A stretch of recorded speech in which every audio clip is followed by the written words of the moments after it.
Officer. We have 11 members of the council present, Your Honor. Thank you. May we hear from the Majority Floor Leader?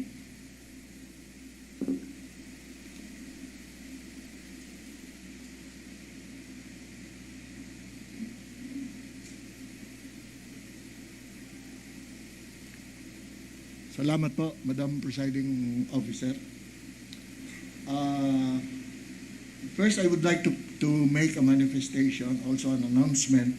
Let be officially known that the City Mayor shall render a city address on today's session of the Sangguniang Panglungsod. Firstly, I move for the temporary suspension of the rules. Any second for the motion? Duly seconded, approved.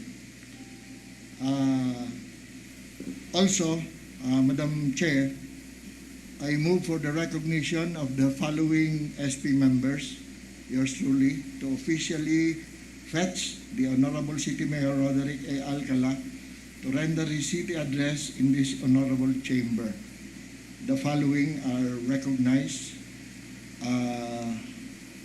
Ang inyo pong lingkod bilang Majority Floor Leader, si Councilor Jacinto Haca, representing the ABC, Councilor Patrick Nadera, representing the Sangguniang Kabataan, Councilor Nilo Villapando, as the Minority Floor Leader. The following members of this council are recognized and are being requested to fetch the our city mayor for his state of the city address. I therefore move, Madam Chair, to temporarily suspend the session as we fetch the city mayor. The session is in recess.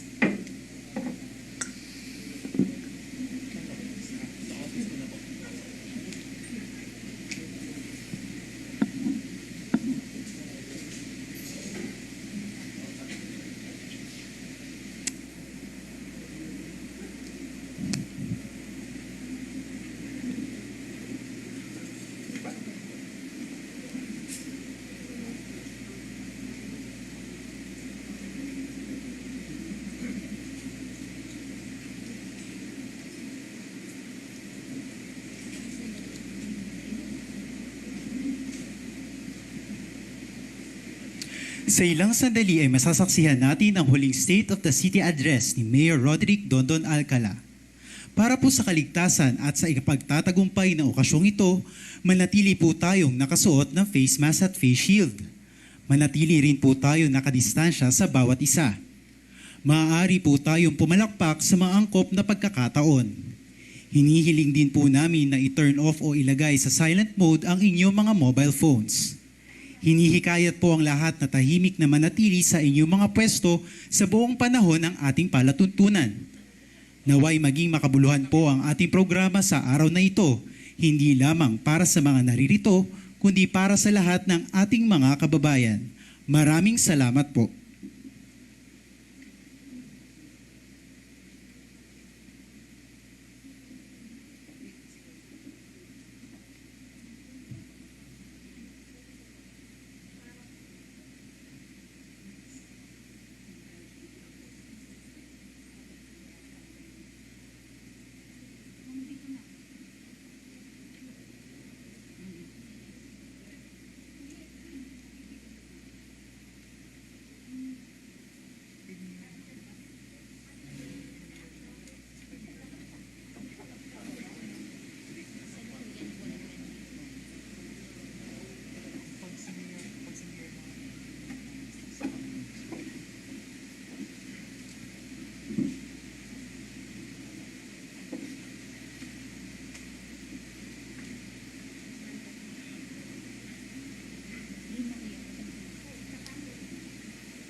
Kasalukuyan na pong pumapasok sa bulwagang palusod na Lucena ang ginagalang ng mga konsehal.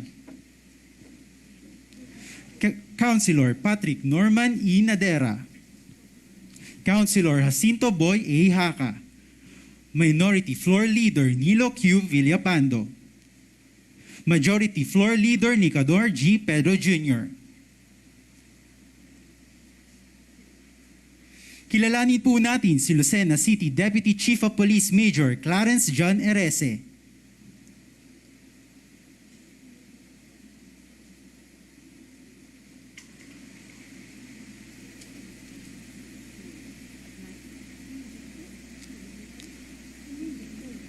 Kasama ang ating ginagalang na punong lungsod, Roderick Dondon Alcala, at kasama ang kanyang pamilya.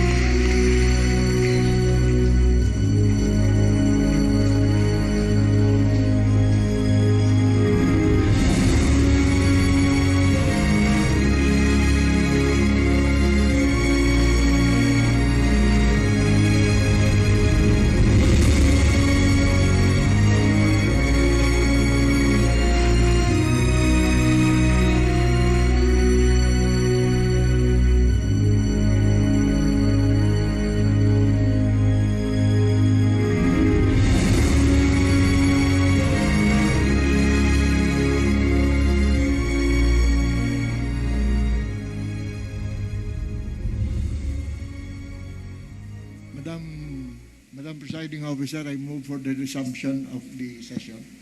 Session resume.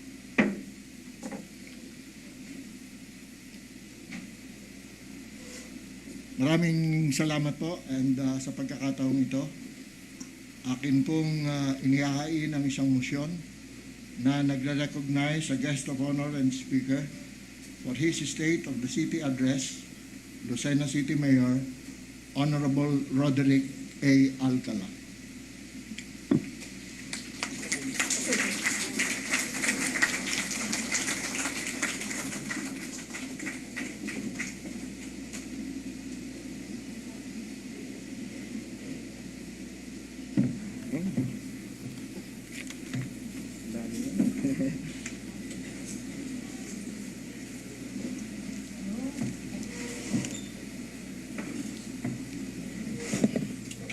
A pleasant good morning to each and everyone. Where did we begin? This is the most important question that brought us in this hall today. For the past 8 years and in the many state of the city address we have delivered, our responsibility was to report on what is, which often overshadow other equally question, saan tayo nagsimula? Paano tayo nakarating sa kasalukuyang estado ng ating buhay at lipunan?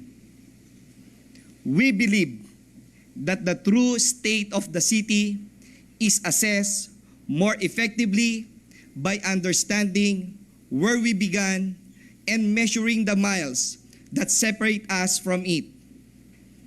When we came into office in 2012, we took charge of managing Calabarzon, only highly urbanized city, and a local government unit with a budget of only 650 million pesos, an annual allotment that is not sufficient for the growing needs of Lucinahin, an annual allotment that cannot match the billion of budget of other city in southern Tagalog. We found a city that desperately seek a place in the development of the region, a city that hope for lasting socio-economic program for its citizen, and a city that envision to become among the leading economy in southern Luzon. We found a local government that has become complacent and satisfied with its presence. We found a citizenry that see no definite path for progress. Mga kababayan, sa kalagayang ito na tinatagpuan ang malinaw na hangarin at layunin ng ating panunungkulan. The starting line for the 9-year race on leadership and development had shown us what we needed to do in order to achieve our goal for a bagong Lucena. And indeed, it was an uphill climb. Marami po tayong pinagdaanan bago tayo nakarating sa pagkakataong ito. Sa ating pong unang termino, tumutok tayo sa usaping mabigyang kalutasan ang mga pangunahing pangangailangan ng mga kapwa natin Lucinahin. Binigyan diin natin ang mga social services sa pamamagitan ng Yellow Card at ang ating Womb to Tomb program. Pinanumbalik natin ang tiwala ng ating business sector upang umangat ang sigla ng ating ekonomiya. Salamat sa aking naging katuwang at patuloy na umaagapay sa ating administrasyon. We certainly got the ball rolling. Sa ating pangalawang termino, bunsod ng momentum na ating nakamit ng nagdaang mga taon, napakataas ng confidence ng bawat isa. Patuloy na nagningas ang ating kagustuhan, lalo pang ma-develop ang lungsod. Nanatiling masidi ang ating damdamin na maging parte ng makinarya upang maihatid ang inklusibong pagbabago. Sumibol mula sa mga simple nating pangarap ang pagkakaroon ng makabagong City Hall upang maging simbolo ng bagong Lucena, upang maging bantayog ng dekalidad ng mga programa para sa mamamayan. Pinangarap, pinagsumikapan at binigyan ng realisasyon. At ngayon, lubos nang napapakinabangan ng lahat ng ating mga kababayan. Atin ang tinatamasa ang kaginhawahang hatid ng pagkakaroon ng Lucena City Government Complex.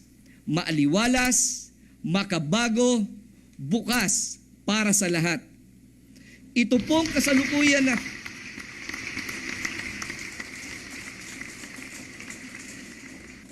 kasalukuyan nating termino, ang kinaroroonan ay maiiturong na punong-puno ng mixed blessing. Sa isang banda ay kaliwat kanan ang mga suliranin na ating hinaharap. Nariyan ang pananalasa ng ilang bagyong nagpadapa sa hindi iilang pamilya at komunidad. Nariyan ang pagsiklab ng mga sunog na tumupok sa mga lugar na ating kinalalakihan. At siyempre, ang COVID-19 na tila isang bangungot na nagpatigil sa pag-inog ng ating mundo. Sa isang iglap ay nabago ang araw-araw nating pamumuhay. Sa kabilang banda naman, maiituring nating silver lining sa lahat ng pag-aagam-agam at pag-aalinlangan ang pag-usbong ng tunay na kahulugan ng pagiging Lucinahin. Bagamat hindi iilang beses tayong hinagupit ng kalamidad mula sa pagkakasadlak natin, ay paulit-ulit tayong bumabangon at ipinapamalas ang markang Lucinahin na ating ipinagmamalaki.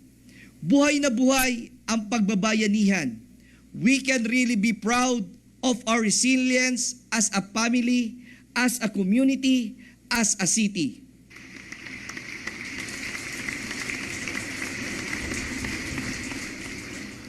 On this last State of the City address, I stand in front of the Sangguniang Panlunsod, the city government of Lucena, as well as the many stakeholders who have worked with us for real transformation. We thank Vice Mayor Philip Castillo and the entire Sangguniang Panlunsod for all the necessary and appropriate legislation in support for all the programs and projects of the city government of Lucena. Ang aking lubos na pasalamat sa mga department heads and division chief na katulong ko sa paghabi ng mga magagandang programa at proyekto para sa kaunlaran ng lungsod ng Lucena. And to all the stakeholders who invested their trust and confidence in us and generously shared corporate social responsibility for our community. walang hanggang pasasalamat po sa inyo.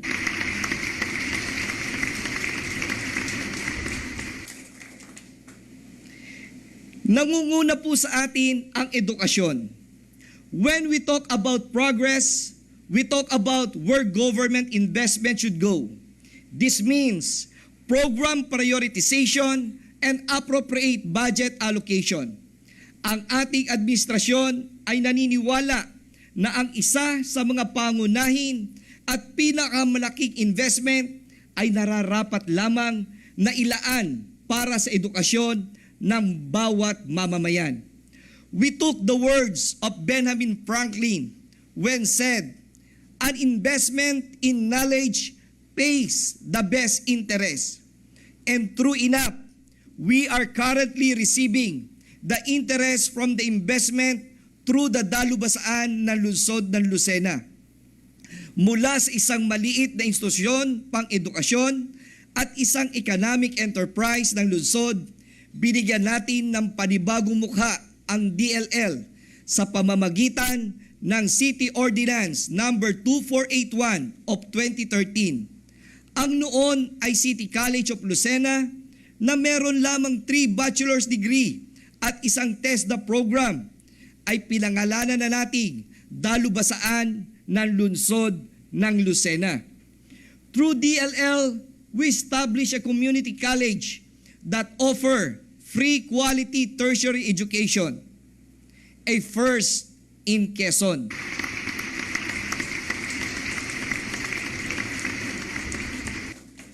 Sapagkat seryoso tayo sa pagbibigay ng edukasyon, nararapat sa mamamayan, we have decided to move the college under the general fund, kung saan sinagot na ng lokal na pamahalaan ang lahat ng gastos sa management at operation ng kolehiyo. Kasama dito ang tuition fee, miscellaneous fee, test paper, lahat ng activity ng mga mag-aaral, at pati na rin ang konstruksyon ng anumang pasilidad na kailangan para sa mas magandang kalidad ng pagtuturo. Sa katunayan, bago pa man maipasa ang Republic Act 10931 o Universal Access to Tertiary Education Act noong 2017, ay nauna na po ang lungsod ng Lucena na magbigay ng libre at di kalidad na edukasyon sa kwalipikadong mag-aaral sa kolehiyo. Hindi dito natatapos ang tagumpay natin sa DLL. We aspired for bigger thing. We understand that quality education rely on competent faculty. We ensured that only the best quality of instruction is delivered to our student by hiring and inviting brilliant educator from various neighboring university. Bukod dito, nagdagdag tayo ng mga panibagong kurso na naaayon sa mga industriya at employment landscape ng lungsod, sapagkat ito ang pangunahin nating responsibilidad sa lipunan bilang isang community college. Ang dating 3 kurso at isang TESDA program ay nadagdagan pa ng 5 panibagong academic program sa ilalim ng CHED. Sa kabuuan, ang DLL ay meron ng 9 na kurso kung saan 3 dito ay may board o licensure exam. Noong June 2020, nabigyan ng recognition ang DLL bilang higher education institution. Formal itong iginawad noong June 25, 2021 sa pamamagitan ng isang gawad parangal ng Commission on Higher Education para sa mga local university and colleges sa Calabarzon. Nito lamang nakaraang taon ay nakapagpatapos tayo ng unang batch sa ating mga board program. Ang mga mag-aaral nating ito ay patunay ng kagalingan ng institusyon na ating sinuportahan at pinagyaman. At nitong February 17, 2021, ay lumabas ang resulta ng board examination para sa Bachelor of Science in Social Work. Sa nasabing exam ay isa lamang naman po sa first batch ng BS Social Work ng DLL ang nakasama sa linya ng mga top-notcher. Nagdala ng karangalan si Arwin Rocas Trinidad. Si Arwin. Bilang ikalima o top 5 sa mga nanguna sa eksaminasyon sa buong bansa. Congratulations, Arwin. Si Arwin ay patunay na kahit kailan, walang papantay sa investment pagdating sa edukasyon. Ikinalulugod ko rin pong ipaalam sa lahat ng narito na si Arwin at ang nasa 80% ng mga DLL graduates with honor ay kasama na ngayon natin sa City Government of Lucena na nagsisilbi sa ating mamamayan.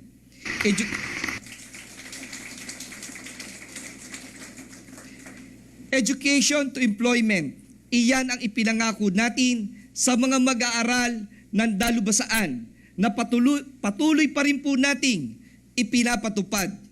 Alam po nyo, sabi nga natin, in my 7 years na bilang ama ng lungsod ng Lucena, lagi po natin binabanggit na para makapasok tayo sa DLL, kinakailangang makapasa po tayo with an average grade of 85. At pagkatapos makapasa sa entrance exam, wala ni isang politiko ang nakikialam para po makita natin ang ganda ng pag-aaral dito sa DLL. At hanggang sa ngayon, ito po ay ginagawa natin, hindi tayo namimili na estudyante. Lahat po sila itinuturing na anak ni Mayor Dondon Alcala. Isa rin nating prioridad ang seguridad, kalusugan at kabuhayan ng mamamayan. Lucena, like other major city of the country, has a fair share of problem on poverty and employment. Matindi ang laban natin sa kahirapan at malaki ang hamon sa paglalaan ng mga programang pangkabuhayan. Kaya kagaya ng pambansang pamahalaan ay nakatutok tayo sa pagpapatibay ng social welfare ng bawat Lucinahin. The well-being of the individual shall be every government's priority. This is why our vision is focused on providing access to basic health services, free education, livelihood, and work opportunity.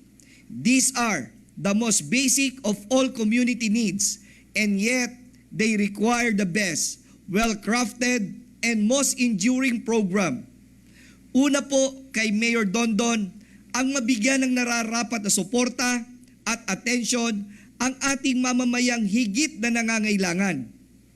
Ang pananaw na ito ang nagbigay buhay sa Yellow Card Program. Ito po ay isang klase ng benepisyo na iginagawad sa mga identified family na kasama sa vulnerable at marginalized sector ng lipunan. Sa pamamagitan ng Yellow Card, sila po ay naging bahagi ng priority list sa lahat ng klase ng social program ng ating lungsod. Sadyang malalim na ang pundasyong itinatag ng programa sapagkat malawak ang hayon ng kanyang benepisyo para sa pamilyang Lucinahin. Sa katunayan, kapag sinabing bagong Lucena, kakibit na po nito ang Yellow Card. Napakaraming Lucinahin na ang natulungan ng ating programang ito. Sa pamamagitan ng Yellow Card, malaking pondo ng lokal na pamahalaan ang nakalaan para sa programa na Womb to Tomb Program. Nariyan po ang bagong Lucena Health Program. Ang BLHP ay binuo sa hangaring mabigyan ng libreng medical attention ang ating mga kababayan, higit na nangangailangan, lalo na ang mga pamilya under the Yellow Card Program. Sa pamamagitan ng BLHP, sinasagutan ng lokal na pamahalaan ang lahat ng gastos sa ospital ng mga pasyente. Kita po naman natin, oras na kinakailangan na kayo magpa-ospital, pagkatapos na kayo po ay ma-check sa ating pong City Health Office, ihahatid po kayo sa ospital. May tao na po tayong nakahanda upang abyadin ang inyong bill. At paglabas po ninyo ng ospital, ihahatid pa po kayo sa inyong mga tahanan. Yan po ang ating BLHP. Ang mga ina at kanilang bagong silang na sanggol ay nakikinabang sa libreng healthcare package at iba pang mga social welfare services. At dahil sa tagumpay ng BLHP, minsan na itong ginawaran ng parangal sa Department of Health para sa best practice at innovation. Bukod sa local programs sa ilalim ng BLHP, epektibo din ang implementasyon ng City Health Office sa mga programang ibinababa ng pambansang pamahalaan. Sa tala ng City Health Office, nakapagbigay ang lungsod ng 85,607 vaccine sa mga mamamayan simula 2019 sa ilalim ng National Immunization Program. 981 or an efficiency rate of 98.6% na newborn screening test at 902 or an efficiency rate of 90.65% na newborn hearing test sa kabuuan ng 995 na sanggol na ipinapanganak sa mga lying-in facility ng ating lungsod simula po noong 2019. At kabuuang 54,832 vitamin A supplementation sa ating mga malnourished lusinahin mula 2019 hanggang sa kasalukuyan. Mula sa iba't ibang klaseng tulong pinansyal hanggang sa mga goods na natanggap ng bawat pamilya, ang programa ay naging kasangga ng ating mga mamamayan pagdating sa social welfare and security. Sa kasalukuyan ay nakikinabang sa binipisyong handog ng yellow card ang halos 100,000 na mamamayan ng ating lungsod. Lahat ng ito ay natatanggap ng ating mga kababayan nang walang anumang halagang kapalit.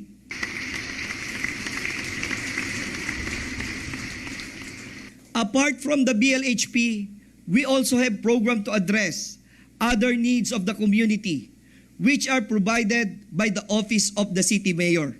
Dito ay kabalikat natin ang City Social Welfare and Development Office sa pamamagitan ng Aid to Individual in Crisis Situation or yung tinatawag natin na AX.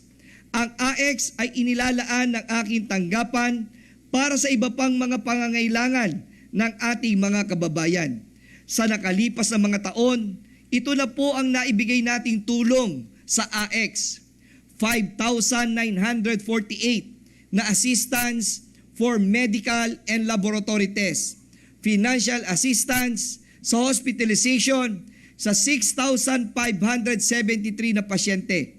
Nagkaloob din tayo ng free processing ng 1,363 sa birth registration at 6,303 na libreng funeral assistance sa pamamagitan pa rin ng ating pinagtibay na kasunduan sa iba't ibang funeral homes sa ating punlunsod.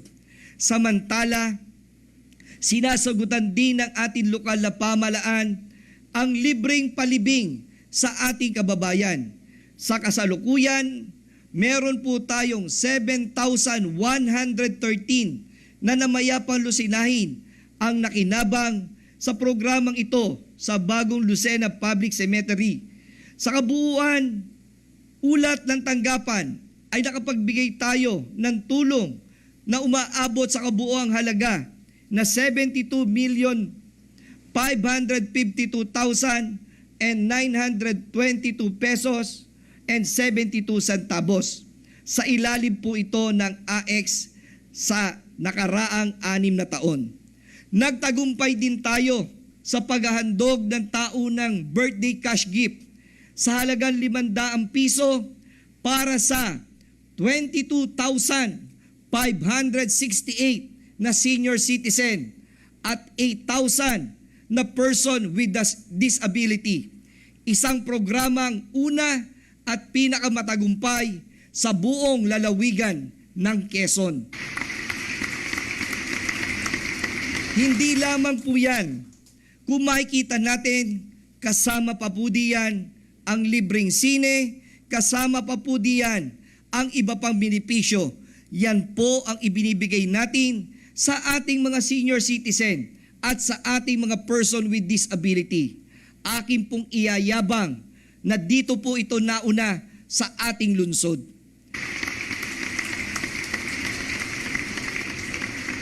In July 2019, in this same hall, we have laid down the 11-point agenda for our last term. Part of the agenda is the creation of several positions and the establishment of new department in order to provide a more effective delivery of service to the public. Dahil dito, naipasa ang institutionalization of Public Employment Service Office sa pamamagitan ng Ordinance Number 2723 of 2020.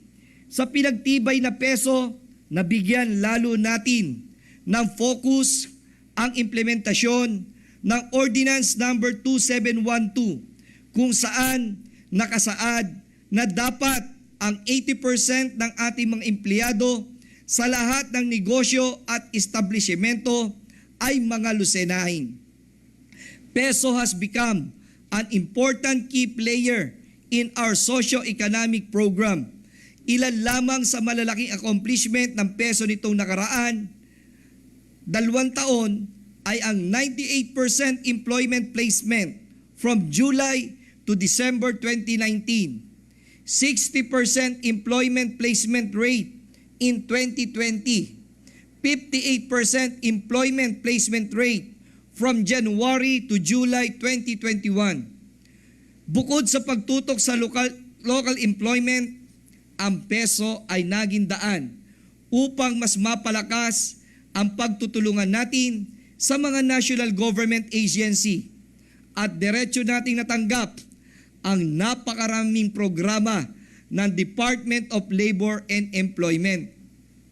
Nakabuo tayo ng mas matibay na partnership sa ahensya at dahil dito, libu-libong Lucinahin ang nabigyan ng hanap buhay lalo na sa pagdating ng pandemya.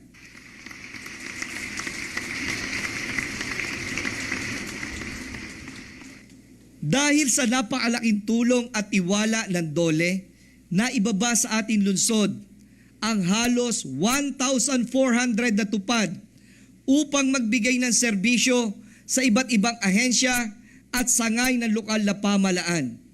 44 child laborer ay nabigyan ng livelihood assistance na nagkakahalaga ng 20,000 bawat pamilya. 48 individual ang nabigyan ng DOLE Integrated Livelihood and Emergency Program tulad ng sari-sari store, bigasan, frozen product, panahian package na nagkakahalaga ng 20,000 bawat benepisyaryo.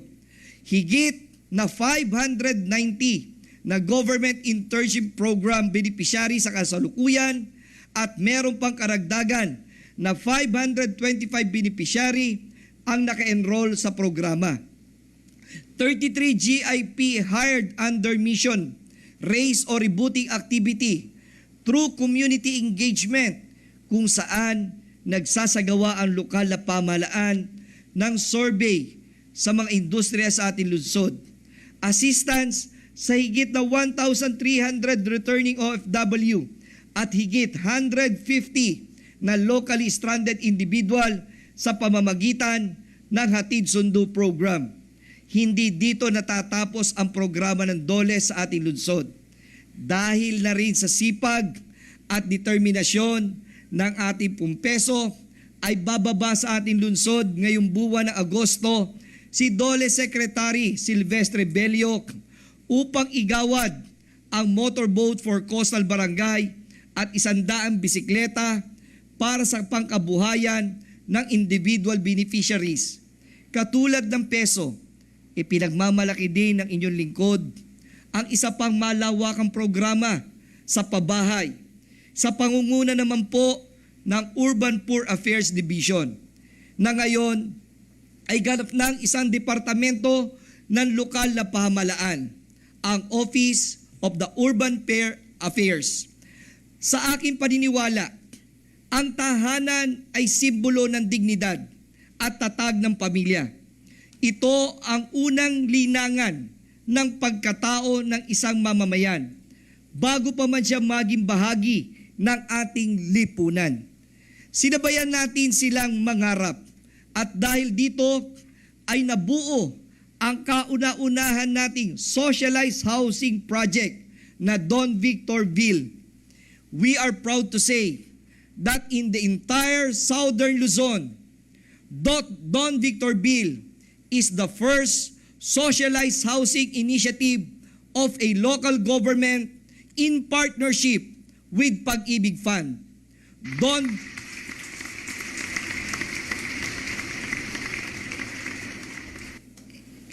Don Victorville was envisioned to be a community for a people, a place where Lucinahin can live within the protection and security of decent but affordable home. It was originally conceived to provide more than 500 housing units, specifically for selected jeepney drivers and local government employee. Tinulungan natin ang lahat ng benepisyaryo na maging membro ng Pag-ibig Fund upang makapag-loan ng walang equity expense sapagkat sinagot na ito ng lokal na pamahalaan.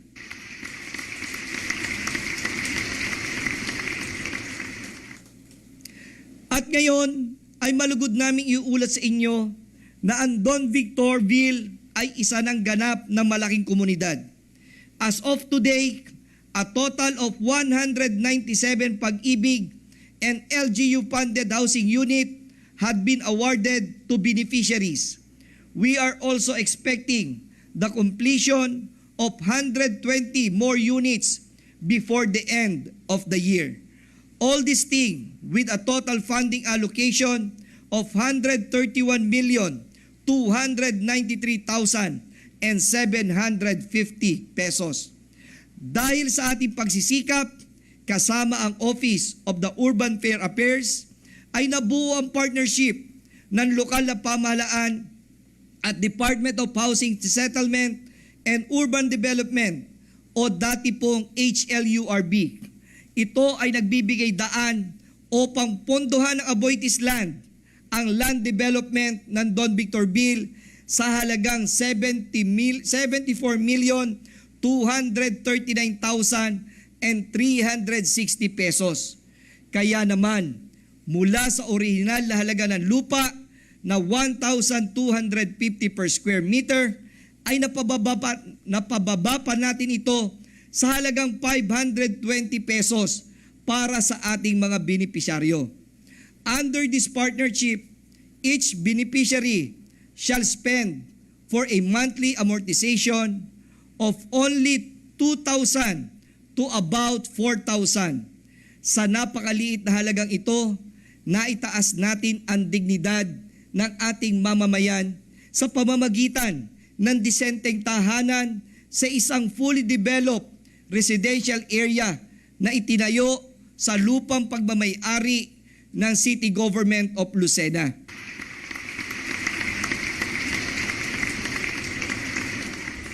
Sabi nga po natin, ang lahat ng benepisyaryo ng Don Victorville ay ang mga jeepney drivers at ang ating pong mga empleyado, kasama ang lahat ng ating mga tao. Kaya po naman ang ginagawa ni Mayor Dondon Alcala, pinipilit po nating mapababa ang presyo. Nagpasalamat tayo sa HLURB sa pagbibigay ng 74 million pesos at nakita natin na ang makikinabang nito pag mura ang presyo ay ang ating mga empleyado. Lagi ko pong binabanggit, napakahirap. Kagaya ng isang benepisyaryo, si Ate Lian. Nasa si Ate Lian? Nandiyan si Ate Lian. Pagka si Ate Lian ay minahala natin ng bahay, di po ba't ang mangyayari pag nag-serve o naghingi ako ng kape sa kanya, ang ibibigay sa ating kape ay may betsin. Samantalang, pag nakita niyang totoo at tunay ang pabahay na ibinigay ko sa kanya, hindi lamang po with brown sugar. Sigurado, ang kapeng ibibigay niya sa atin, meron pa po itong tinatawag natin na libreng tinapay. Pagpasyal ko po sa bahay nila, tatanggapin nila ang isang Mayor Dondon Alcala. Matibay at patuloy ang partnership natin sa pambansang pamahalaan. Patunay ito na naniniwala sila sa ating mga hangarin para sa maunlad na pamayanan. We have been blessed with an opportunity to work with the National Housing Authority on resettlement assistance for Program for Local Government Unit, RAP-LGU. Sa pamamagitan ng programa ay naglaan ng pondo ang NHA para sa konstruksyon ng 77 housing unit para sa informal settlers family na lungsod sa pondo na 12 million, kung saan ang 6 million po dito ay grant at ang 6 million po dito ay loan ng lokal na pamahalaan. Dahil sa pagtutulungan natin at ng NHA ay maari nang makapagmay-ari ang ating mga kababayan mula sa laylayan ng tahanan sa halaga lamang na 499 pesos sa isang buwan. 10 kayo nakakita na ang ibinibigay ng ating pong tinatawag na benepisyaryo ay 499 lang. Mahal pa po ang ating load, mahal pa po ang pagbili natin ng damit. Sa programa pong ito, makikita natin 499 lang, magkakabahay ka for the period of 20 years. Sa iyo ang tahanan, sa iyo ang lupa.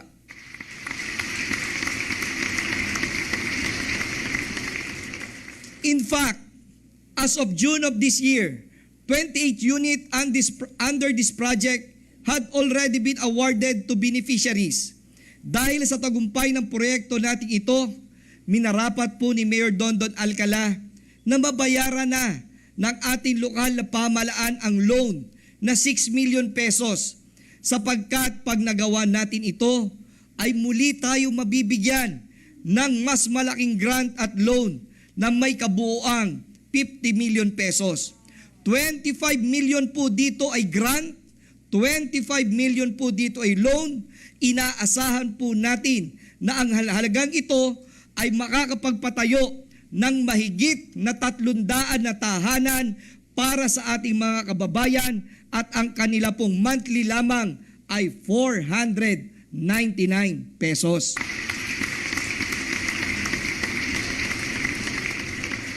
Nagpatuloy ang trabaho ng Office of the Urban Poor Affairs ayon sa mga nakalinya iba pang mga proyekto. Nariyan ang ongoing construction ng tenement housing project para sa 625 informal settlers family, kung saan ang gasto sa site development ay pinondohan ng pamahalaang panlunsod.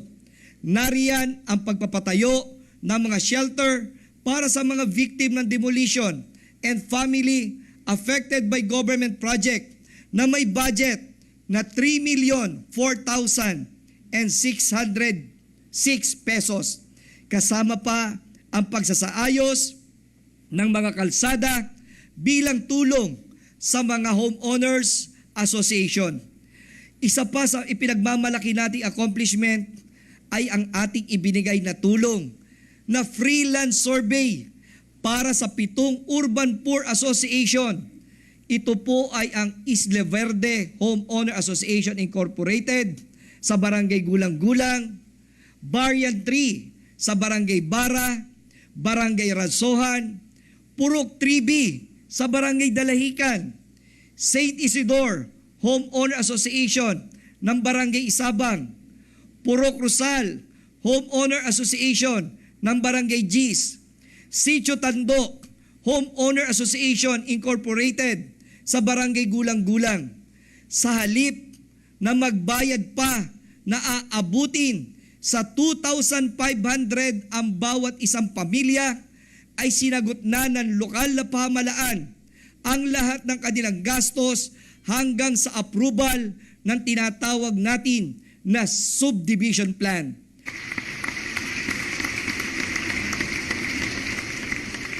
Wala ni singko ang kailangan pang bunutin ng ating mga kababayan mula po sa kanilang bulsa. This remind me of a famous line from a classic literature.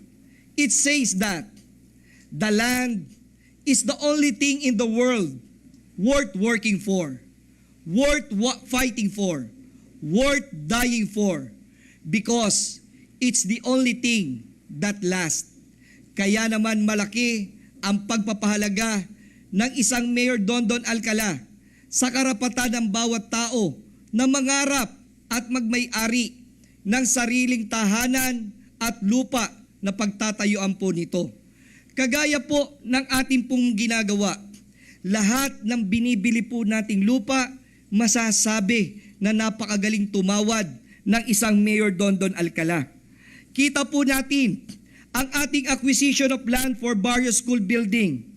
Sa Bara National High School, nabili lang po natin ito sa halagang 350 pesos per square meter. Talaw-Talaw Elementary School, 295 pesos per square meter. Lucena City National High School, 500 pesos per square meter. Lucena City National High School, 500 per square meter. Mayaw Parada Agricultural Integrated National High School, 100 pesos per square meter. Lucena City National High School, Ilayan Dupay Extension, 178 pesos per square meter. Ang ating Don Victor Bill, ang ating first 500 po dito, yung 51,312 square meter, nabili lang po natin ito ng 250 pesos. Yung ating pong phase 2, Kanapi Property, 66,947 square meter, binayaran lamang ng ating lungsod sa halagang 100 piso. Kay Mr. Erwin Tantuco Property, 13,686, binayaran lang ng ating lungsod for 120 pesos. Yung kay Mr. Ivan Tantuco Property, binayaran din lang po ng ating lungsod ang 13,846 square meter sa halagang 120 pesos.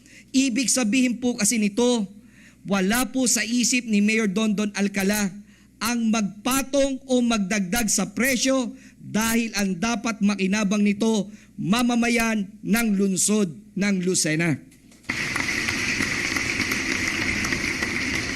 Hindi lamang po yan. Nakita din po natin na ipinaglalaban natin ang lahat ng ating mga homeowners sa tinatawag po ng mga matataas na presyo.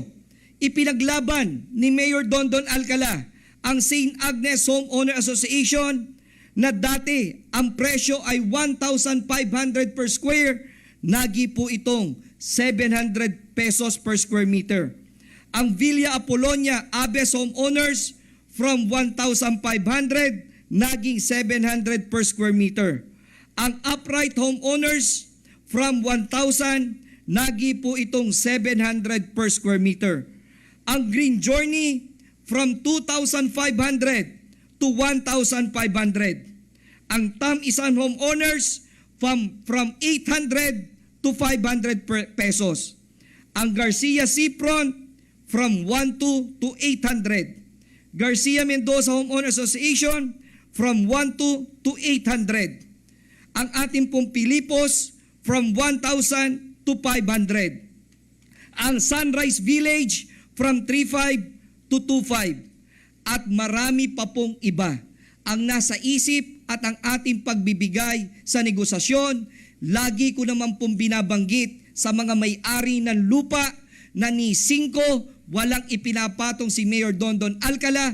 Pagkakuha po nila ng tseke, buo ang lahat ng ating mga department heads, ni 5 ni anong regalo, hindi tumatanggap dahil ang gusto nating makinabang, mamamayan ng ating lungsod, mabigyan ng tamang tahanan, mabigyan ng murang lupa para sa bawat isang Lucenahin.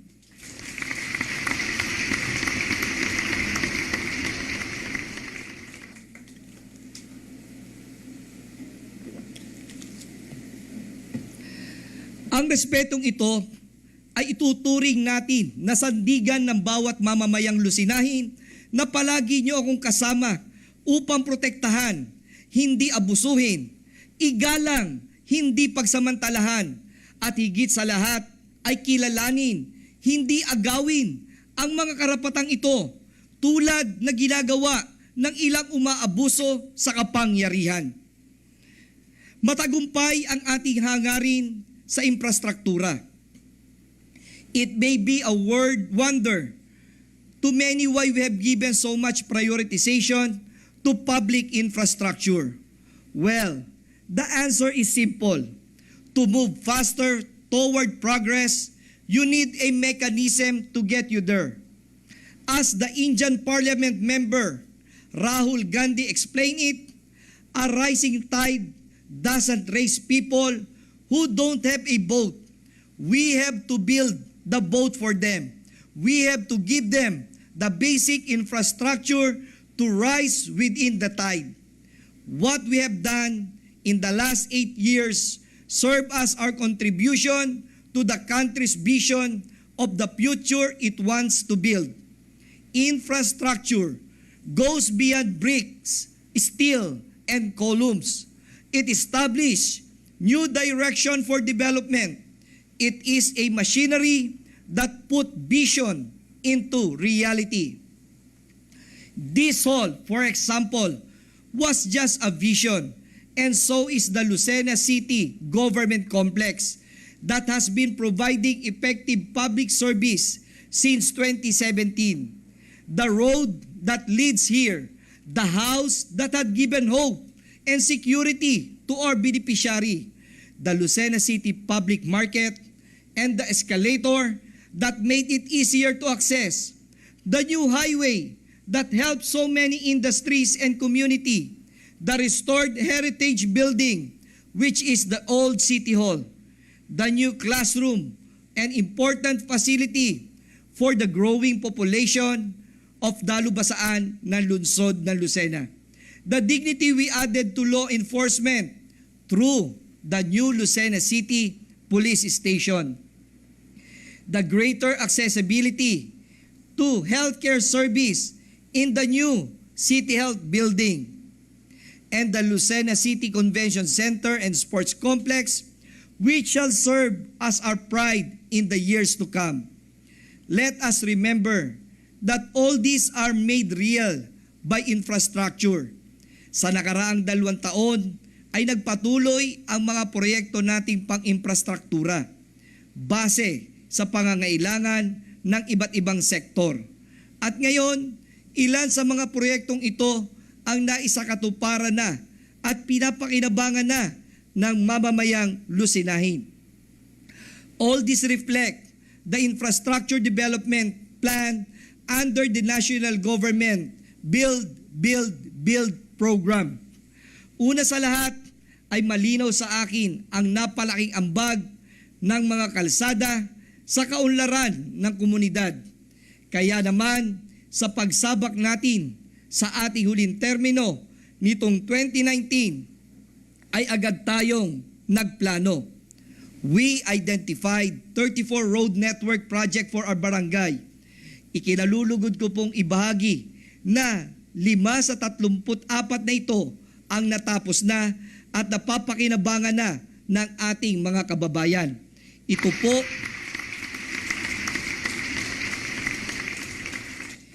po ang concreting of road sa Purok Ibaiw, Barangay Ilayan, Dupay, concreting of road sa Purok Damayan 2, Barangay Ibabang Iyam, concreting of road sa Purok Talisay, Barangay Talaw-Talaw, concreting of farm-to-market road sa Purok Baybayin, Barangay Ibaban, Dupay, at rehabilitation of road sa Purok Sariling Atin, Barangay Ibaban, Dupay. Habang nagpapatuloy naman ang konstruksyon ng iba pang mga road network sa ating lungsod, kaakibat na ng pag-unlad ng isang bayan ang seguridad at proteksyon ng kanyang mamamayan. Batid natin ang pangangailangan ng lungsod ng karagdagang pasilidad upang higit natin mapagtibay ang ating emergency response at disaster mitigation sa pamamagitan ng Lucena City Disaster and Risk Reduction Management Office. Kaya minarapat nating maisama sa major infrastructure project ang pagtatayo ng 12 barangay evacuation center.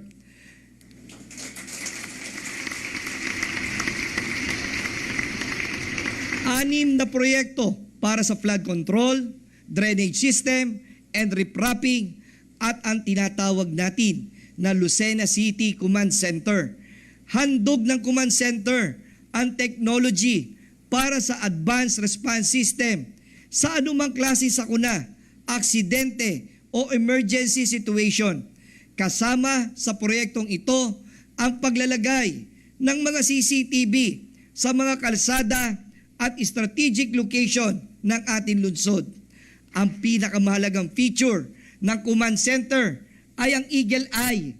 Ito po ay isang central camera na merong 360-degree view ng radius na umaabot ng 10 kilometers. Hagip nito ang anumang kaganapan o insidente sa daan. Sa pamamagitan ng mga ito ay mas mabilis tayong makakaresponde sa tawag ng mamamayan at makakatulong sa mas malinaw na investigasyon ng law enforcement unit. Ipinagmamalaki po natin sa buong Calabarzon ay pangalawa pa lamang ang lungsod ng Lucena na magkakameron ng Eagle Eye.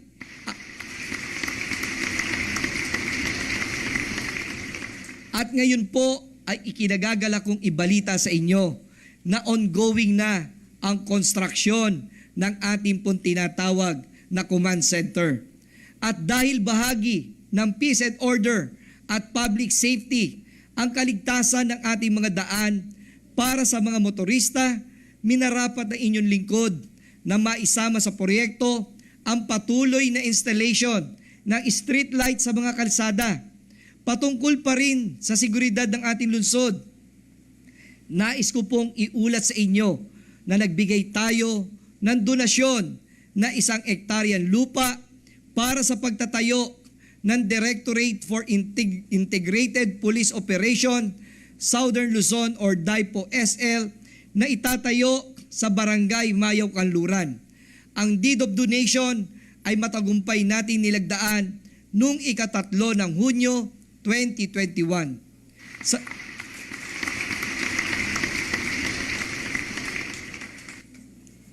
Samantala ay binigyan natin ng bagong pagkakataong bumangon muli ang ating mga kababayan nating nalulong sa ipinagbabawal na gamot sa pamamagitan ng kanlungam ng pagbabago o tinatawag natin na balay silangan. Ang facility na ito ay kauna-unahang recovery and wellness center sa buong Quezon na nagbibigay ng programa upang matulungan ang ating mga kababayang nais makawala sa impluwensya ng ipinagbabawal na gamot at tulayang makapagsimula muli. Ito ay sa inisyatibo ng ating ipinagmamalaki na City Anti-Drug Abuse Office na nagdala din sa atin ng mga karangalan tulad ng award as one of the best anti-drug abuse council sa bansa mula 2017 hanggang 2018. At recognition bilang isang top 9 best community-based drug rehabilitation program sa bansa na iginawad ng DILG. Hindi man naman natin pwedeng maiwan sa ating programang pang-infrastruktura ang usaping pangkalikasan. Isa sa mga major proposed project natin ang Lucena Ecological Park and Sanitary Landfill, kung saan bubuuhin ang innovative na solid waste management system alinsunod sa Republic Act 9003. Sa loob ng nasabing facility ay siya ring itatayo ang panibago at mas malaking Lucena City Motor Pool para sa mas maayos na pangangalaga ng ating mga equipment at sasakyan ng lokal na pamahalaan. Samantala, nagbunga ang masigasig na kipag-ugnayan ng pamahalaan ng ating lungsod sa City Agriculturist Office sa pagbibigay ng dekalidad na serbisyo para sa ating mga magsasaka at sa ating publiko. Isa sa ating pinakamatagumpay na proyekto ay ang nakuha nating pondo mula sa Department of Agriculture para sa pagtatayo ng Lucena City AA Slaughterhouse and Trading Center. Ang pondo para sa nasabing gusali ay nagkakahalaga ng 32,801,000. Bahagi ng inilaang pondo ang 2 meat preserve van, 1 meat shop at meat processing facility. Tulad ng ating parating binabanggit, walang tapos ang ating suporta para sa edukasyon ng ating pong mag-aaral sa DLL. Kaya naman, nagpapatuloy ang pagsasaayos at pagtatayo ng panibagong mga gusali para sa karagdagang classroom. Kasunod nito ay siya naman pagsisimula ng konstruksyon ng gymnasium ng ating kolehiyo. Kasama rin sa locally funded project natin ang planong rehabilitation of old public cemetery at ang 6 na bagong multipurpose building. At sa wakas, nabigyan na ng konkretong simbolo at bantayog ang tagumpay ng ating lungsod sa nakaraang halos 9 na taon. Ito ay ang Lucena City Welcome Circle.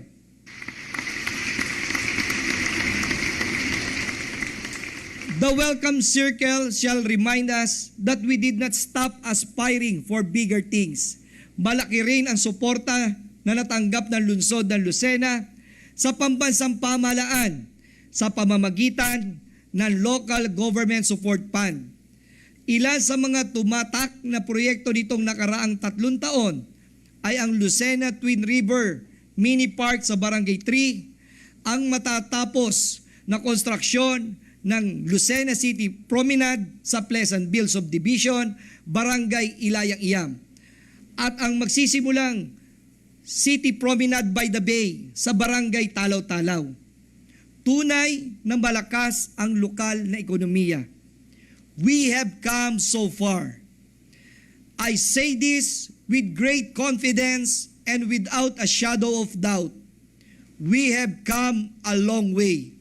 We have worked so hard and we made it here, not by chance nor luck, but by hard work and determination.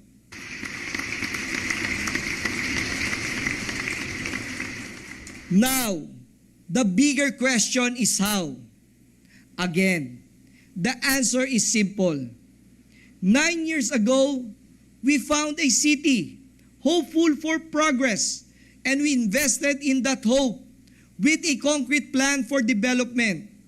We look forward to real progress, a kind of progress that cannot be supported by an annual budget of only 650 million pesos, a kind of progress that is not satisfied what is just available. In 2012, we wanted to do so much, but we had so little to spend to start the work for development. At that point, we understood that in order to reach higher, we have to work harder. And so we recognize that we need to empower the local economy. We had to rely on our own resources. We had to make it grow. Ayon sa tala ng Business Permit and Licensing Office, ang lungsod ng Lucena ay meron lamang na 4,271 na rehistradong negosyo noong taong 2012. Alam natin kung gaano kalaki ang kontribusyon ng ating mga negosyo sa ating local sources. Kaya naman, minarapat natin palakasin ang industriya at komersyo sa Lucena. Pinabilis at nilinis natin ang proseso ng aplikasyon at inalis natin sa mga tanggapan ang red tape. Sabi nga po natin, kita po ninyo, in the past 8 years, lahat ng new businesses na pupunta dito, humaharap po si Mayor Dondon Alcala. Hindi para takutin ang mga negosyante. humaharap ako at iniisa-isa ko silang wine-welcome para sabihin po sa kanila na kung sila ay may kailangan, bukas ang aking tanggapan.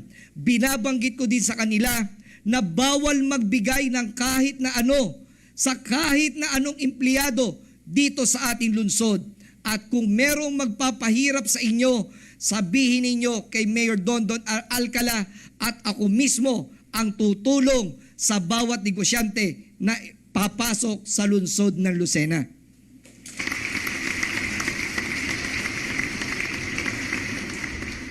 Dahil dito, mas marami negosyante ang nagtiwala sa ating serbisyo.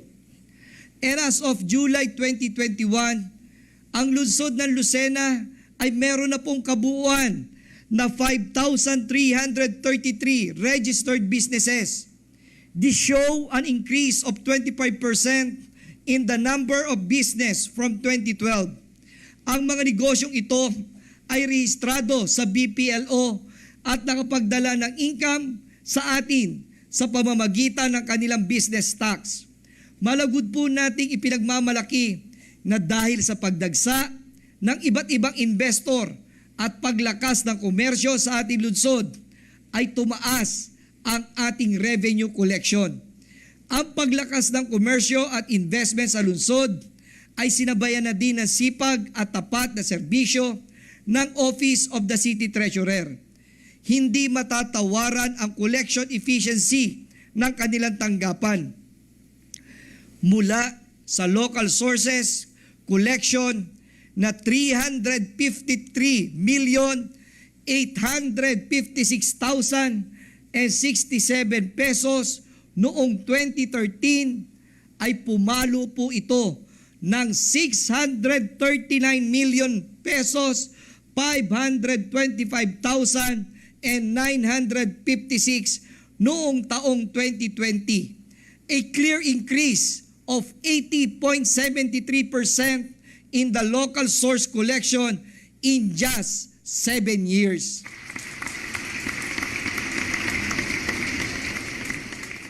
Dahil sa napakataas na efficiency rate ng ating city treasury, ay nabigyan tayo ng iba't ibang parangal tulad ng Seal of Good Local Governance in 2015, Good Financial Housekeeping noong 2016, Top 7 ang lungsod ng Lucena sa local collection efficiency na iginawad ng Bureau of Local Government Finance noong 2018 at Top 10 naman para sa taong 2019. Ito po ang dahilan kung bakit noong 2017 ay nahit na natin ang ating tinatawag na first billion budget.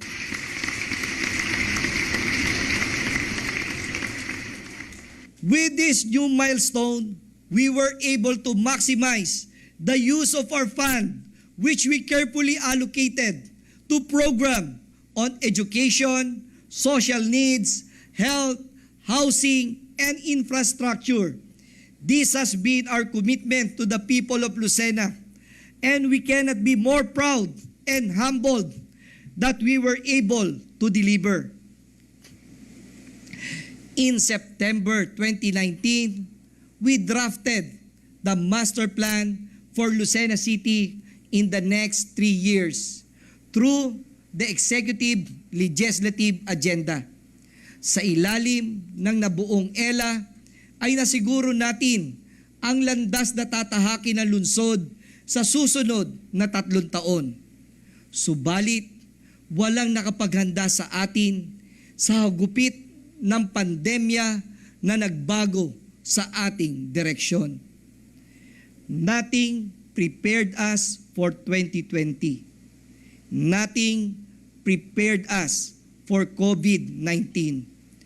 March 16, taong 2020, nang ibaba ni Pangulong Duterte ang deklarasyon na sasailalim ang buong Luzon sa enhanced community quarantine. Ito ay upang mapigilan ang paglaganap ng virus na nagsimula ng kumitil sa buhay sa iba pang mga bansa. Mabigat ang sitwasyong pinasok ng bansa, lalo na ang lokal na pamahalaan. Sa unang bugso ng ECQ ay hinarap natin ang iba't ibang malalaking suliranin mula sa pagtigil ng hanap buhay, pagkawala ng kita ng mamamayan, pagpuno sa pangunahing pangangailangan ng bawat pamilya, pagbuo ng Interagency Task Force para sa implementasyon ng mga pulisiya at guidelines sa community quarantine. At higit sa lahat, ay masigurong maprotektahan ang bawat mamamayan sa bagsik ng karamdaman. With what they say is true, COVID-19 was a test of leadership and governance. All the resources we have positioned for our plans were realigned to meet the needs of the community. Pinalakas po natin ang health protocol at law enforcement sa pamamagitan ng IATF. Malaking pondo ang inilaan para sa labang ito. Sa taong 2020 ay naglaan tayo ng budget para sa COVID response na 20,129,643 pesos and 80 centavos mula sa ating trust fund. 67 million pesos, 905,000 and 483 pesos mula naman po sa Bayanihan Grant for cities and municipalities. At 85,568,000 and 7 pesos and 42 centavos mula sa sarili nating budget. Ang budget na ito ay nagamit natin sa pagbibigay ng tulong sa mamamayang lusinahin mula sa 3 waves ng food pack distribution na may kabuuang 254,900 para sa bawat pamilya, management ng mga isolation facility at kabuuang operasyon para sa pagsugpo sa pandemya. Hindi rin po nagpahuli ang ating pong mga barangay captain, ang ating pong mga barangay official sa pamamagitan ng kanilang mga savings mula sa barangay DRRM Fund sa nakaraang 4 na taon. Makikita natin na sila po ay nakapagbigay din ng tulong ang ating barangay sa hindi bababa na 3 wave na distribution para sa ating mga kababayan. Maraming salamat po sa ating mga barangay captains, barangay officials. Ang naging tulungan nating ito ay patunay na sa gitna ng pagsubok, tayo ay mananatiling buo at nagsasama-sama sa ngalan ng serbisyo publiko.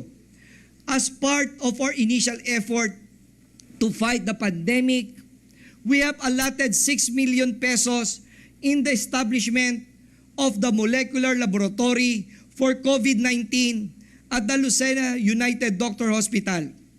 Ang laboratorio ay inilaan para sa mas mabilis na pag-analisa ng RT-PCR test at paglabas ng resulta para sa mga pasyente.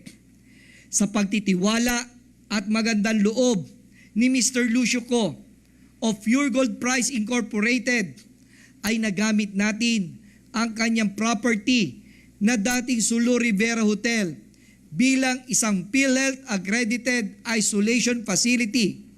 Ang nasabing gusali ay nakapagbigay ng 45 room para sa mga pasyenteng lusinahin. Ang lokal na pamahalaan na rin ang nagbigay ng mga pangunahing pangangailangan at pagkain ng ating pong mga pasyente sa panahon ng kanilang pamamalagi sa facility. Naglagay tayo ng mga quarantine control point sa mga major street at barangay na binubuo ng DRMO Responder Law Enforcement Group mula sa PNP, BFP at AFP mga healthcare personnel mula sa City Health Office at volunteers mula sa barangay. Nakapaglaan din tayo ng pondo para sa operasyon ng 3 rolling store na umiikot sa mga barangay. Hindi matatawaran ang tulong na ipinabot sa atin ng ating mga kapartner na negosyante upang ito pong rolling store ay ating maisakatuparan. 10 kayo nakakita, ang ating manok mabibili lang natin halagang 60 pesos. Ang isda, kung ano po ang kanilang presyo, gulay at bigas. Kaya tayo po ay nagpapasalamat sa Quezon Poultry and Livestock Corporation, kay Mr. Ronald Bibida, sa Angay Rice Mill, RK Rice Mill, kay Mr. Noliu, kay Mr. Gaspar Ong, at sa Magnolia Chicken. Lubos din po ang aking pasalamat sa San Miguel Food Incorporated para sa pagbibigay sa ating lungsod ng mga manok na nagkakahalaga ng 1 milyon na siya ring naibigay nating karagdagang ayuda para sa pamilyang Lusinahin.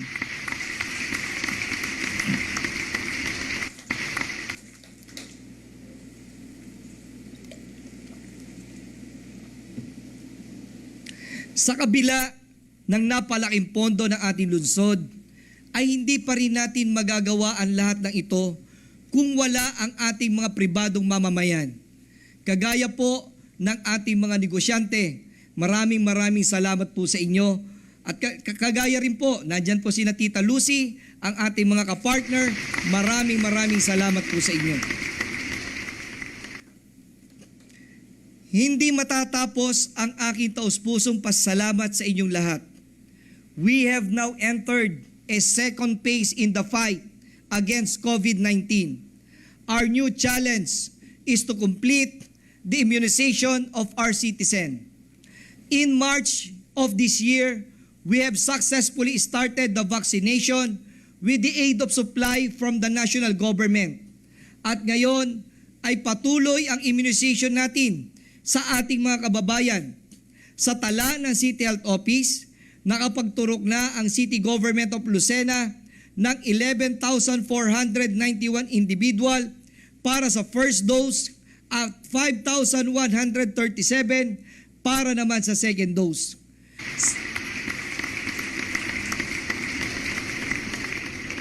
Sa kabuuan, kasama na ang naturukan sa iba pang vaccination site, gaya ng mga ospital, ay meron ng naturukan ng mga Lusinahin na 17,429 para po sa first dose at 9,190 para naman sa second dose. Ikinagagala ko pong ibalita sa ating mga kababayan Lusinahin, nito lamang nakaraang linggo ay may dumating sa ating lungsod galing sa national government na 6,000 dose na Johnson & Johnson vaccine.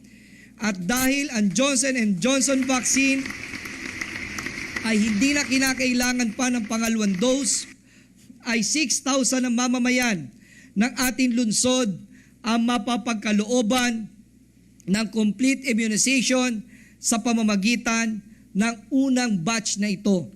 Samantala, ngayong araw na ito ay meron pa rin pong padating na karagdagang pambatch ng nasabing brand. At sabi nga, let's close our finger. Ang alam ko po, baka ito po'y umabot sa 10 to 12,000 dose ng Johnson & Johnson. Magpapatuloy ang ating laban hanggang hindi natatapos ang pandemyang at magpapatuloy din ang ating paglilingkod sa mamamayang Lusinahin. Maraming kritiko ang kumukwestiyon sa ating nagawa at kaya pang gawin. Alam ng isang Mayor Dondon Alcala na ang mga kritisismo ay parte ng hamon sa ating panunungkulan. I do not say that our management of the pandemic has been perfect. I believe that no local government has made a flawless approach to this entirely new challenge. gusto ko lamang sabihin sa inyong lahat na lubos ang aking pagmamalaki sa lahat ng ating accomplishment sa pandemyang ito, sapagkat ito'y bunga ng sakripisyo hindi ni Mayor Dondon Alcala, hindi ng ilan sa pamunuan ng lokal na pamalaan ng lungsod ng Lucena. Ang lahat ng ito ay bunga ng luha, pagod, sakripisyo ng bawat healthcare professional sa mga ospital, city health office, ng mga miyembro ng law enforcement unit na nakabantay sa ating control points umaraw man o umulan. At ang mga COVID responder ng Lucena Disaster Risk and Reduction Management Office na nagtaya ng sarili nilang buhay para sa kaligtasan ng ating mamamayan. I must say this again to those who have nothing but criticism. This is not about you, and this is not about Mayor Dondon Alcala.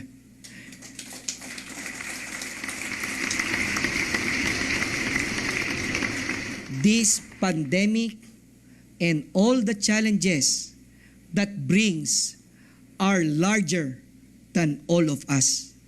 That is why we have nothing else in mind but to continue the work for the future of our people.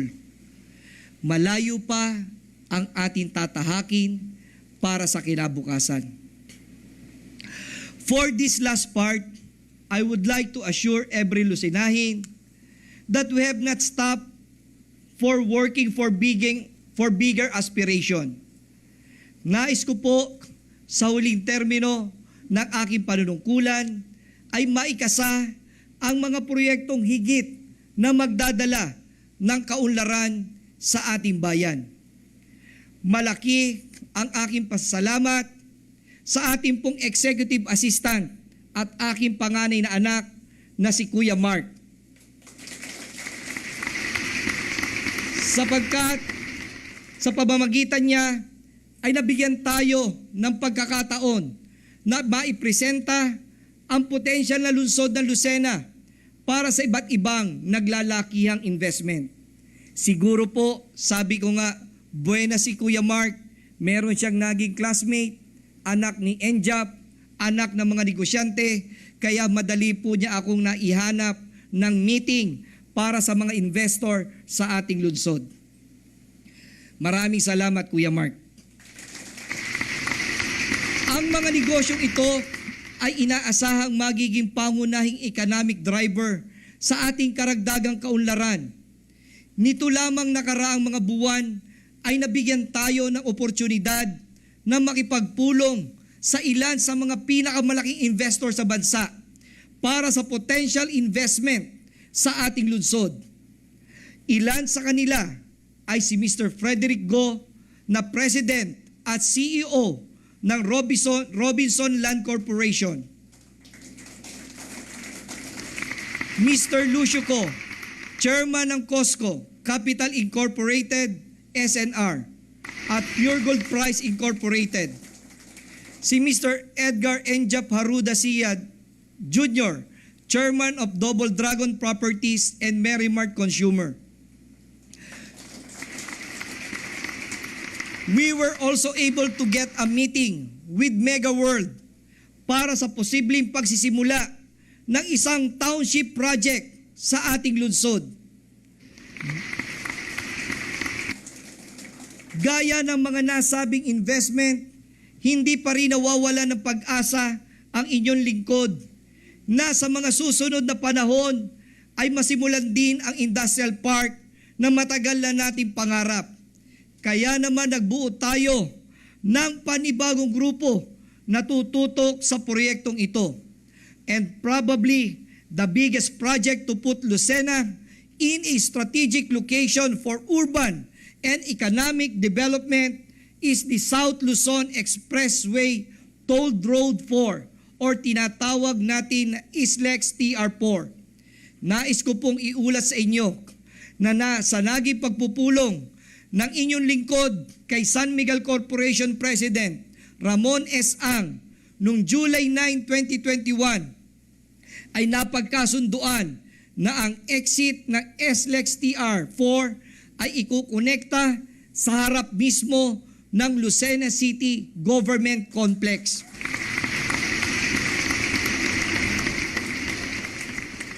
Inaasahan ang proyektong ito ay magdudulot ng napakalaking kaunlaran sa ating bayan.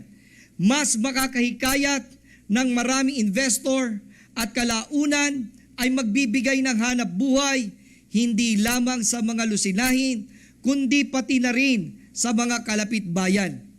At dahil na rin sa inaasahang malawakang pag-unlad ng komersyo at iba pang mga industriya sa lungsod, ay sumulat kamakailan sa atin sa aking tanggapan si Kuya Mark. Ang nasabing sulat ay patungkol sa stasyon upang mas mapasigla pa ang lokal na ekonomiya at ang negosyong bumubuhay dito. Bilang tugon, isang business forum ang ating planong isagawa sa susunod na buwan upang mas malinaw na mailatag ang mga rekomendasyong ito. Kagaya ng lagi natin binabanggit, hindi natatapos ang ating trabaho bilang lingkod bayan.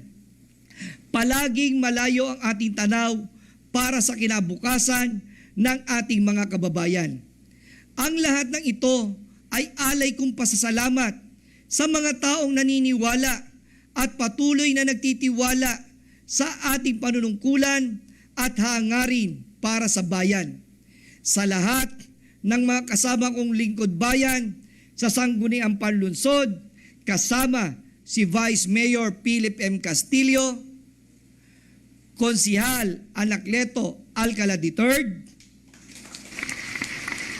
Councilor Sunshine Absede Liaga, Councilor Danny Falier, Councilor Manong Nick Pedro, Councilor Jose Christian Ona, Councilor Wilbert Makinli Noche, Councilor Benito Baste Brizuela, Councilor Amer Lacerna, Councilor Nilo Villapando, Councilor Ramil Talaga, Councilor Patrick Ladera, nakatulong ko sa pagpapatibay ng mga programa sa pamamagitan ng kinakailangang mga ordinansya at resolusyon.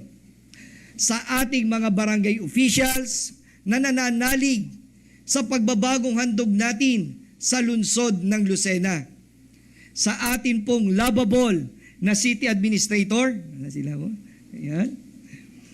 Anacleto Jun Alcala, para sa palagiang suporta at gabay sa pagpapalakad sa pamalaang panlunsod. Kay Secretary Leonard Pensader, para matagal na nating pinagsamahan upang makamit ang pangarap para sa Lucena. Sa aking masisipag na mga department head at division chief na naglaan ng buong husay para sa iisang layunin. Sa bawat empleyado ng lokal na pamalaan na nagbigay ng tapat at serbisyo na may puso para sa mamamayan. Sa lahat ng mga kasama nating nakatulong sa landas ng serbisyo publiko at sumuporta sa atin hanggang sa huli, katulad ng aking kaibigan na si Israel Filisco. Sa mga organizers, coordinators, at sa ating mga community leaders, lubos po ang aking pasasalamat sa inyo. Alam po nyo, napakapalad ng isang Mayor Dondon Alcala dahil nakasama ko ang ating mga department heads at ang ating pong tinatawag na mga chief of office na sila po ay masisipag, honest at tapat at handang maglingkod para po sa ating mga kababayan. Nandyan po, siyempre sa pangunguna ni Admin Jun Alcala, Attorney Euclides Forbes, Secretary Leonard Pensader, Attorney Sheila De Leon, kay Ma'am Rosie Castillo, kay Ate Lerma Fajarda, kay Ma'am Lilian de Guzman, kay Ate Eliza Marie Mijares, kay Dr. Jocelyn Chua, kay Ma'am Janet Hendrano, Engineer Rudencio Tolentino, kay Ma'am Melissa Litargo, kay Ma'am Criselda David, kay Ma'am Maya Ranyada, kay Ma'am Tina Ederon, kay Kuya Arwin Flores, kay Ate Milid Ibias, kay Tyron Mendoza, kay Ate Christy Insina, kay Ma'am Francia Malabanan, kay Charmaine Lagustan, kay Ma'am Mercedita Torres, kay Ma'am Juliet Aparicio, kay Kuya Arnel Abela,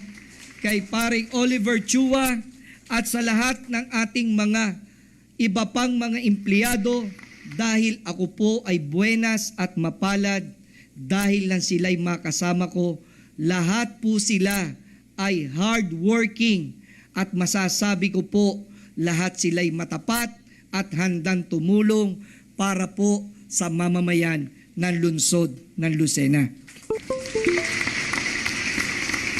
Sa aking pong pamilya, sa aking pong napakaganda, napakaganda at napakabait na asawa kay Maji, nakasama ko po for 25 years, nasabi nga po'y ako po'y naalis as early as 6 o'clock, nauwi alas 12 ng gabi, alauna ng madaling araw, na nakaunawa sa trabaho ng isang Mayor Dondon Alcala. Maraming salamat sa aking asawa, Maji, sa aking mga anak, nakamukha ni Mayor Dondon Alcala, si Kuya Mark, si Don Marie, at syempre, ang aking bunso, si Graciel. Sa aking ina na si Mami Alte, kay Mami Chit, sa aking kapatid, kay Ate Alma, kay Gary. Tandaan nyo, kayo ang lagi kong sandalan na siyang pinagmumulan ng aking tibay, ng loob at pag-asa. And to all the Lucinahin I have served for all these years, whatever we have achieved in the course of our journey, know that you have been the central and most important capital resources of our progress. This is Lucena we have hope for. This is the Lucena we have built together. However, our collective work shall not end here. May the word of Henry Wadsworth Longfellow continue to ring in our soul to remind us that our destined path is to always act that each tomorrow find us a better than today. Sabi nga po natin, it is not goodbye. Sabi nga po sa media, it is not signing off. Sabi nga po natin, ito po ay parang isang libro na meron tayong bagong chapter na binubuksan sa ating buhay. Naging naandito lang po ang isang Mayor Dondon Alcala. At kagaya po ng lagi kong binabanggit, mas maganda pa rin po na tayong lahat nagsasama-sama, nagkakaisa para po sa bagong Lucena.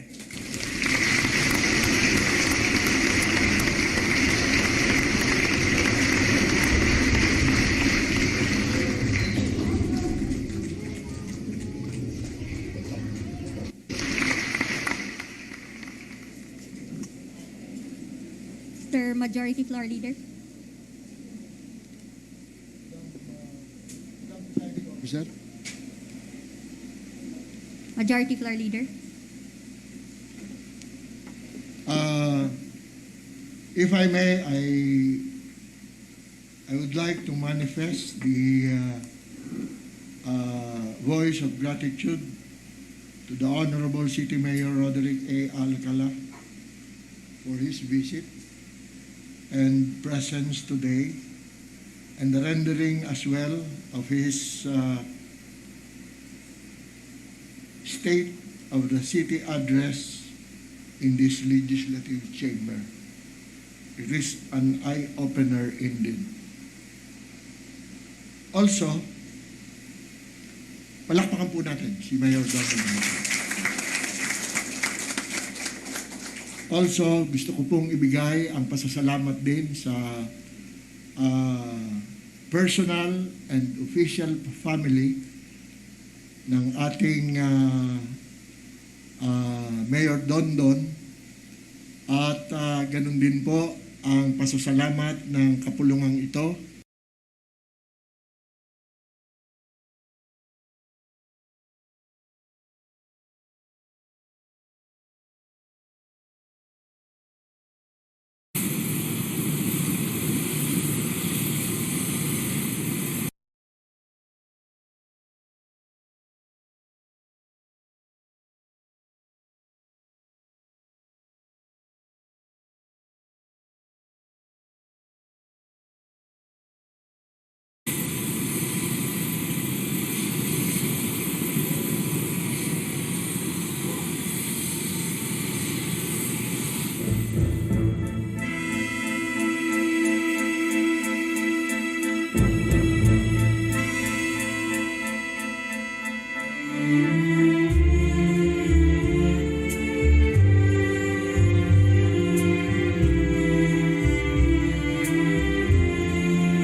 Ladies and gentlemen, the President of the Republic of the Philippines, Rodrigo Roa Duterte.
On the part of the Senate, the joint session is called to order. On the part of the House of Representatives, the joint session is hereby called to order. Please rise for the singing of the Philippine National Anthem, to be led by Ms. Morissette Amon and accompanied by the Philippine Philharmonic Orchestra.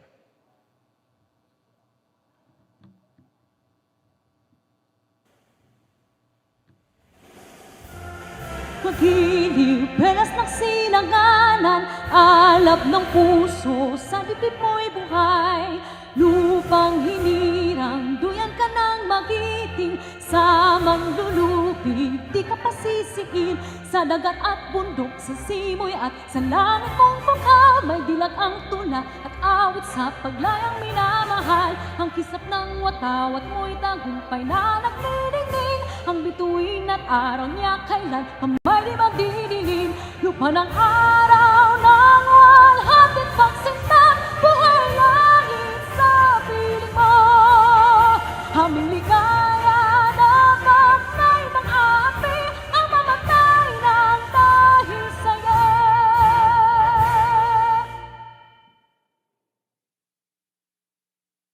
Please remain standing for the nation's prayer.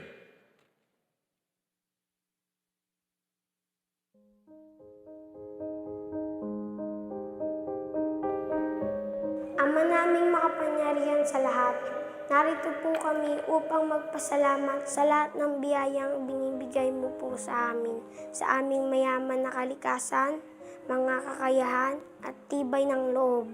Maraming salamat po. Basbasan mo po at gabayan ang aming mahal na inang bayan at ang aming mga leader na pangalagaan ang aming kinabukasan bilang susunod na henerasyon ng aming mahal na Pilipinas. Gabayan mo po kami sa harap ng pandemya at protektahan mo po kami. Ipakita mo po sa amin ang tamang daan upang malagpasan namin ito at lahat ng mga darating pang sakuna, kalamidad o anumang hamon. Lahat ng ito ay tinatanggap namin bilang pagsubok lamang upang lalo kaming sumampalataya sa iyo. Naway matamo namin ang ganap na pagkakaisa bilang isang bayan. Turuan mo po kaming maging mapagkumbaba at laging unahin ang aming kapwa bago ang aming mga sarili, lalo na ang mga kapuspalad, mga dumaraing at ang mga nais na marinig, pati na rin ang mga kababayan naming naghahatid ng mahalagang serbisyo sa kapwa, maging dito sa Pilipinas o sa ibang bansa. Patatagin mo po sana kami bilang tao at bilang isang bayan na laging nananalig at naniniwalang hindi mo po kami pababayaan kailanman. Salamat, Panginoon, sa lahat ng iyong blessing sa amin. Ito po ang aming dasal. Amen.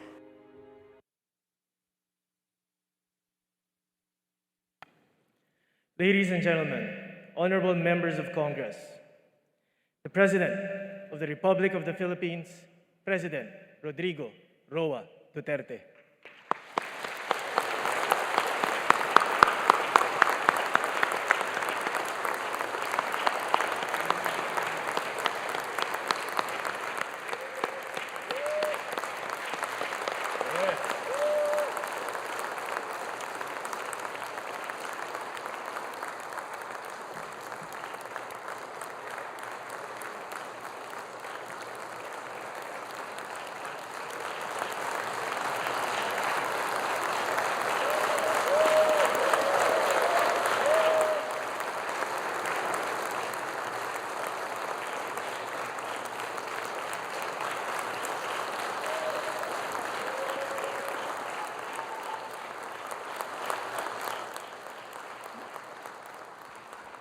Kindly sit down.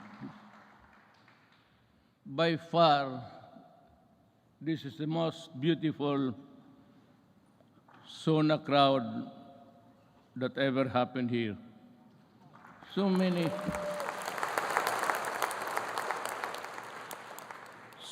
beautiful faces, and you only have to guess when you see the full face of the person. Senate President Vicente Soto III and the honorable members of the Senate, House Speaker Lord Alan J. Velasco, and the honorable members of the House of Representatives, Vice President Maria Leonor Robredo, former Presidents Fidel V. Ramos, Gloria Macapagal Arroyo, Joseph Ejercito Estrada, the Chief Justice Alexander Gismondo, and the Justices of the Supreme Court, Executive Secretary Salvador Medialdia, and the members of the Cabinet, Dean of the Diplomatic Corps, His Excellency Archbishop Charles John Brown, and the distinguished members of the Diplomatic Corps. My fellow government workers, and of course, to my lovely wife, Hanilet, mga mahal kong kababayan,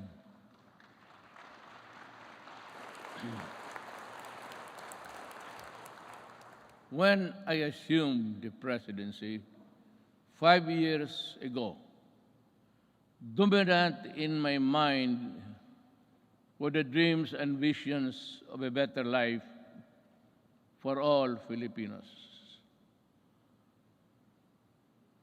I saw them as reachable through the institution of reforms and radical changes in both in the structure of government and the mode of governance. Changes designed responsibility, accountability, and all in consonance with the truth that the public office is a public trust. When I ran for the presidency, I just made fundamental processes, and strangely, you can count them by the fingers of your hand. I made those changes which I thought that was really, there was time and doable. To offer free education, it's there already. The universal health care, nandiyan na po. The fight against illegal drugs, criminality, and corruption, and the development structure, including free irrigation and other big-ticket projects, which I thought I did not have. the funds to do it. But perchance, among others, they were done in my term. Today, as I approach my term, my end of my term, I have less visions, but more remembrances. But mine is not to rue or to second guess what might have been, but to bear and respond with the urgency of the unforeseen events as they unfold. Even before I took the oath of office, and everyone else, I suppose, knew the gravity of the enormity of the problems that the country was facing. And precisely because of that awareness, I was driven to hasten implementation of changes which I believe the country needed, keeping in mind that the Constitution afforded me only 6 years to make those changes happen. Making a difference within the constitutional time frame is what I was up against. But no one gets by legally without warming to the needle's eye of the constitutional imperatives. That is why I cajoled, I shewed, I pushed, and I tangled with men of wealth and influence who were oblivious to the angst and pleas of the weak and impoverished. And for that, I was pilloried to no end. But I did not succumb to the attacks, and neither did I allow criticisms, however intense, dampen my determination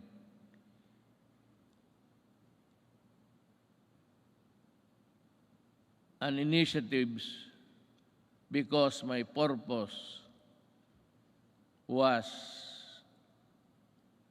pure and unpolluted.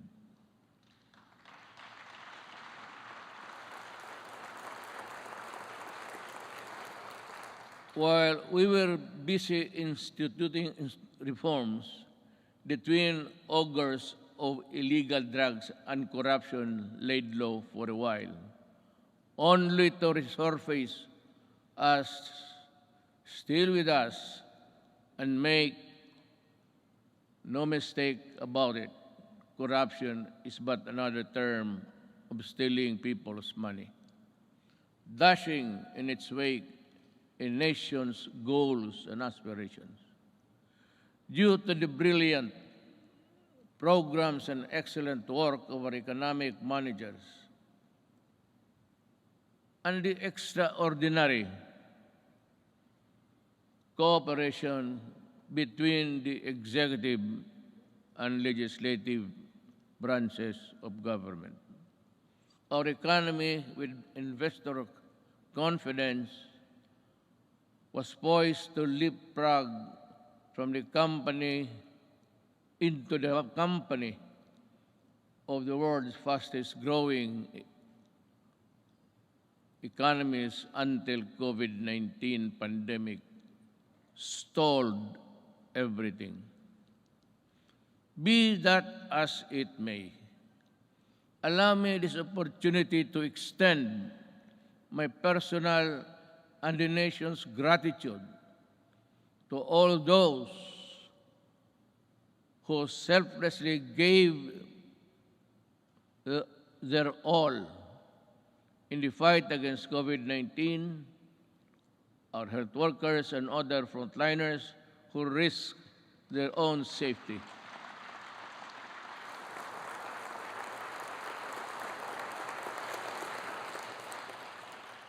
To keep our essential health services and our food supply chain running, boosting the economy, activity, and ensure peace and order in our communities.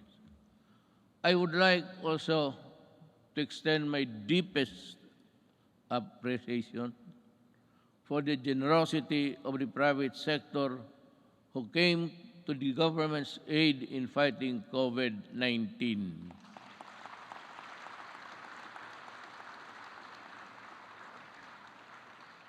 I am profoundly thankful for your sustained assistance to fellow Filipino.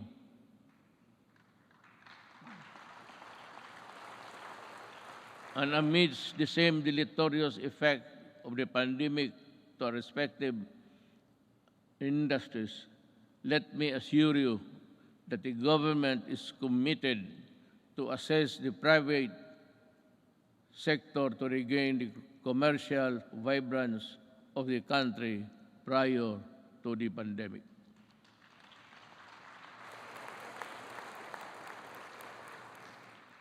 To our local executives, this pandemic pushed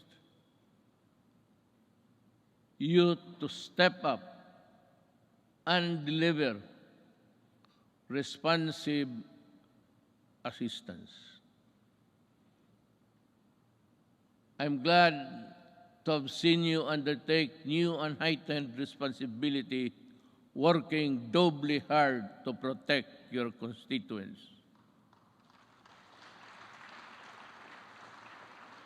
To the international development partners who extended a helping hand amidst the global health emergency, the Philippines remembers your kindness and goodwill with sincere gratitude.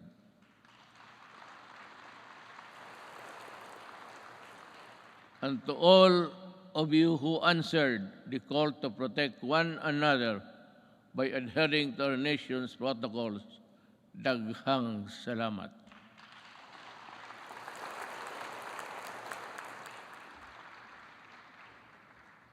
But then, let me ask, perhaps you and to myself, what exactly is the state of the nation today? In the light of the pandemic which has paralyzed business activities and crippled even the strongest world's economies. So, where do we go from here? Looking back to our accomplishments. In my first SONA, I laid down with utmost commitment and resolve the overall direction of my presidency. A comfortable life for all Filipinos anchored on a people-centered approach to development and governance. If I remember correctly,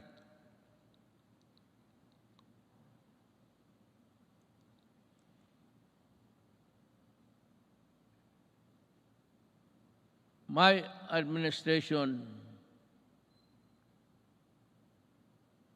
I said, will implement a human approach to development governance in our people's welfare in the areas of health, free education, adequate food and housing, environmental preservation, and respect for the culture. I bore no illusions that steering a nation towards a comfortable life for every Filipino would be easy. Indeed, the past 5 years have truly been challenging,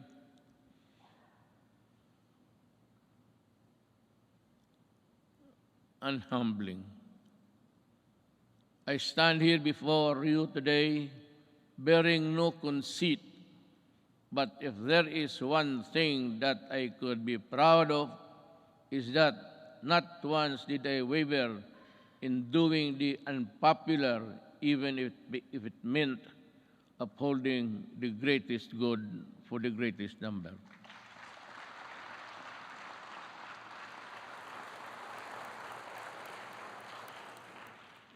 Before I took office, our country was beset with communist insurgency scattered across the nation.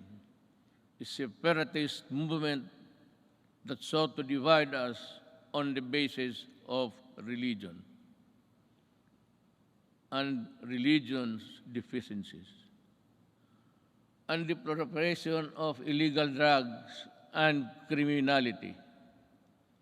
Our armed forces were ill-equipped to deal with internal and external threats, while the police force had been overwhelmed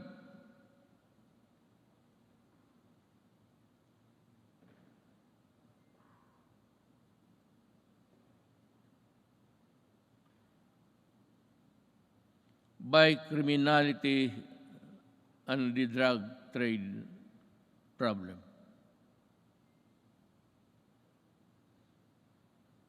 This is why I made it a priority to strengthen the institution, boost the morale of the men and women of the armed forces of the Philippines and the Philippine National Police and other armed services.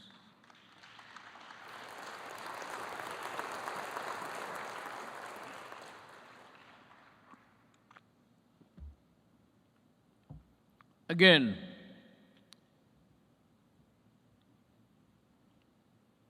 I thank Congress for working with the Executive Department in enhancing capabilities of the AFP and PNP through our modernization program. In 2018, we raised the salaries of our military and uniformed policemen and personnel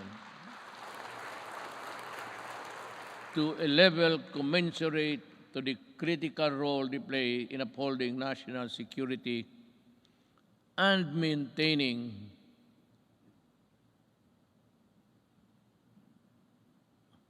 order. I am asking Congress to pass a unified system of separation, retirement, and pension of military and uniformed personnel to maintain government fiscal flexibility and provide adequate benefits and remuneration to our men and women in uniform. This shall apply only to the new entrants of the military and civil. Hindi ho lahat. It cannot be that we have to pay so many, even the salaries of the retired. They get a chunk of the big budget. And if we include the new entrants, the funds available for them would not be enough. It is also high time for us to pass a law providing free legal assistance to AFP and PNP officers, enlisted personnel,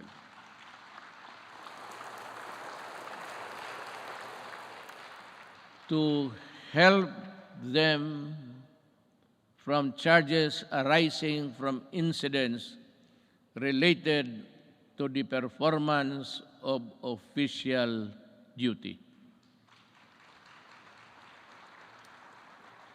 The continuous upgrading of our defense capability shall ensure that we shall uphold our territorial integrity and sovereignty from external and security threats. Among the new additions.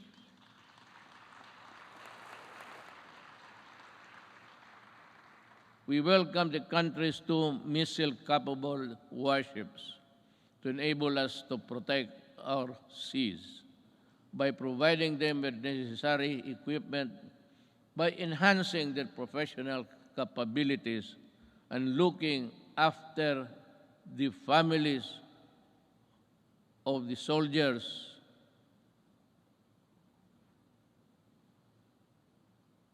who would not be longer be in their company.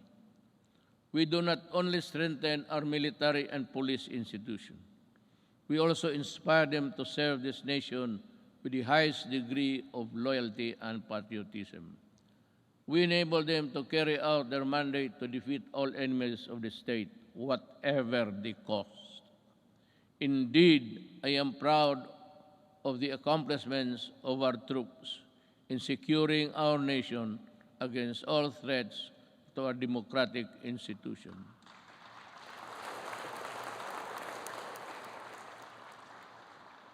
But peace must be realized.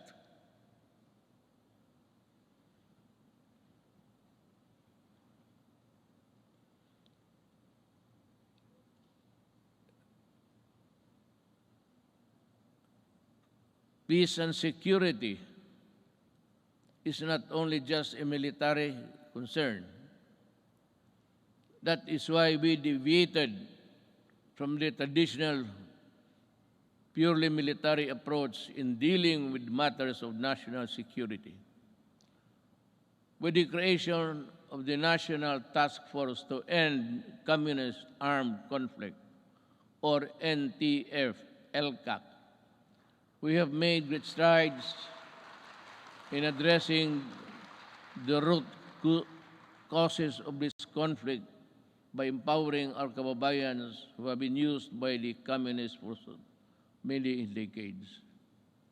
In our continuing effort to build state of safe and conflict-resilient barangays, we have worked towards the sustainable rehabilitation and development of communities where the communists used to operate. Through the NTF-LCAC, we invested in farm-to-market roads, school buildings, water and sanitation, health stations, and livelihood. Alam mo, kasali na tayo dito lahat.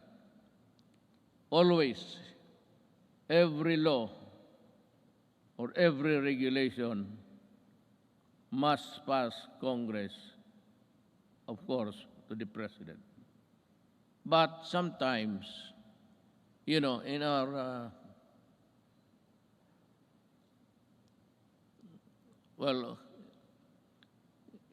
in the performance of our duties, we encounter the not so nice of confronting each other. But because of these interventions, more than 17 former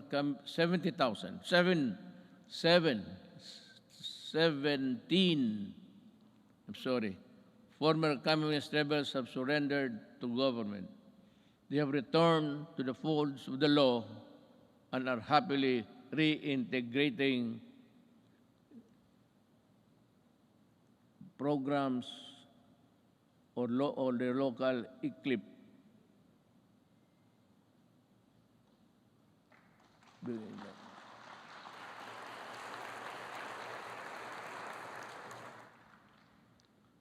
It's either I am talking too fast or too slow, or the operator of this thing here is drowsy.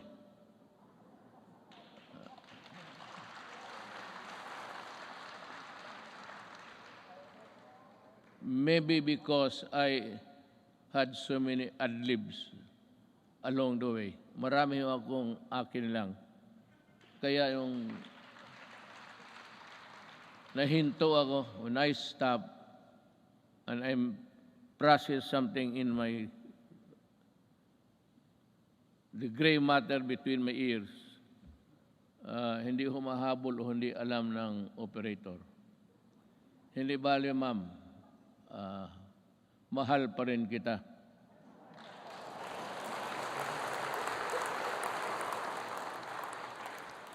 Lalaki ba ito o yung mga babae? Kagabi yung mga babae, sila? Sabihin mo sa kanila, magipagkita ako maya. I will embrace them for their punctuality in operating this, this strange machine that gives you the speech. With the support of our local government units, I am confident that support for the communist movement will continue to erode in the next few months. Unlike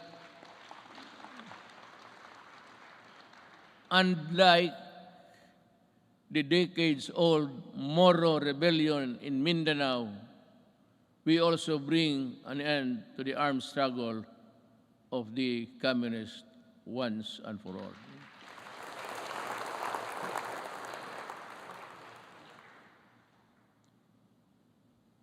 Sa totoo lang, itong komunista, college pa ako. Hanggang ngayon, ang mga sige pa rin. So, speech mo lang ito, kunwari lang, pero ang totoo, there's a lot of fighting going on in the countryside. But I'd like to credit the police and the military for destroying so many communist fronts. I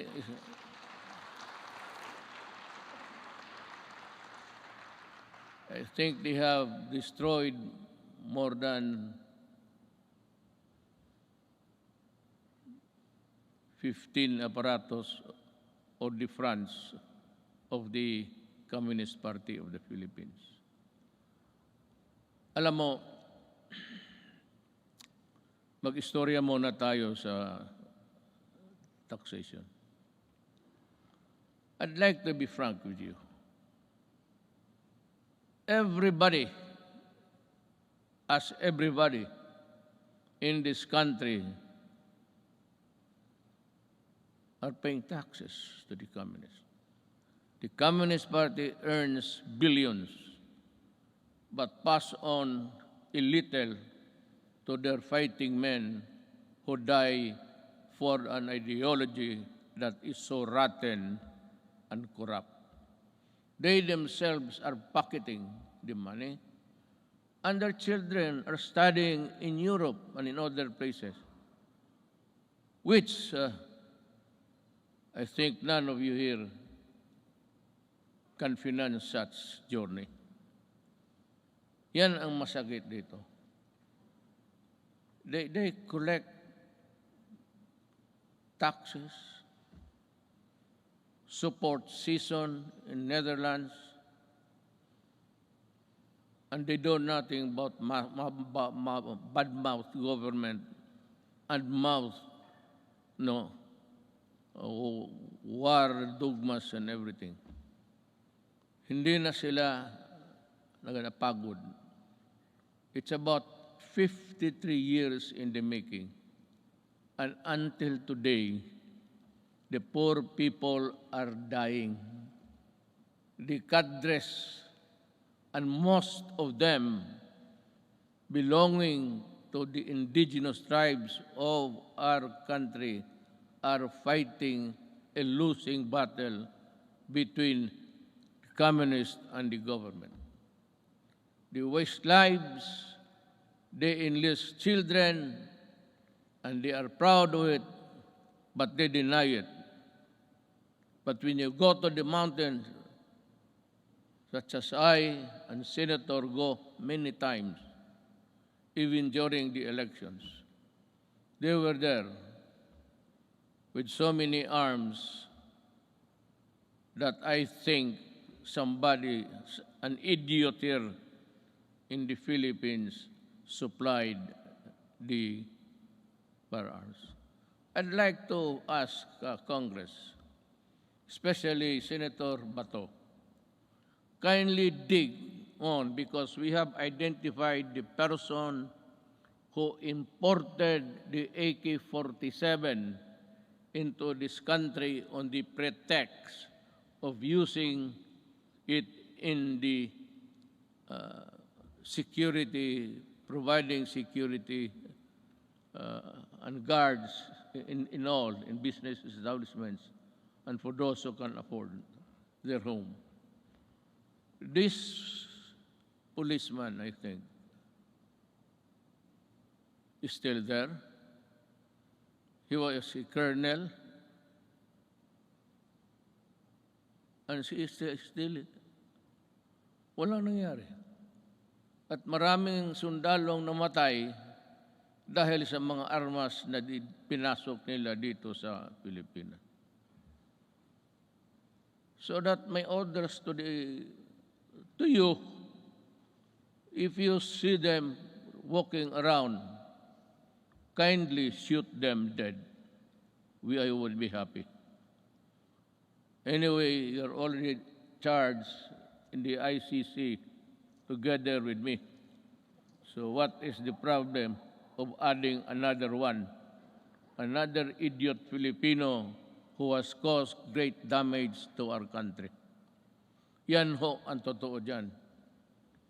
At itong mga pulis, but let me go back in time.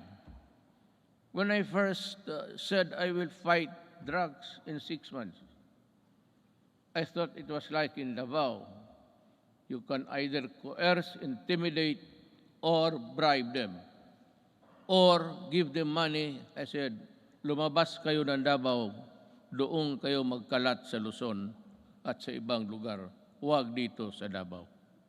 Naniniwala naman ang mga ulol at we were able to attain a sense of normalcy in the city.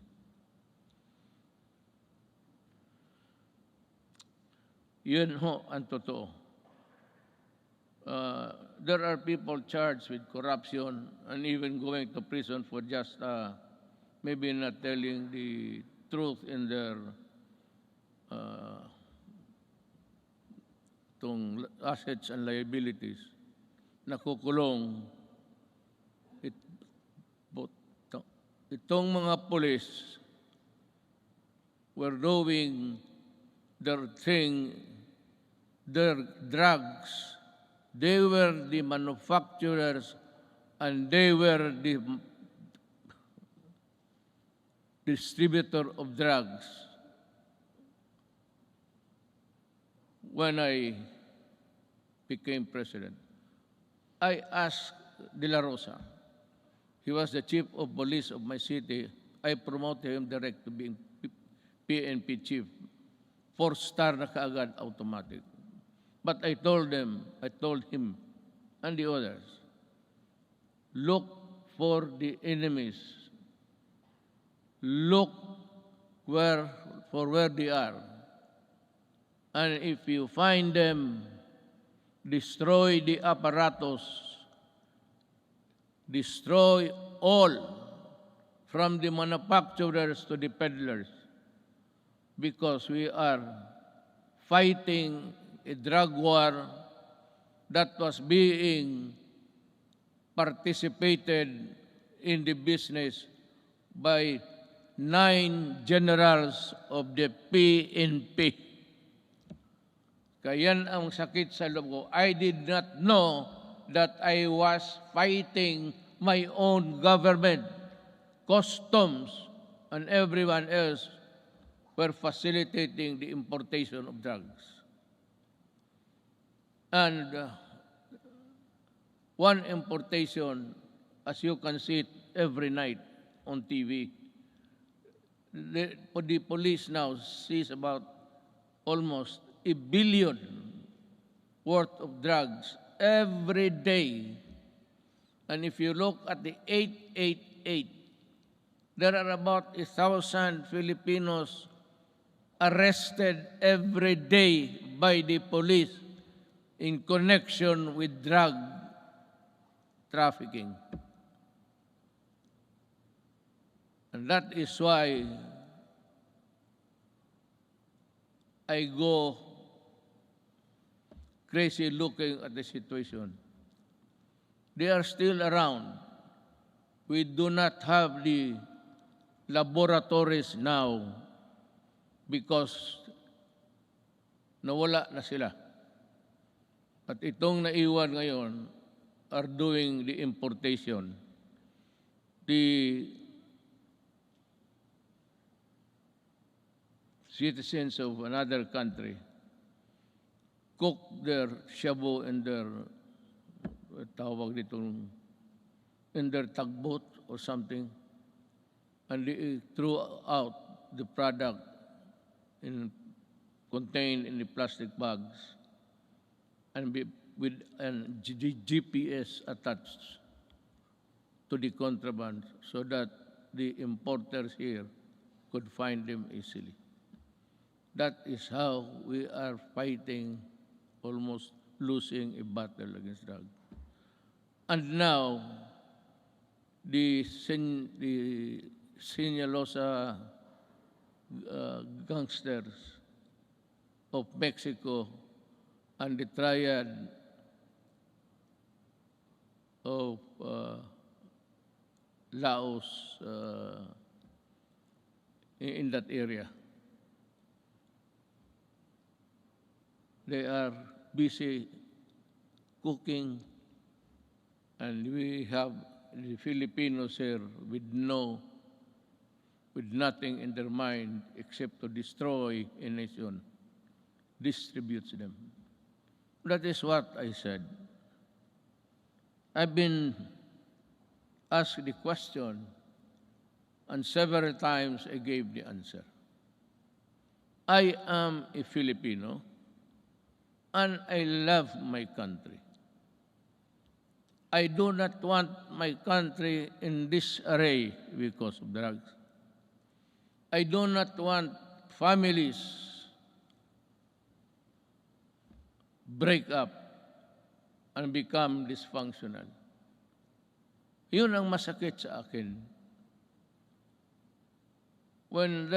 If you want to destroy a family, look for a way of the member or a resident of that family home.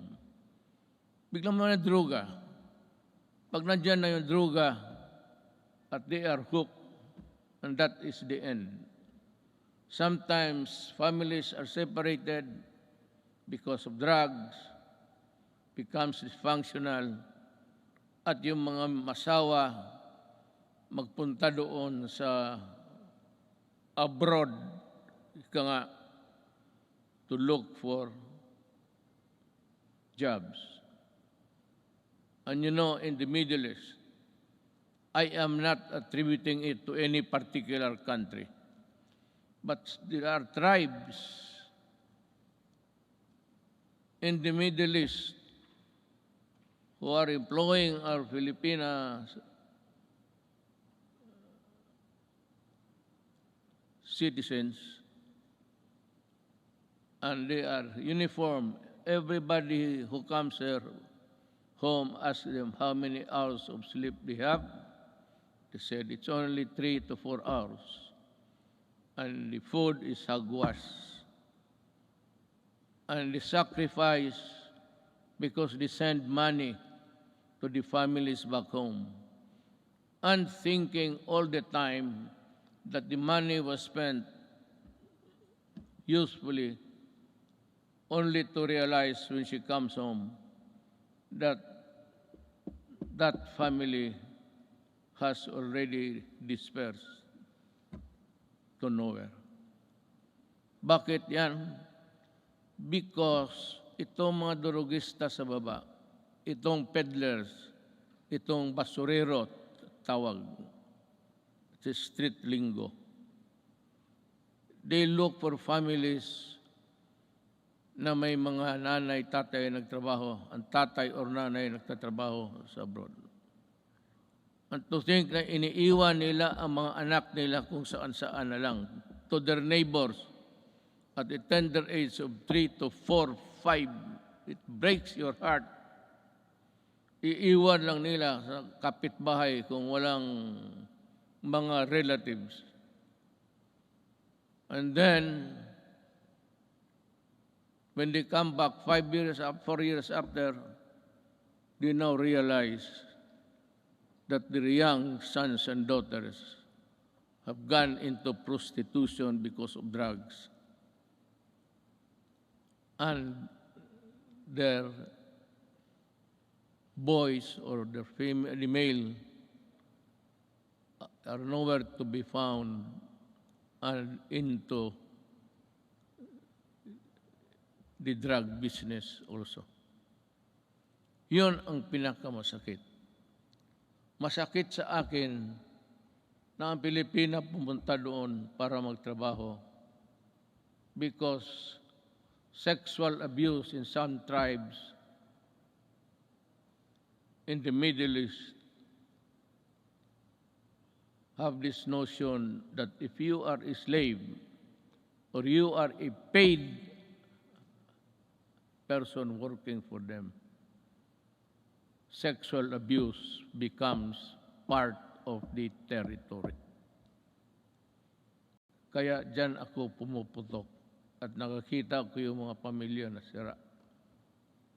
And to think that they labored without sleep, eating, I said, garbage, and not being allowed to go to their own church to pray, well, that is prohibited by them. And we have been, just because of their money that they get, we just look the other way around, but still being, bothered every night and day, what will happen to the next succeeding group of. That is why I have in this speech, I talk about slavery.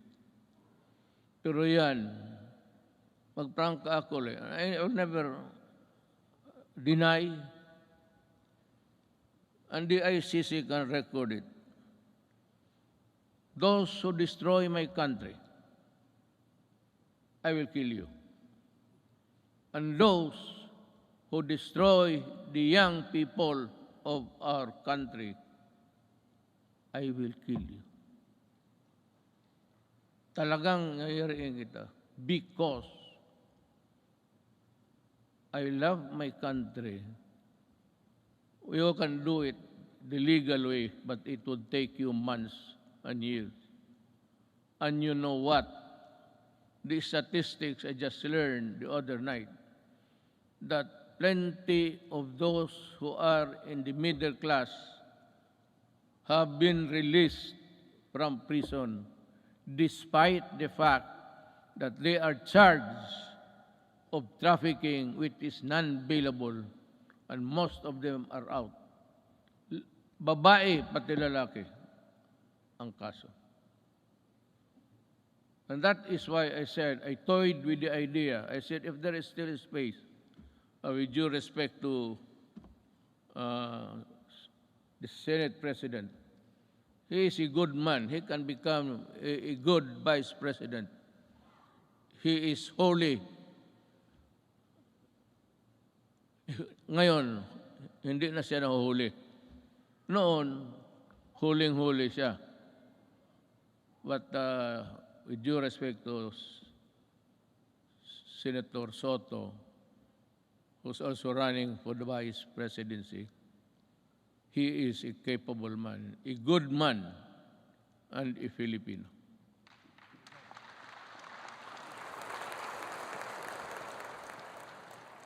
Sige ako tingin sa harap na dito para sa likod ko.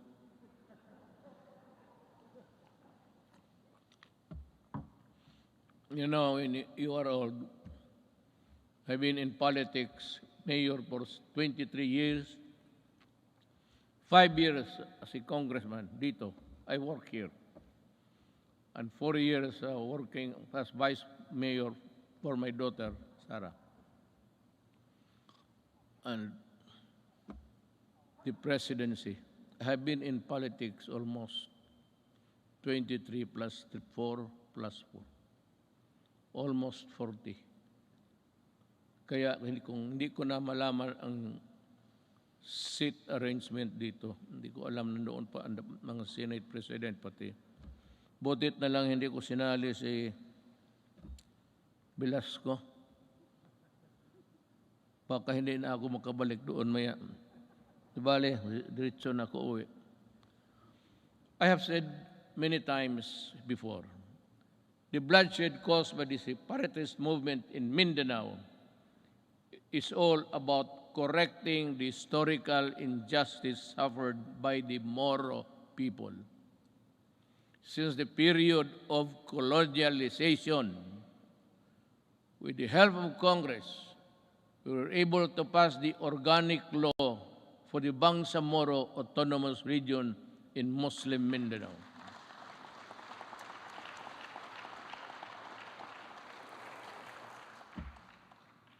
Finally fulfilling a promise that was decades in the making. Our victory in Marawi is also a testament to how the Filipinos' patriotism is far stronger than any extremist group. As I have said before many times, there is no room for lawlessness in this country.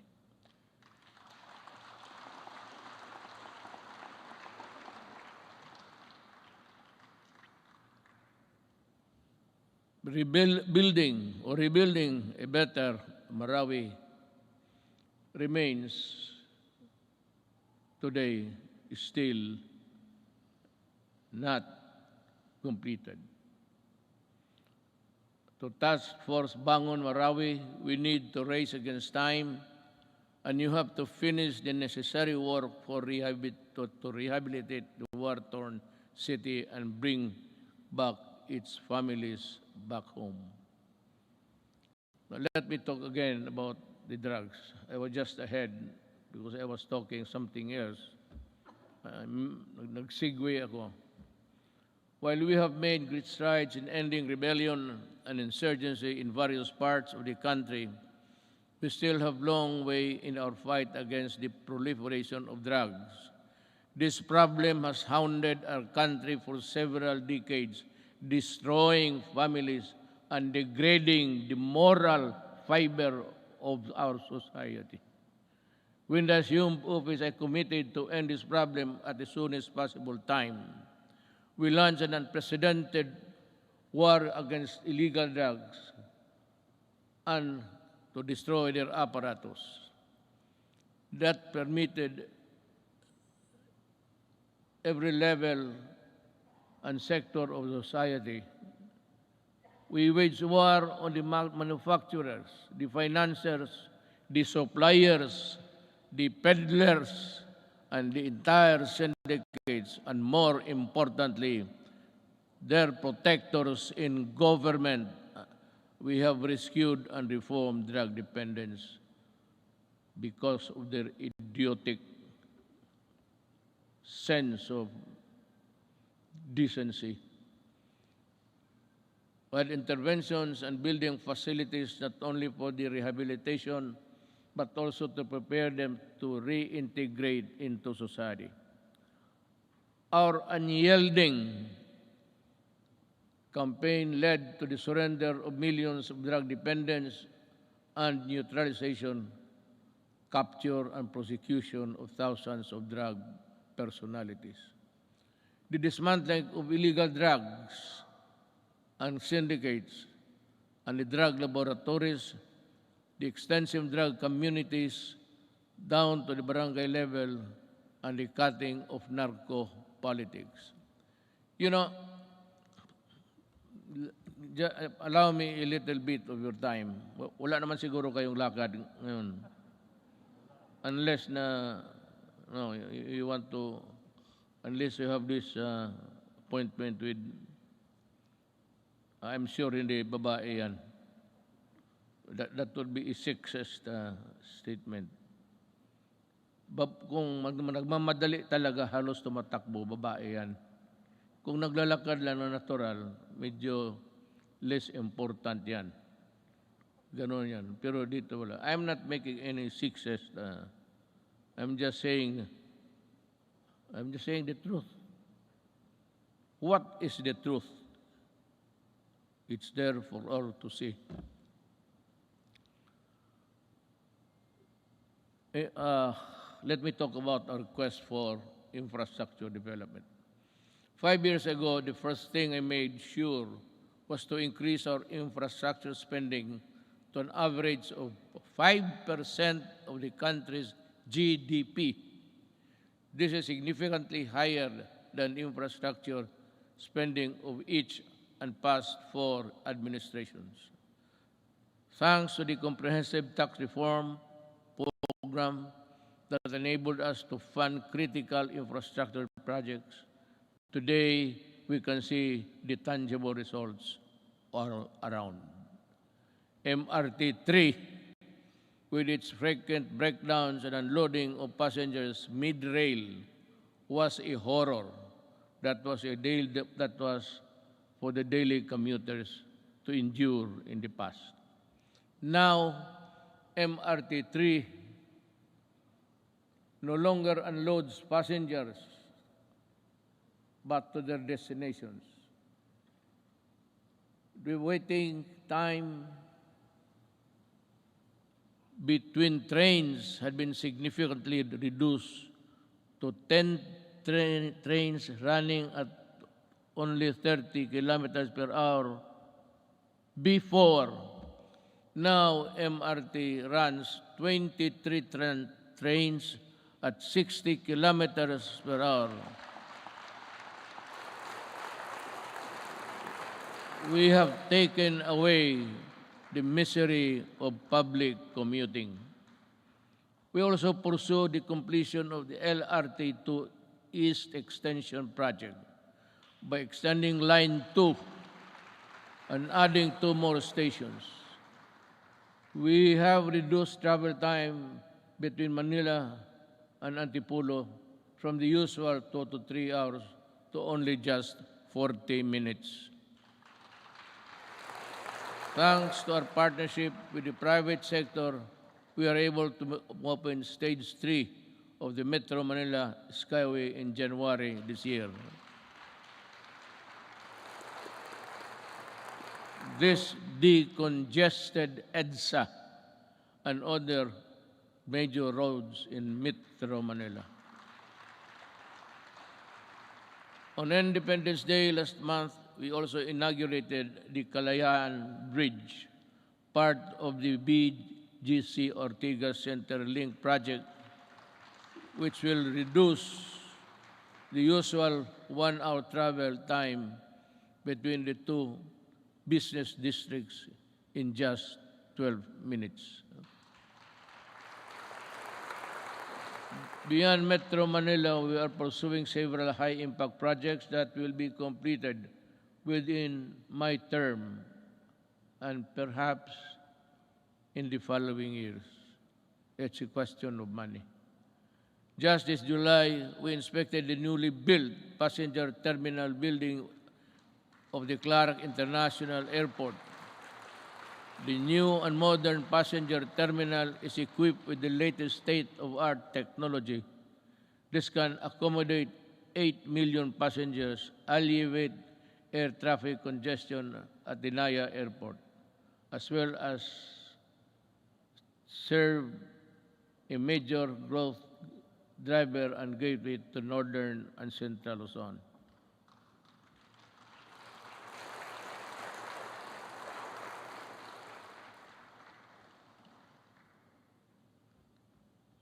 Madali man na magpakpak, ang basa ang mahirap.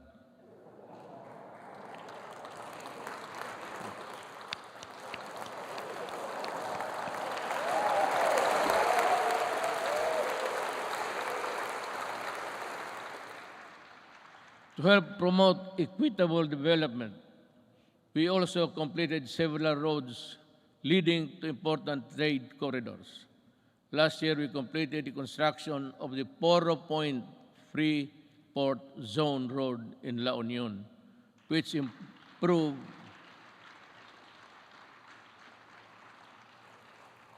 nakita na ninyo yan? Wala. Sige lang pakpak. You don't even have a picture of what I'm talking about, I'm sure. To improve access to prime spots for investment tourism in the Poro Point area. We also completed the junction Lanao-Pagadian-Zamboanga City Road, which will provide easier access to farms and easily transport their agricultural products at low cost and in great quantities to industries and economic zones located in Diplahan, Zamboanga, Sibugay.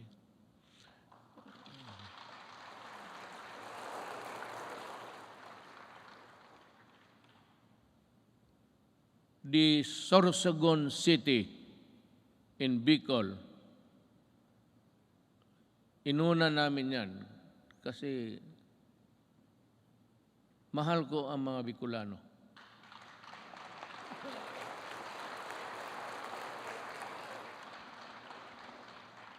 Pangangatawan ninyo yung pakpak ninyo ha. Baka the Sorsogon City Coastal Pass-by Road is targeted completion by the end of 2021, while the Davao City Coastal Road will be completed by 2023. Bakit? Why? Why is Davao last? Kasi sinabi ko sa kanila, unahin ninyo yung buong Pilipinas. During the initial years of my presidency, I told the economic managers and the DPWH, pati si Art Tugade sa transportation, unahin ninyo ang Luzon at ibang areas sa Mindanao. Do not look into the political entrails of this city and other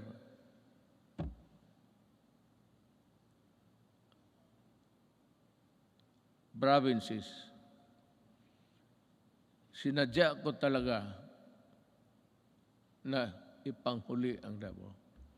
Kaya for the Davao venues, you must understand that we cannot really unahin natin yung, kasi taga dyan ako eh. Kung hindi ako sigurado taga Davao, tapos na yan, pareho ng iba. Kaya lang sinabi ko, make Davao the last priority. At totoo yan. Sorsogon is a little politics, but that's the territory of our Vice President, Lene Robredo. Are you here, ma'am?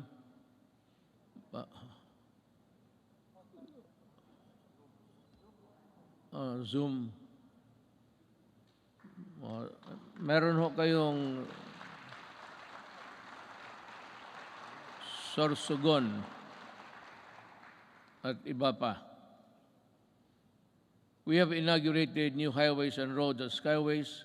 We have bought new trains, and these are a testament that we have greatly eased the grueling experience of traveling and commuting. And to sustain our momentum in infrastructure development, I have directed DPWH, DTR, NEDA, Department of Finance, and DBM to be on full speed to ensure that our flagship project will be completed within my term, especially those that could help disperse economic activity outside of the densely populated Metro Manila. I thus earnestly call upon our LGU and private sector partners to help us speed and go for the earliest realization towards our flagship project, infrastructure, and others. Let me dwell about governance. As we improve the connectivity, we work towards greater convenience for our travelers, we have extended the validity of the Philippine passport to 10 years to lessen the burden of our traveling travelers and OFWs.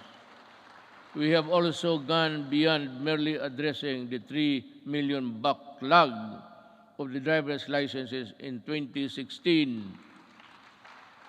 We also extended for the new cards the validity of the driver's license to 5 years, and addedly, we shall begin the issuance of these driver's licenses within 10 years, which would be good for 10 years if there is no traffic violation.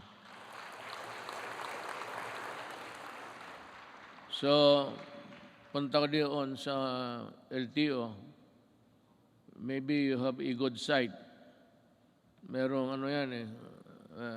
I think there's an examination there somewhere to test your ability to drive safely.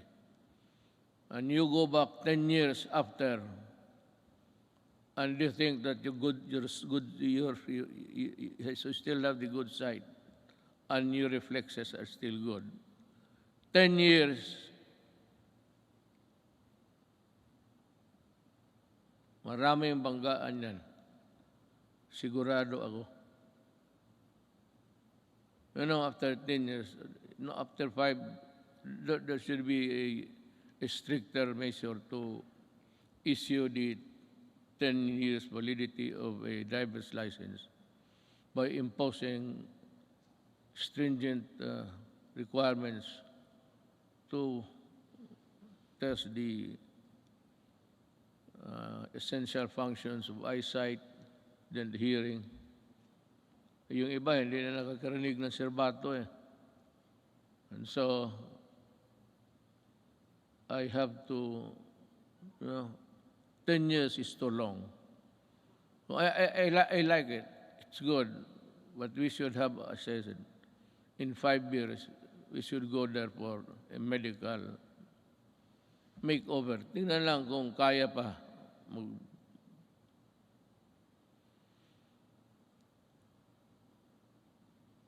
Not only did we extend the validity of the licenses and passports, we also sought to make long lines a thing of the past. By streamlining government processes, these efforts are embodied in the Ease of Doing Business Act, which Congress passed on 2018. Thank you, Congress.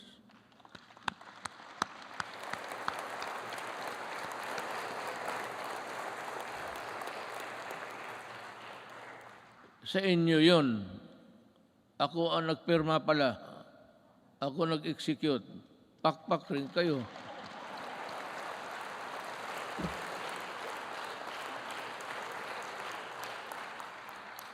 Dapat ganun ang SONA. Sabihin mo lahat. At sabihin mo na your, not really your qualms, but your misgivings somewhere there.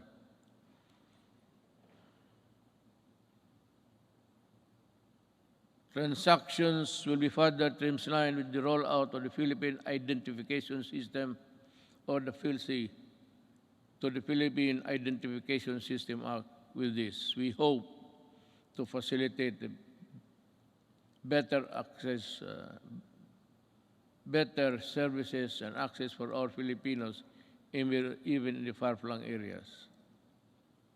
I want to say something about this, but I'm taking too long, We also ensured the modification of the salary schedule for civilian government personnel through the salary standardization Law 5. A necessary measure for our civil servants to recognize their work and accomplishment, as well as a gesture of gratitude and goodwill. We have this legacy, and we hope to pass on this establishment of central business portal, single site, and for all business-related transactions, such as securing business permits, licenses, and clearances, and launched earlier this year. It shall be elevated with a global standing in doing business arena and improve our country's competitiveness. Alam mo ito, yung queuing. When I was a mayor, I don't know, but maybe a legislator or a senator or a congressman, well, not really that he's higher than the others. But kung dumaan ka as a local government employee, worker, just like me, for 23 years, itong queuing, matagal ko na ito. In Davao, ang passport issuances na doon sa likod ng SM. Isang gabi, nagmotor ako, nakita ko yung mga paa sa simento. So I was thinking, anong nangyari dito? So nagbaba ako, sabi ko, bakit dito kayo natutulog? Sabi nila, you know, Mayor, ang pagbukas niyan, kailangan nakapila na kami. Pag hindi, sunod, ibang araw na naman kami. So, I called for the chief of office. When I said, look, I may not be the person above you supervising, but make sure that this thing will not happen tomorrow. As in tomorrow. Tapos tinawagan ko ang itong sabi ko, why don't you give cards? Kung marami sila paglinya, may maglakad na martial, o ito, ikaw bukas, at 4 p.m. So you have to study the time and motion of people doing work. Sabi ko, ayaw ko dito sa Davao. Because Mindanao, nasa Davao ang ang issuances ng passport. So ngayon, pagka-presidente ko, sabi ko, ayaw ko nang makita yan. Not during my time. Not during my time. Maghanap ka ng ibang panahon. Ayusin ninyo yan. I do not want people queuing under the heat of the sun and rain. Kaya, sabi ko, di magbigay kayo ng card. They should go to one window, magkuha kayo kung kailan sila makabalik. So divide, I said, study your time and the motion of, the process of. And dito nangyari na because I insisted. Today, there is no more queuing, especially in the National Office, Statistics Office. Nakita ko. Talagang, sabi ko na,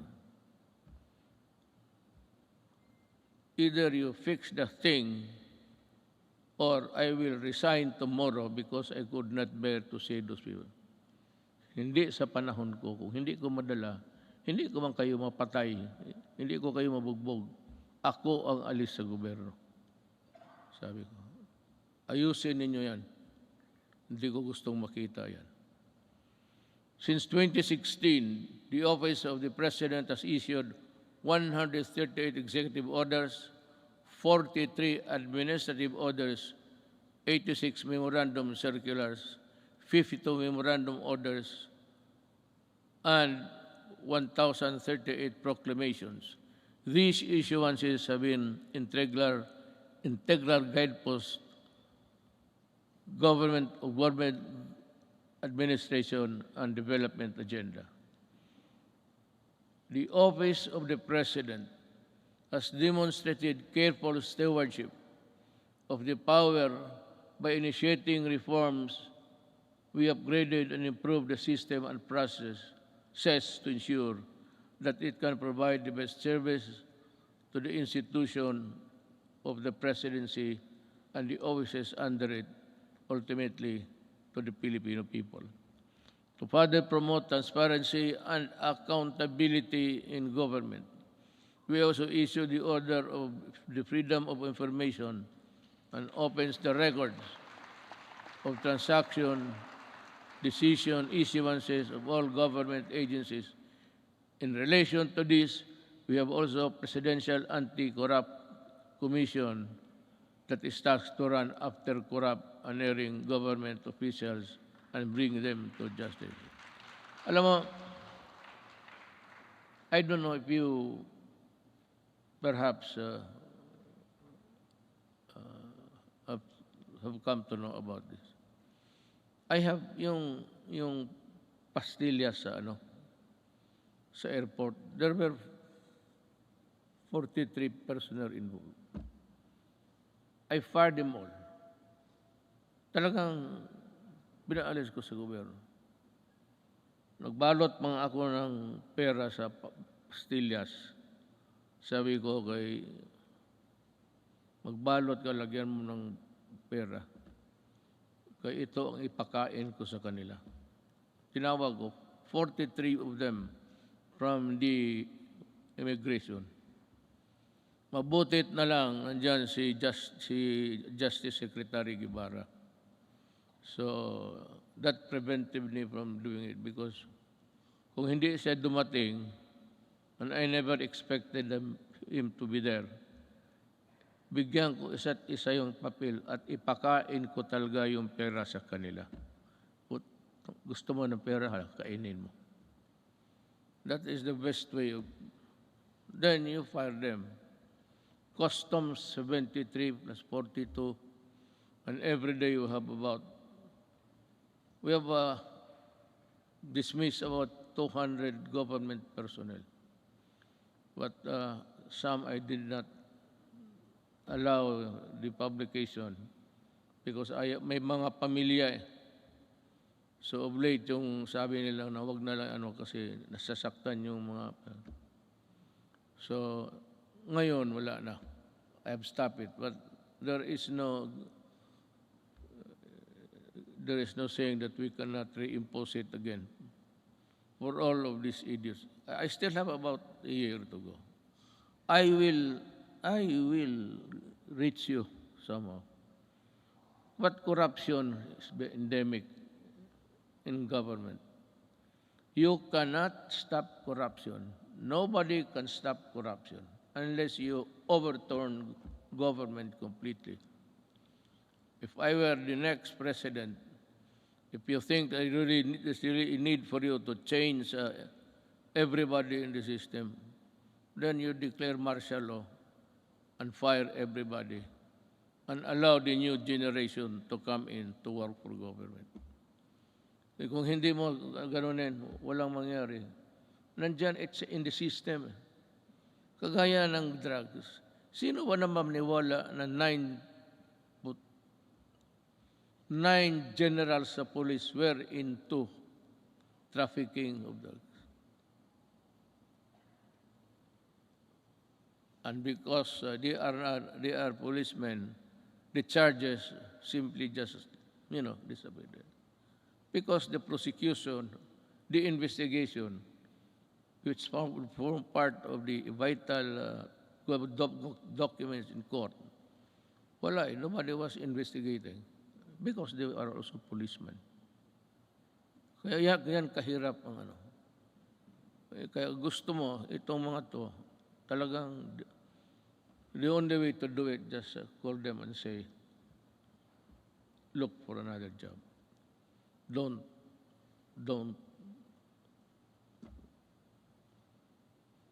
Ganon kahirap. Now, let me pursue my talk with the foreign policy of the country. In the international arena, we have vigorously pursued an independent foreign policy centered on the promotion and protection of our core national interests. Yet,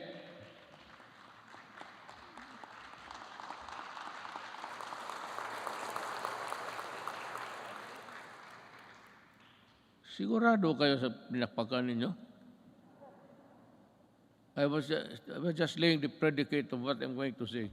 Yet, we continue. I will just give the cue, then you clap your hands. If I Yet, biro lang yan, ha? Yet we continue to work with all nations and seek partnerships that work, because despite differences, it is an independent world where interests and objectives intersect.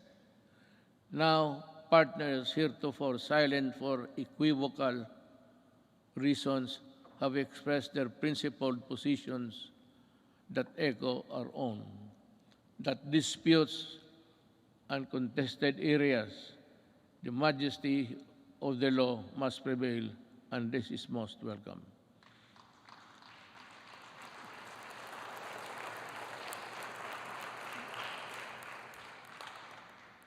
To our friends in ASEAN and around the world, thank you for supporting my government, my country and people, where it truly matters. I assure you that the Philippines will remain a responsible member of the international community.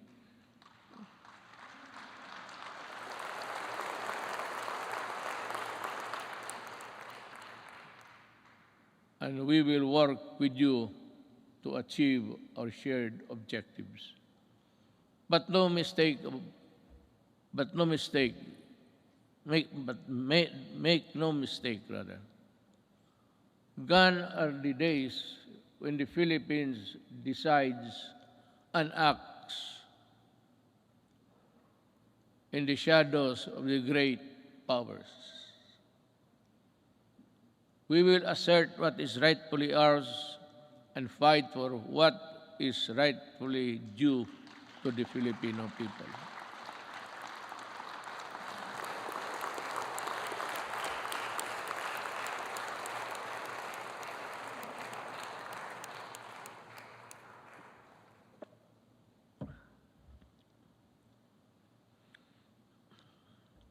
We do not have any sooner every day. Now is as good as any other time to just let it out from puso mo. This is why we sent back container vans of garbage, because our country is not a dump site.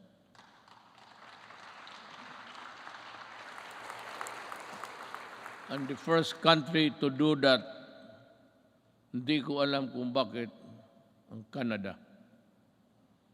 And the container was there for 3 years because hindi alam ng port authorities kung anong gawain nila sa garbage. And I said, isauli mo. I want it done tomorrow. Those containers must be out of our country. Pag hindi, kayong lahat, all of you in custom, I'll fire you. That is a good ground for dismissing people for accepting the garbage. Kaya,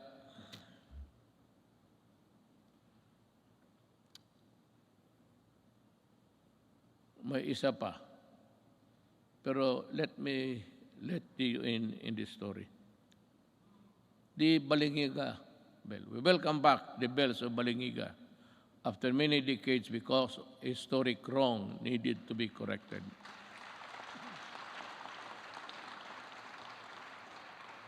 The deal was, I would say, I am in bad faith.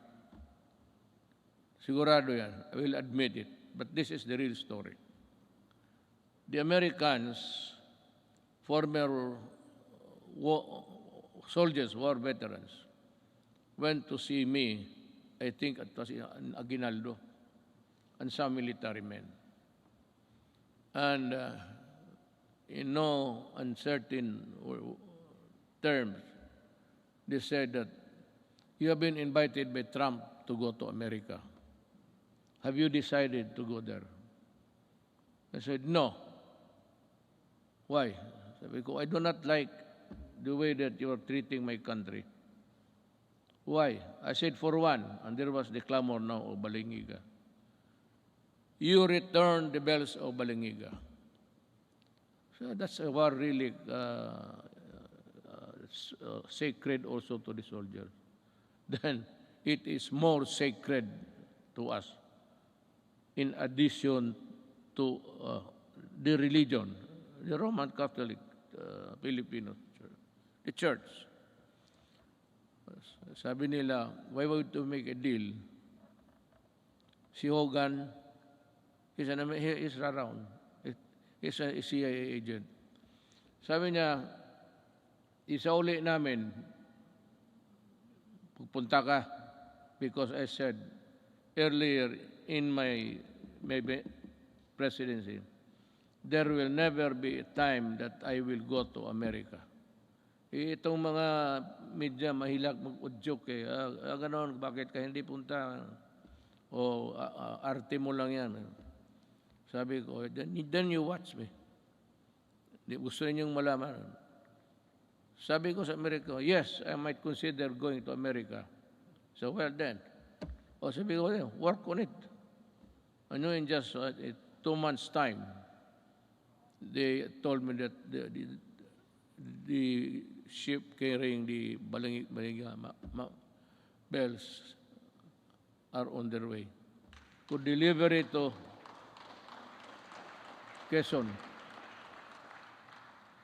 You remove it, you put it back there, kayo mismo. So tulong-tulong sila doon, nabalik na. Hogan said, so when are you going to go to America? So I do not have the time. But I will go there. Nung malapit na, hindi na talaga ako pumunta. Well, how about your promise? Well, I lost time to do it. I cannot do it now. Pero talaga, in my mind, and the Americans might know it, there was never in my mind a trip to America. Ngayong Balingiga, sabi ko, you massacred one barangay, baryo noon, women and children and all. Pinatay nila lahat. Because that bell, Balingiga, was used to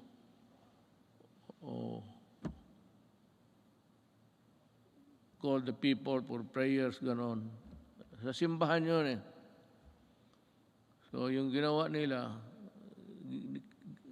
every time it is used, the Americans knew that it has a great significance to the Filipinos, the Balingiga. After the massacre of one barangay, how many at the time, we would never know. But it was said, isang baryo. No barangay ngayon, baryo noon yan eh. Baryo is an American word. The barrio. They also call the small places in Mexico barrio. The Americans borrowed it from the Spaniards, barrio. So sabi ko, you really got it at the expense of the blood of Filipinos. Do not hurry me up. If I go to America, it will be in my own time. Pero actually, wala ako. I have not been to America for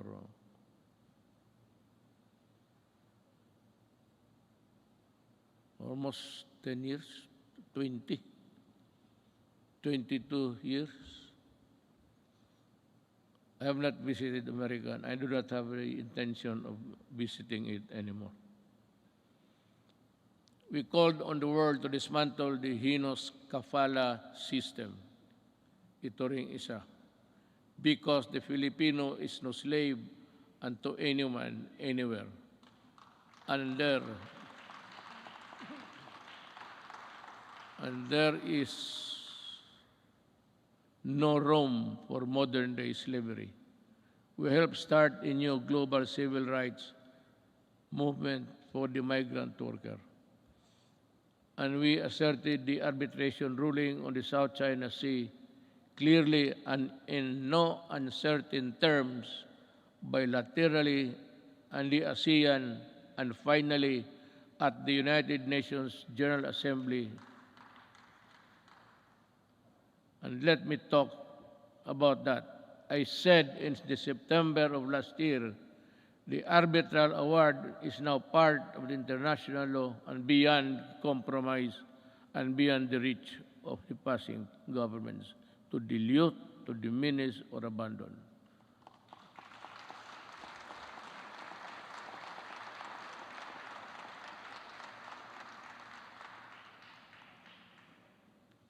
That is the problem. We would like to just to everybody in the Middle East. I would like to tell them that not only Filipinos, but all human beings, the kafala has no place there because it's a setup for slavery. Either you correct it or we will ask our workers, Filipino workers, to go home. Sabi ko, bahala na. Kung mahirap lang kami dito, okay lang. We will try our very best to make up for what they have lost, what they will lose in the process.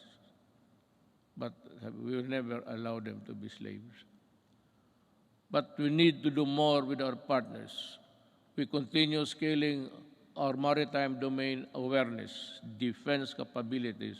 Yet, we will not close our doors on diplomacy and the tongue, because that is how disputes are settled and never by force.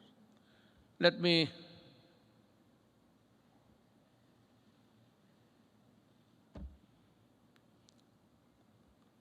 alam mo, I respect the opinion. You should be aware by now of how I talk, especially on matters of crucial matters that involves the country. Ito bang arbitral ruling? I've said it I think in the later part of the speech. I said that what's your problem in the arbitral ruling?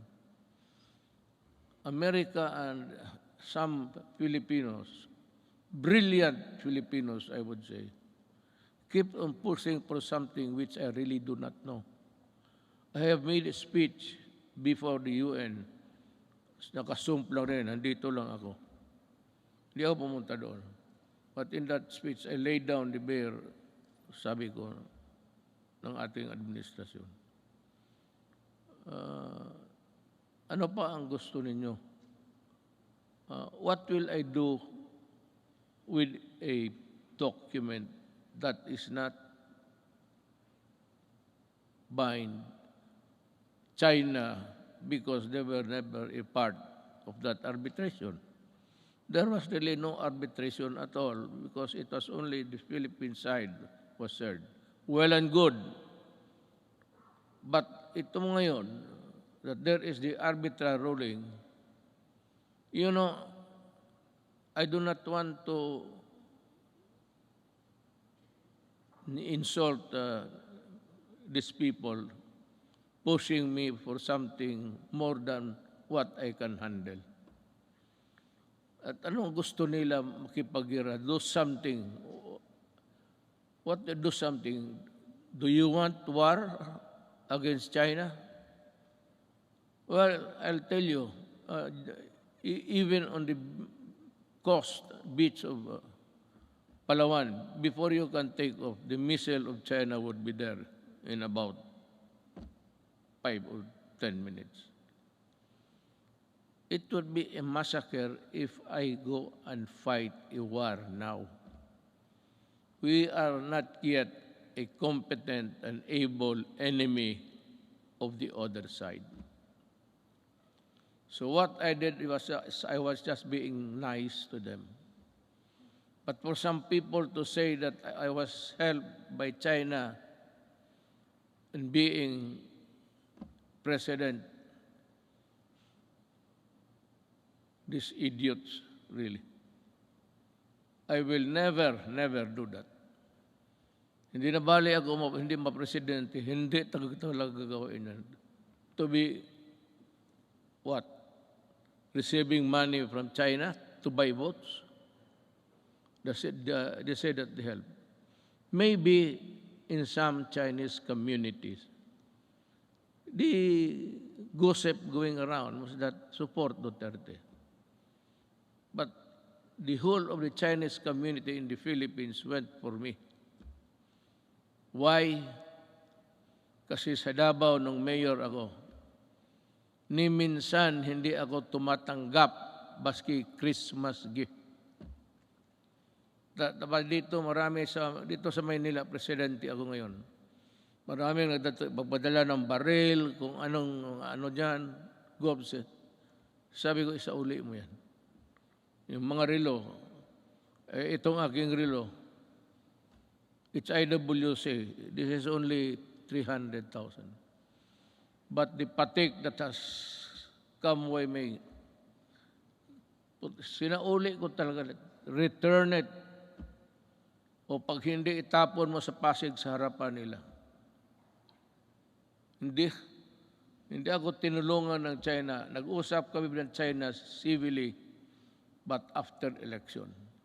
And after election, I was a good friend of presidency. Until now, when the pandemic struck, the first country I called for help was China. Presidency, sabi ko, President, we have no vaccination program here because we do not have the vaccines. We have not been able to invent one. We might have a hard time. He said, no, it's okay, we'll send you. And he sent us, I donated about 1,500,000 of vaccines. Ganon, kaya sabi ko, ako, lalo na kami mga Bisaya, mabigat sa amin yan, for us Bisayans, yung utang na loob, mabigat talaga yan. Hindi mo mabayaran ng pero pag may utang na loob ako sa iyo, you can be sure that I will be your friend, a true friend, and die for you. Pero itong China mag-die, bakit ako magpakamatay dyan? Sundalo ko, ubusin ko. How can we fight China? Do we have the weapons? Do we have the everything? Now comes America. They say that if the attack is against the Philippines, they will defend. But they issued a statement that America does not meddle in conflicts involving the boundaries of other nations. And if America has to go to war, you would have to go to Congress to get, American Congress to get that authority to go to war. That is why many presidents, hindi na lang, it was just not an error, a mistake, a malicious mistake. No president has ever been punished for attacking nations, getting into a fight with nothing. And if they come here, well, ang problema kasi nandito na yung balingiga, sa uli na lang natin, uli. Maybe I'll just return and pag ito it's no big deal to us. Ring it until you die. Fulfilling my promise to our coconut farmers and the Filipino people, my administration has worked with Congress to pass the Coconut Farmers and Industry Trust Fund Act.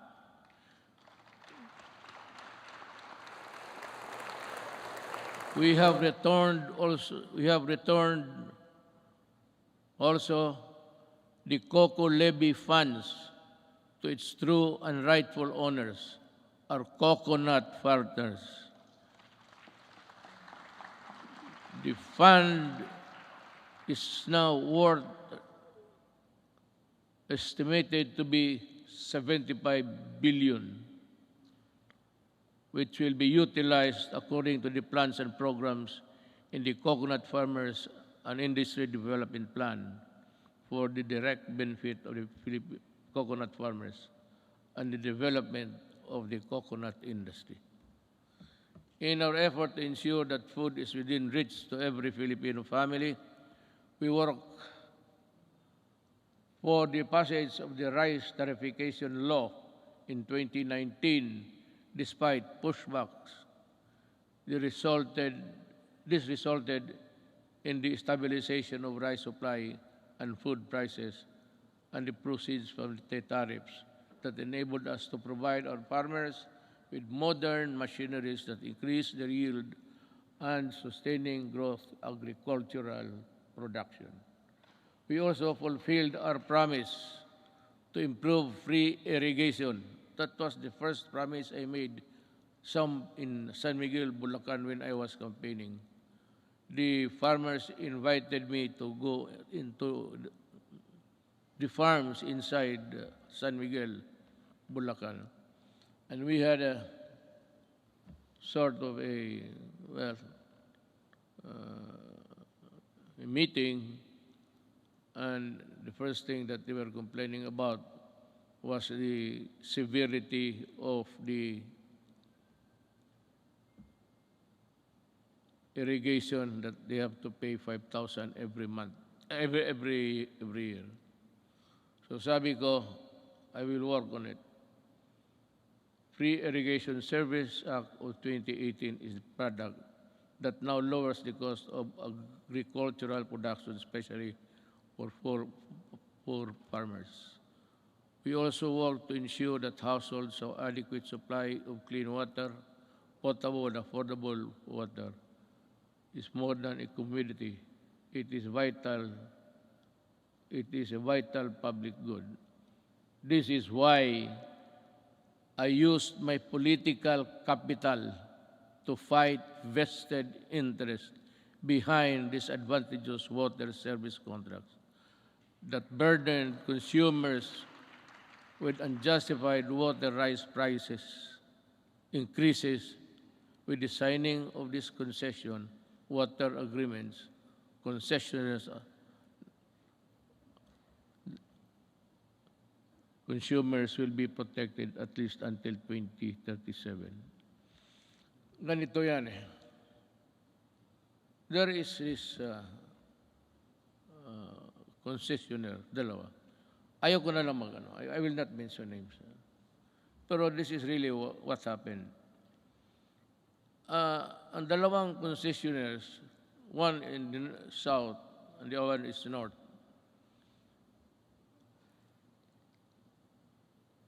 as the rich cartel dito sa Southeast Asia, ang kinakapture nila ang electricity pati tubig. Dito sa tubig, in this contract with water concessionaires, we made so many concessions that really, sabi ko, if you look at the contract and look at the anti-graft law, talagang it's all anti-graft. All of the sentences, even the period, and question mark there. Bakit? Sila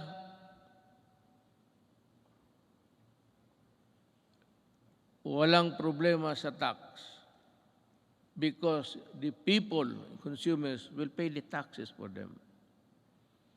Sila kung malugi, sabi na, hindi nila kasalanan, and I can think of it, through not of their own fault, sabi doon, bayaran natin sila malugi.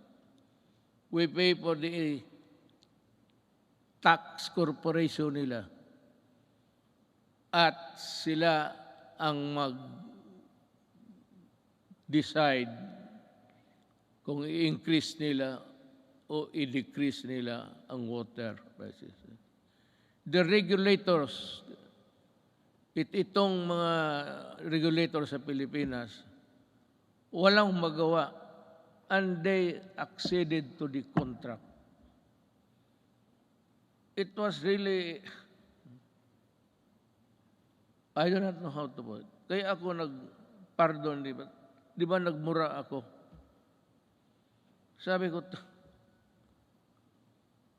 biro mo kung malugi sila, babayaran pa natin. Tayo ang corporate tax nila. Tayo ang magbayad.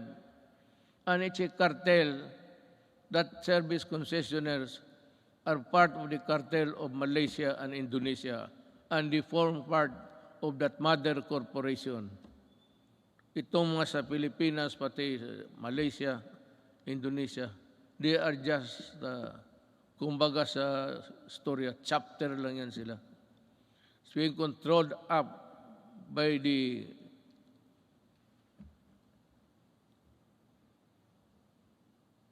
kasabi ko, wala ito. I told them, I told Dominguez, tell them that I am no longer honoring the contract. Meron pa doon, payment of itong tax, water treatment plant to be constructed in the Harrison Plaza site. Yun ang pinirmahan natin. So 1997 up to the present, or up to the month that I blew my top, nagbabayad, ewan ko kung ngayon nagbabayad, there's a, sa water bills ninyo for enhancement of quality water. Ang ibig sabihin, water treatment. And they were collecting since 1997. So until now, how much of the Filipinos' money are with them for nothing, not even for a song? Kaya ako, if there is something, hindi naman proud, but if there is something someday that my children will say, what have you done for my country? Sabihin ko, sila. Talagang inupakan ko sila. Sabi ko, ayaw ninyo? You do not want it? Well, okay. I will just confiscate your system and call the military to operate it. I will exercise the eminent domain and expropriate all of your assets here. Kasi gagawin ko.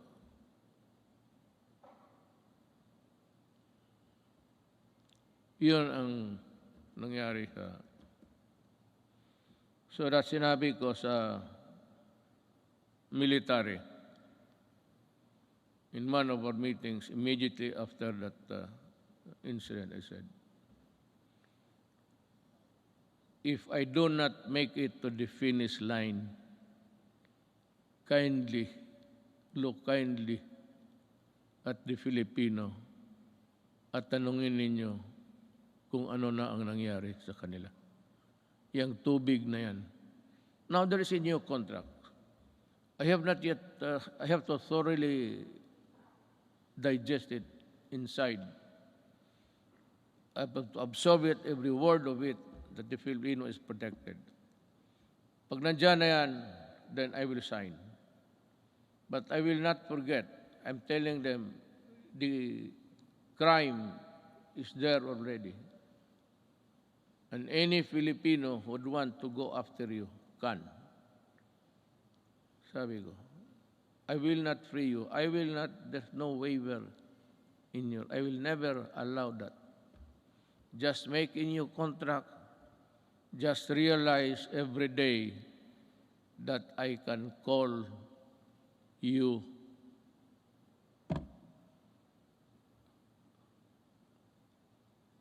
itong frequency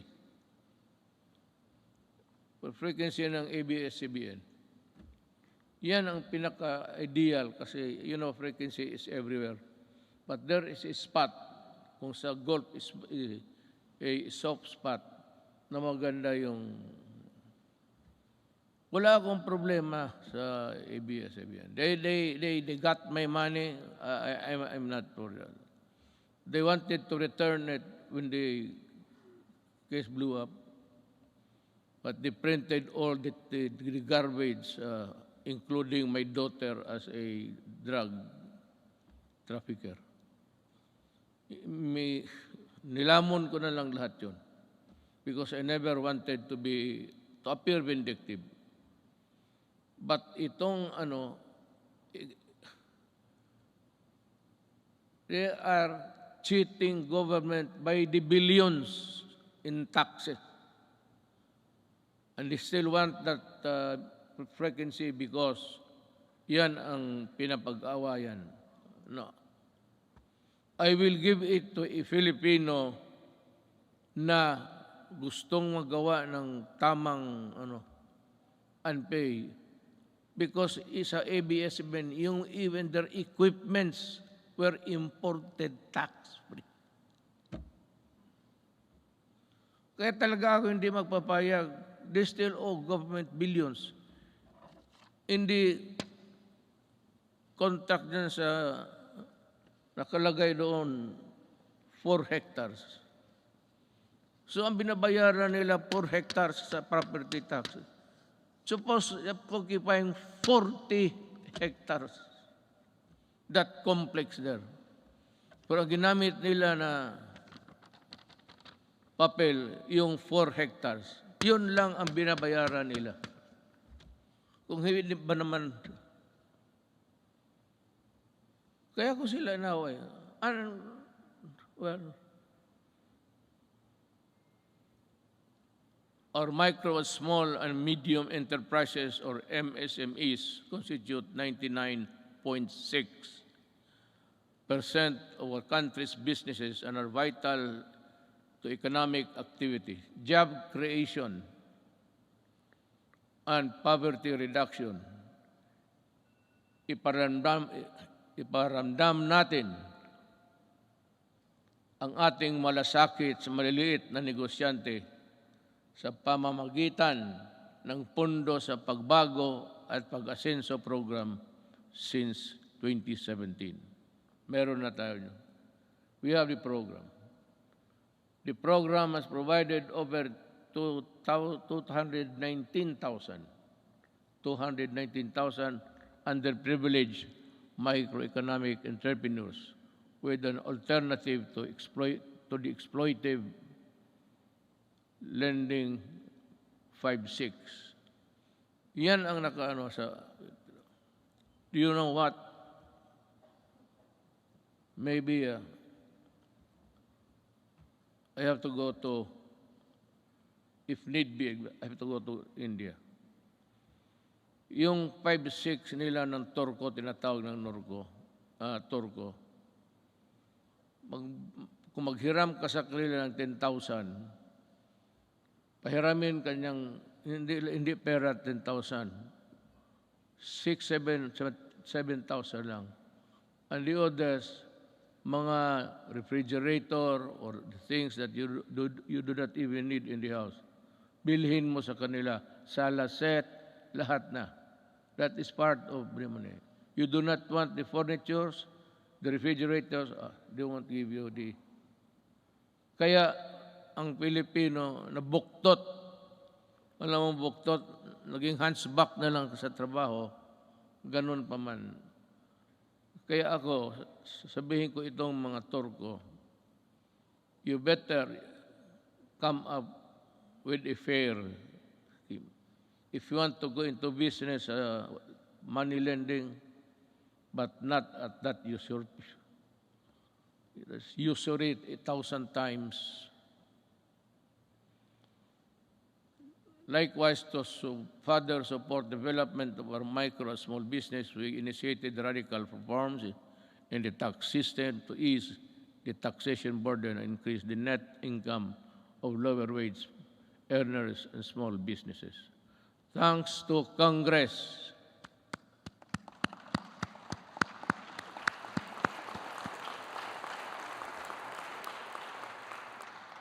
Yan, hindi pa ninyo alam ha. Sabi ko lang, thanks to Congress and our revenue-generating agencies, our tax reform sustained our economic growth from the third quarter of 2016 to the fourth quarter of 2019, which made the Philippines one of the fastest-growing economies in Asia until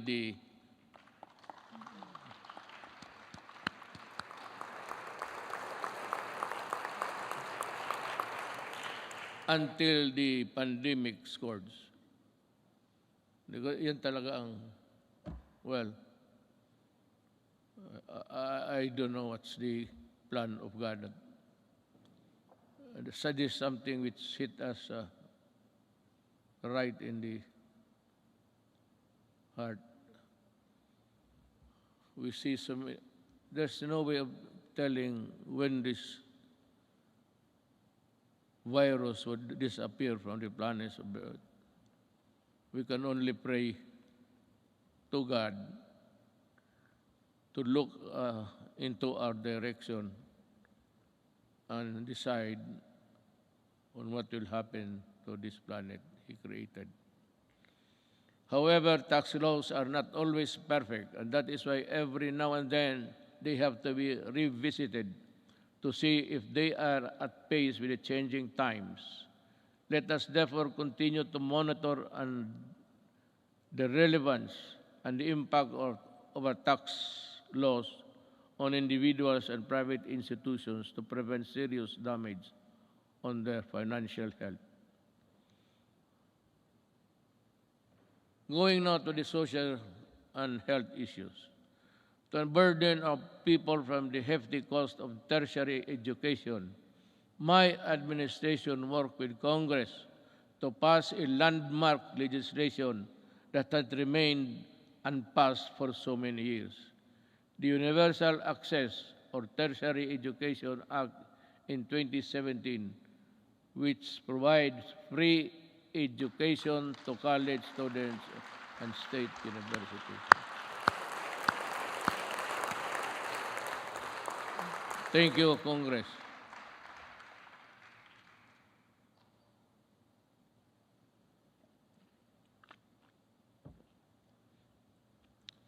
We also passed the Universal Health Care Act in 2019. And to supplement this, I also signed into law the Malasakit Centers Act in 2019.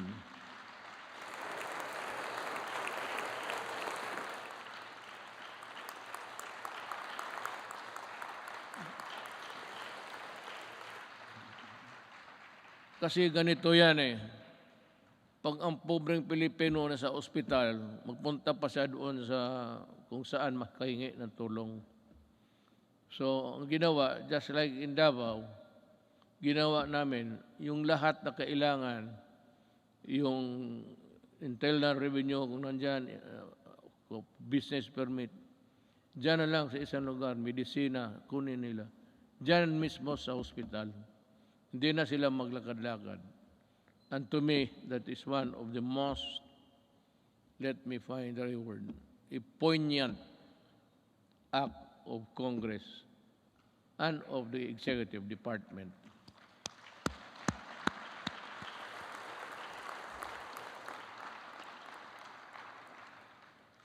Legislation which was sponsored by Senator Bongo.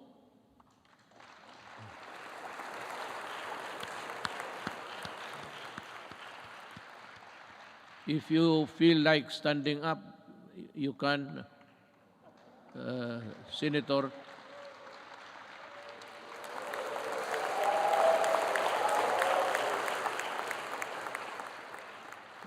masikat ka pa sa guest speaker.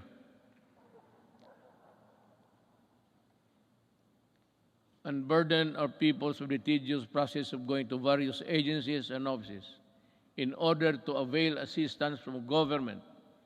I am pleased to report that we have already established 130 malasakit centers across the country.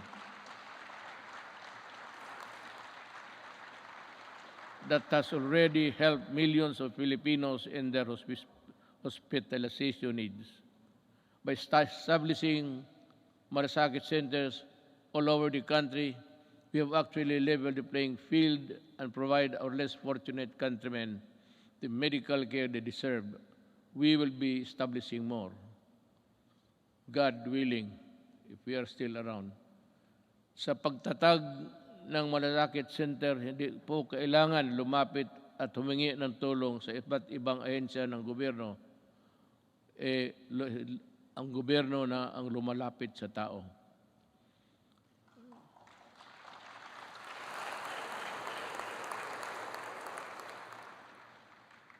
So let us talk about COVID. It's mentioned everywhere in the speech, but what's this goddamn virus is?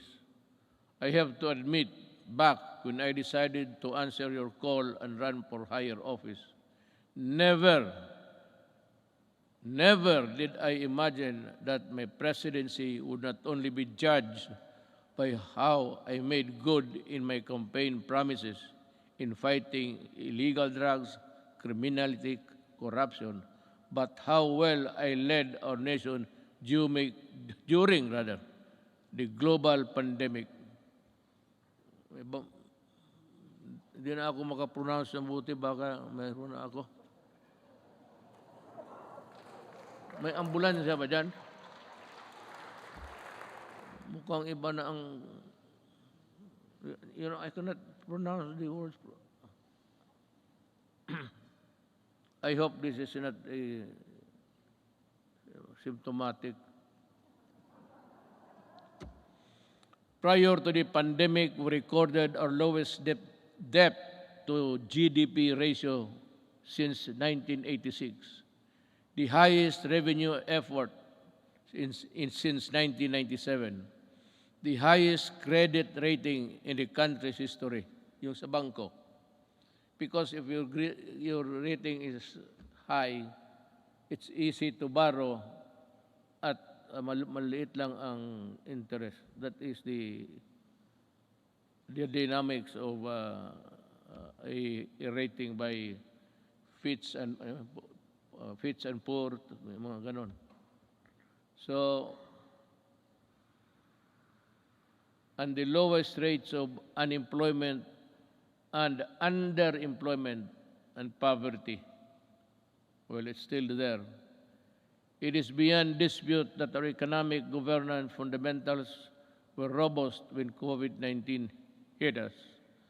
I am sure that much can be said about the way we took on the daunting challenge of preserving lives while sustaining our momentum towards the developmental, dito na lang ako,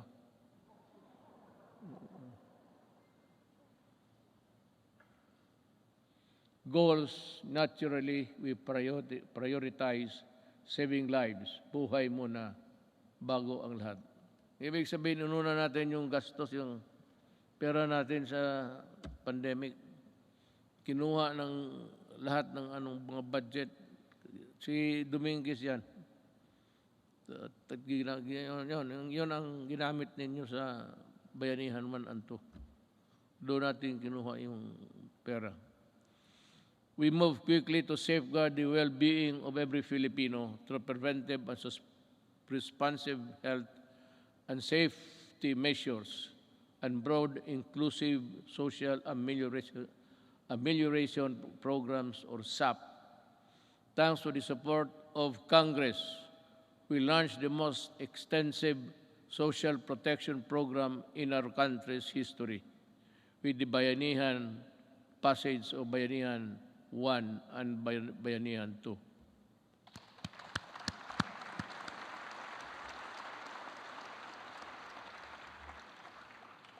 Indeed, our national health system and the resilience which were tested to the health, countless lessons we learned and continuously improvements put in place. Kahit anong crisis ay kaya malampasan kung tunay na may malasakit at bayanihan. I agree. At the early stages of the pandemic, our testing capacity was very limited. Recognizing the importance of conducting more tests to ensure early detection and timely isolation of confirmed COVID-19 cases, we ramped up our testing capacity. We now have more than 260 accredited laboratories nationwide, which is still capable of conducting at least 50,000 tests daily. All regions now can conduct their own COVID-19 tests. To take care of mild and asymptomatic cases, we established over 9,000 temporary treatment and monitoring facilities across the country, with a total bed capacity of more than 140,000. Together with the local government and the private sector, we quickly established mega quarantine facilities that could accommodate more cases. Modular hospitals and quarantine facilities have also been established nationwide, especially in Metro Manila. For our severe COVID cases, our tireless health workers will continue to ensure that you are provided with the best care around the clock based on the latest development global best practices. Our health experts continue to actively participate in the search for safe and effective COVID-19 medicines. With the help of Congress, kita mo sa lahat, I never said, wala kang magiging ito that I developed caused the construction of a bridge that is nowhere to be found today. Ako sa inyo talaga, with the help of Congress, we passed 13 measures that establish the new and improved the capacity of existing hospitals around the country to provide quality care and services. Our people, especially amid the ongoing pandemic-19.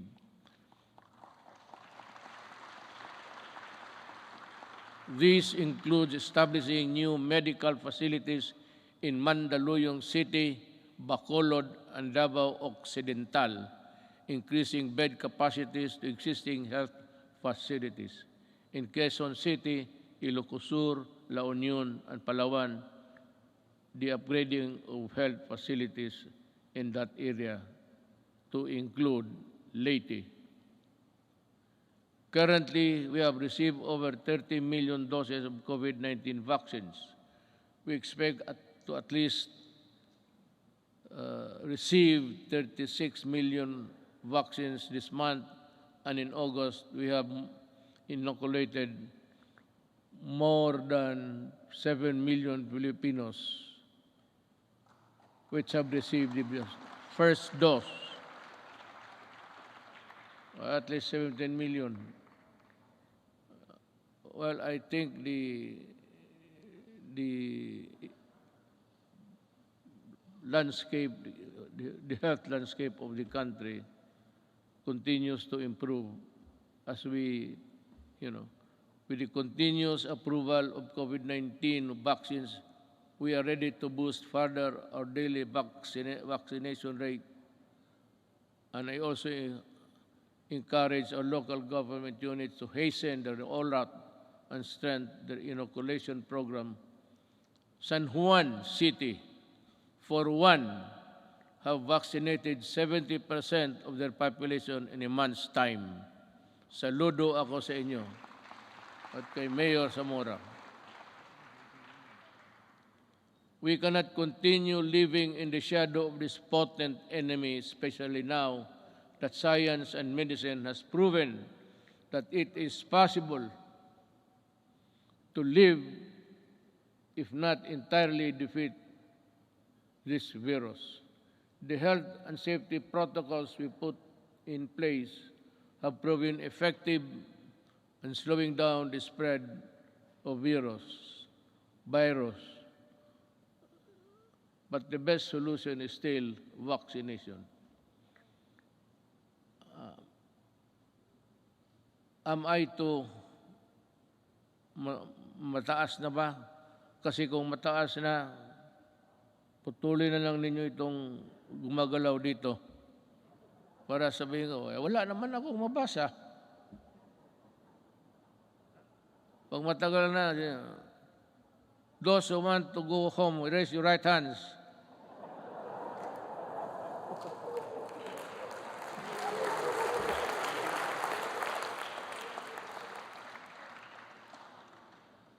Pati si Monsignor, wakang taas niya kamay niya.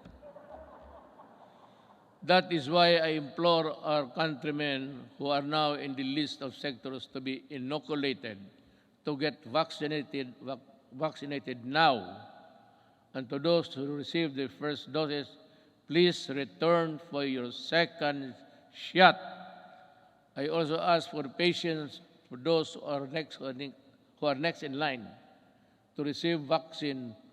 More and more COVID-19 vaccines are arriving each week, and you will soon have your turn.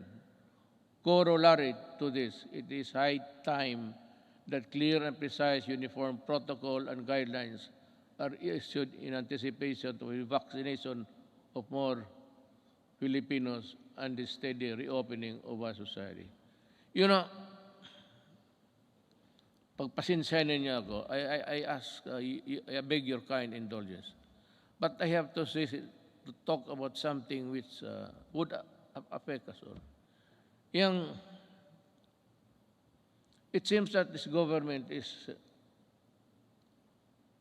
too far away from the people. Yung serbisyo talaga na totoo. Nung isang araw nakita ko, I don't have to know what place was that. Ang mga tao nakapila. And they said that they were there at 4 o'clock. Lumalakas yung ulan, sa payong lang sila. So nanonood ako sa report because I listen to the report every morning. Makukuha mo sa mga radio station yan. So I was having breakfast.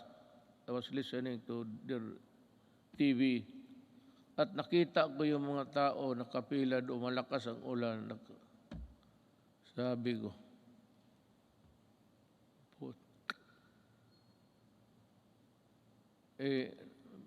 doon sa breakfast table, nagmura ako. Pero dito, good boy man ako kay may mga religious dyan. Baka. I just call on the National Task Force Against COVID-19 to see to it that this happens, the protection. We have spent enormous amounts of resources to build our capacities to overcome this pandemic. We cannot afford more lockdowns, lest our economy bleeds to the point of irreversible damage. Balitang ko, bakit mo papilahin?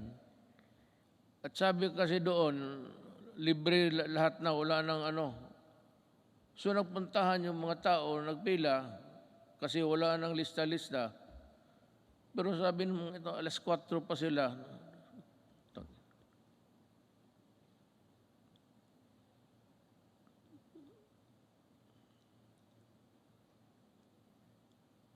Hindi lang ako pwedeng alam mo sa totoo lang, hindi naman ako nagyayabang.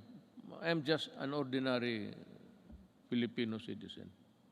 Just like you, I get hurt when people are nearly almost brutalized. Bakit hindi ka magkuha? It's rain time. Malakas ang monsoon, southwest monsoon, dumadaan talaga sa Pilipinas. Gamitin mo utak mo. You should look for a gym. At bigyan mo lahat ng tao ng number. Hanggang dito lang po. Hanggang dito lang tayo. Balik kayo. Itong bukas, from 15 to 20, kayo na naman bukas. Bigyan mo lang card.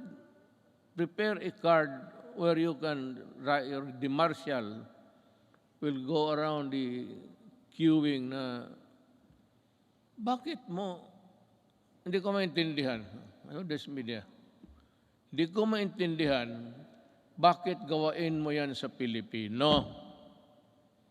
Yan ang tinatanong ko. Why do you have to do it to the Filipino? You can always, maghanap ka ng, there's always a gymnasium. Mga eskwelahan, walang klase ngayon. Bakit hindi mo gamitin doon? Bakit kung magkahanap ng isang tarantado?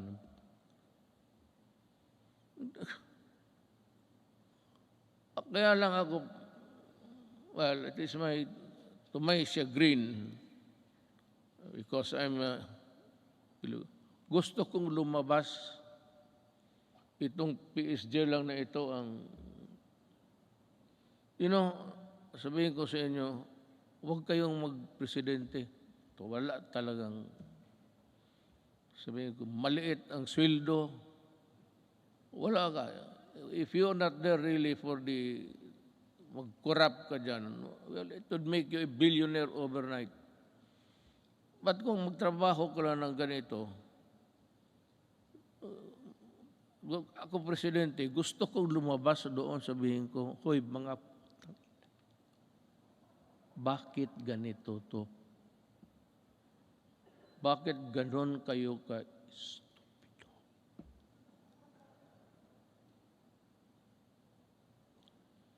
I mean, the Filipino does not deserve it.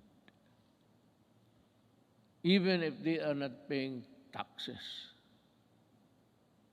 Because the theory of government is that all money belongs to the people.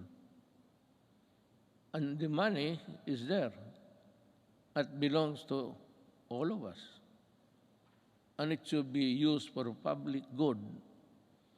But what is the use of public good if you are not good and stupid? So, ganun ang mangyayari sa Pilipino. I'm just letting off my...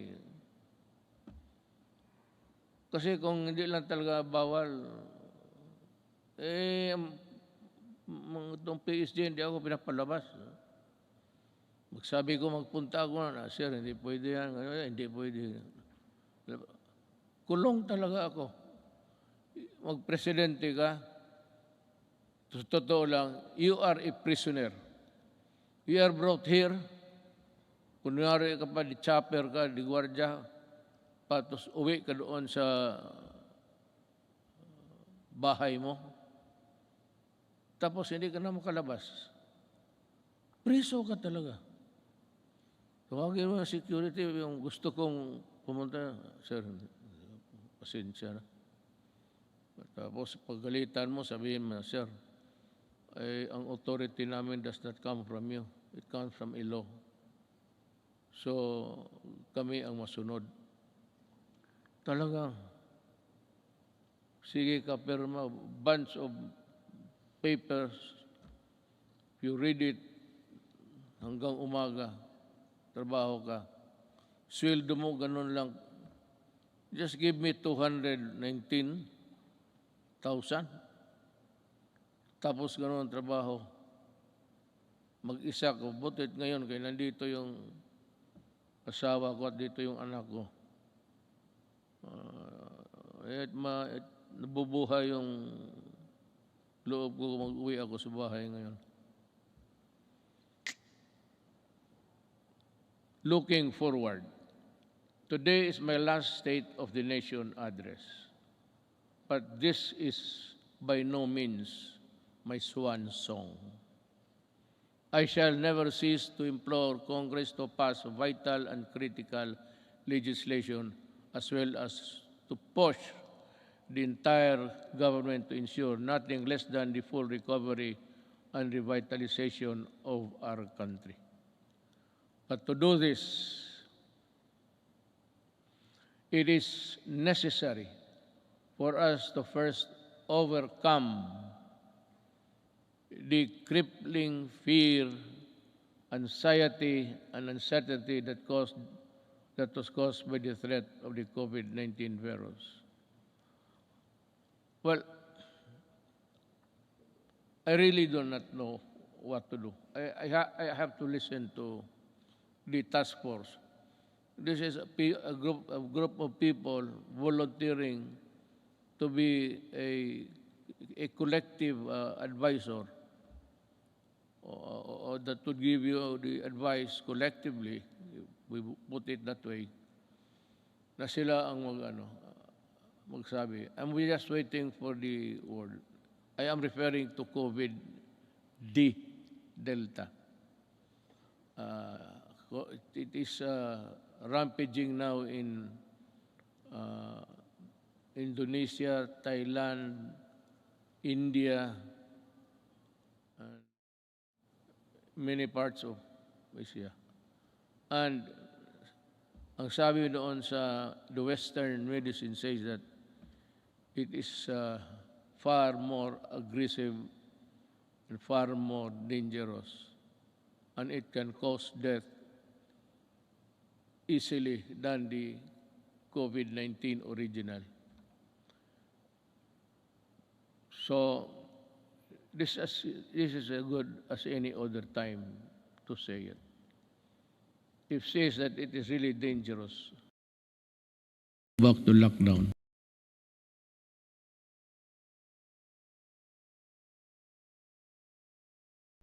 I hope it will not go any further. But if something wrong happens, I'll have to be strict. And I have now my word that there will be, just like what happened in the early days. Kung ganun ang COVID-D, saan tayo pupunta? And if it requires a new vaccine, we do not have it yet. I don't know what, maybe we'll just have to pray for salvation. Sabihin natin, Diyos, we have done everything, but this time we are really put hard on these things that happen. Rest assured, we will exert every effort to ensure the lost livelihood of our affected countrymen. I have recently signed an executive order creating a task force that will shepherd the country's national employment recovery strategy. The task force recently partnered with the Employers Federation of the Philippines to implement the reforms Rebound and Recover program that aims to vaccinate qualified workers to fill in more than 1 million jobs. These jobs will be created by business association in the fields of construction, information, technology, POP, and electronic to our business association. Thank you for joining in our effort to bring back lost income opportunities for our workforce. Another important component of our employment recovery strategy is the retooling of our workers to prepare them to better job opportunities. Since the start of the community quarantine, over 1.5 million availed of the TESDA's free online training program. I am directing the National Employment Recovery Strategy Task Force, particularly TESDA, to ensure the upskilling of our workers and increase their employability.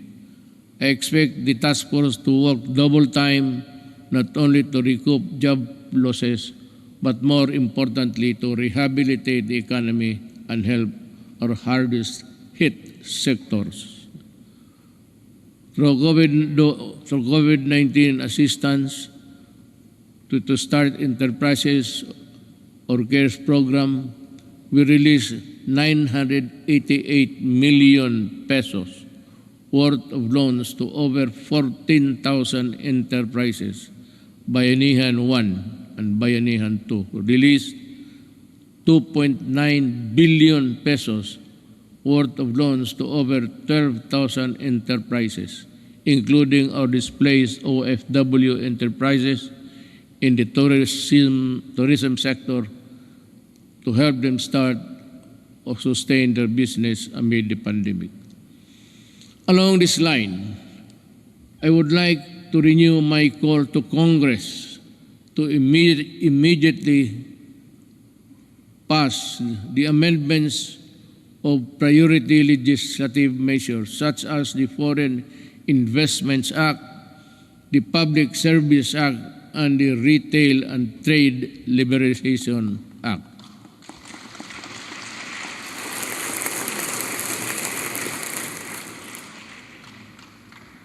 Your applause went well ahead of its realization.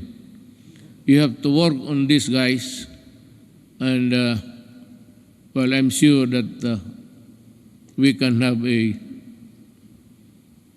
respite of this contagion in your own little way.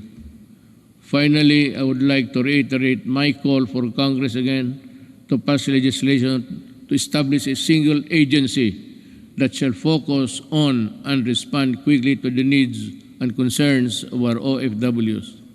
I pray that our next leaders and our future generations will not squander our natural resources and fight for integrity of our environment in a manner fiercer and more effective than my administration had ever done.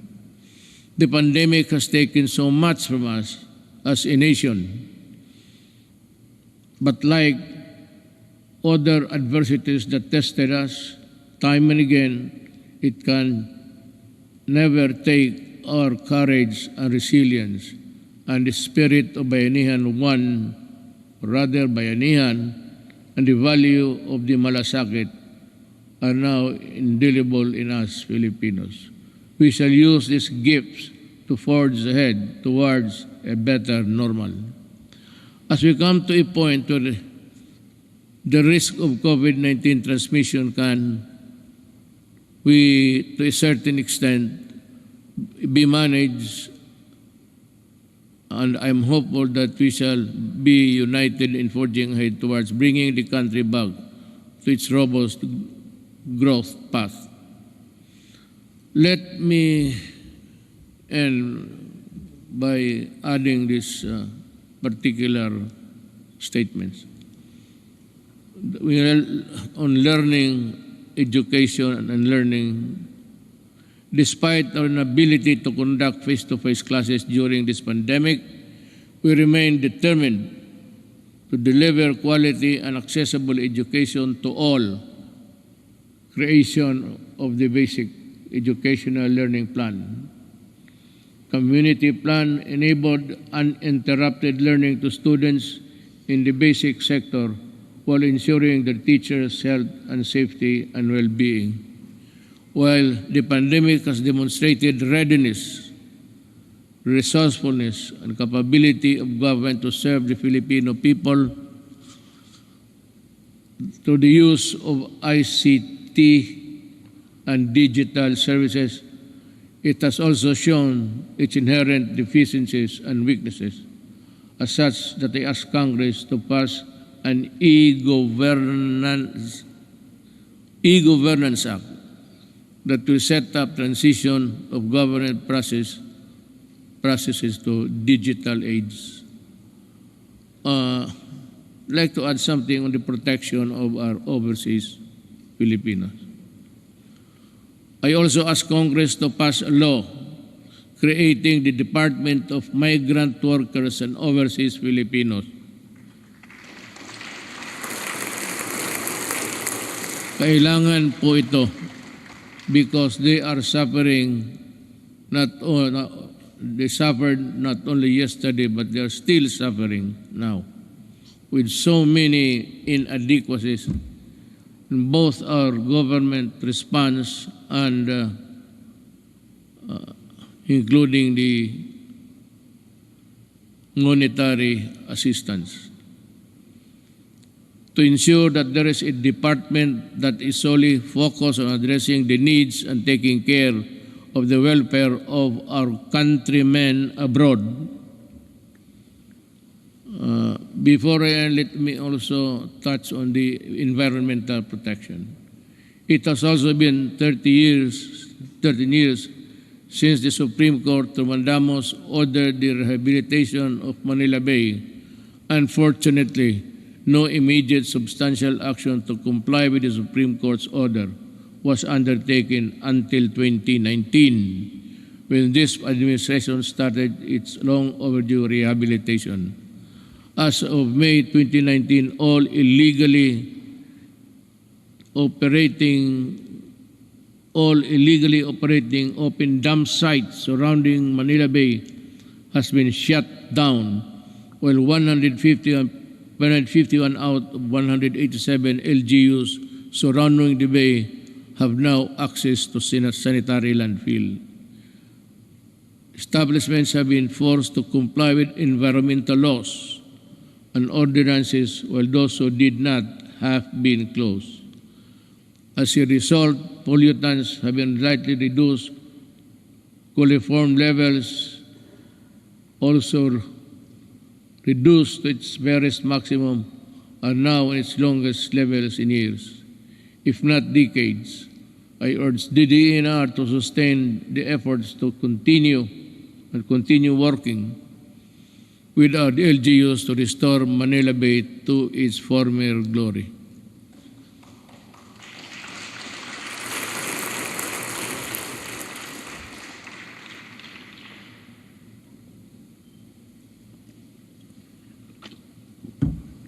You know,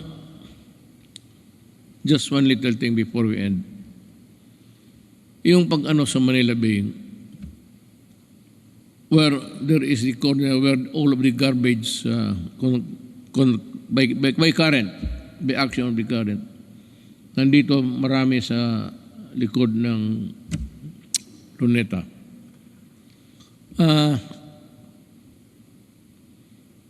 Dinawa natin yan at nilagay tayo itong yung puting basto na which is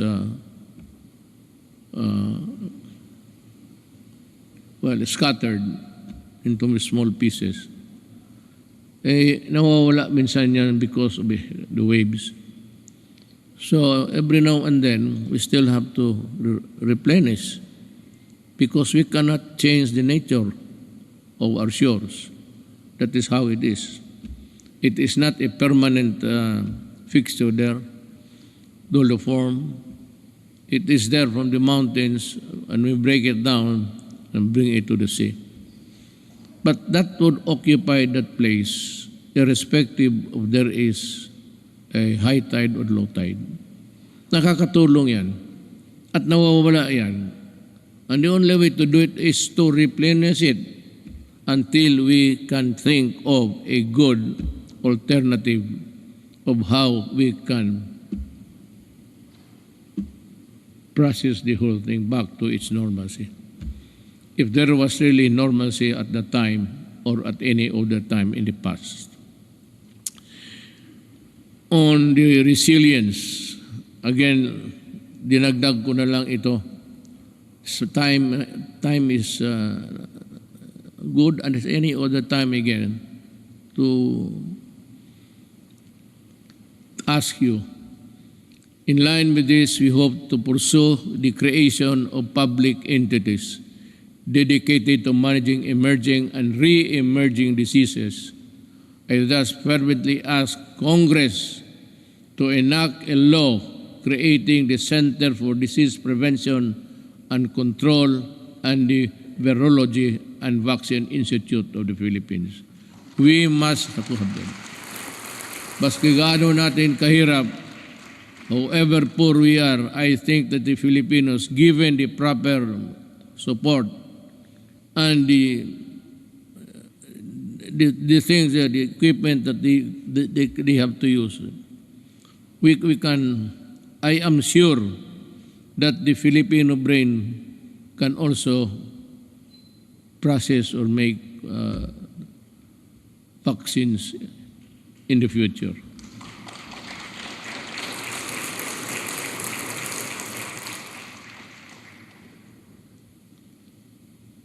Tapos na po yan, ma'am. I ask Congress to pass the Disaster Resilience Act that will create the Department of Disaster Resilience. Let us also, pagkatapos ito, ma'am, ikaw yung unang tao na mag-congratulate sa akin, ha? Kaya ako nagkautal-utal dito dahil sa iyo. Let us also pass the law implementing the Fire Protection Modernization Program to bolster the readiness of our firefighters and ensure their ability to respond to fires and disasters. Related to this, importante yung trabaho ng bombero, maniwala kayo. They must also be there during a disaster happening. Let us also push for the mandatory establishment of education centers in every city, province, and municipality throughout the country, which shall provide the basic needs and assistance to all evacuees during times of emergency. Now, there is now the conclusion. Yes, ay, salamat. Pochang Duterte to. The lights go out for this administration 11 months from now. The work that we started and expected to finish within constitutional time frame of 6 years has been told. Much was hoped for, but we need not despair. Desperation is a feeling alien to the resilient Filipino. A peaceful and prosperous Philippines is no longer a distant dream, but one that is within our grasp. If our future Filipinos would also do it. If they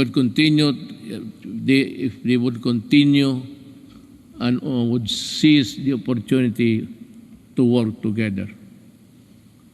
Malaki ang papasalamat ng mga kababayan natin, lalo na silang sinasabi na mas panatag ang loob nila ngayon.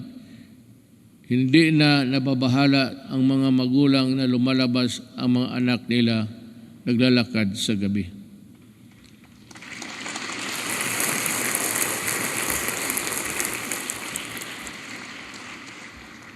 I will not elaborate on anything. You can draw your conclusion. Alam mo, when the Filipino, a father, a mother, or a child naglalakad sa gabi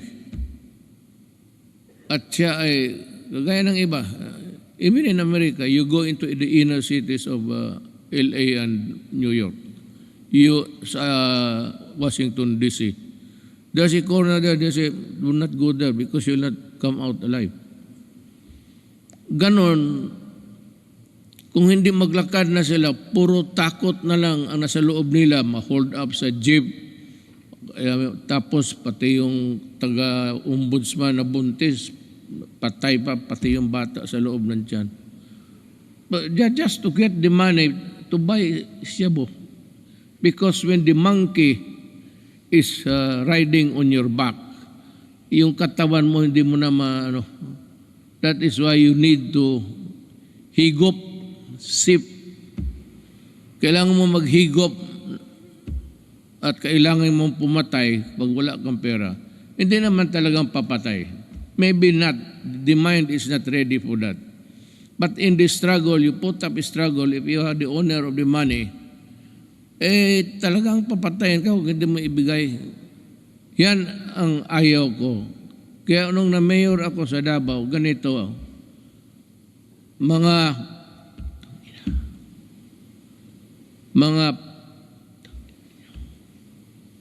umalis kayo sa daan. Yung daan, yung public transportation is for public good. Huwag mo silang takutin na magkanto pag-uwi. Nandyan, nagiinom man sa... Yan ang hilig ng Pilipino. Mag-inuman. Hindi mo malaman ang mga nag-uwi na babae, they have to take another route that would be longer because nandyan mga standby. So the streets are unsafe. Hold up, pinapatay.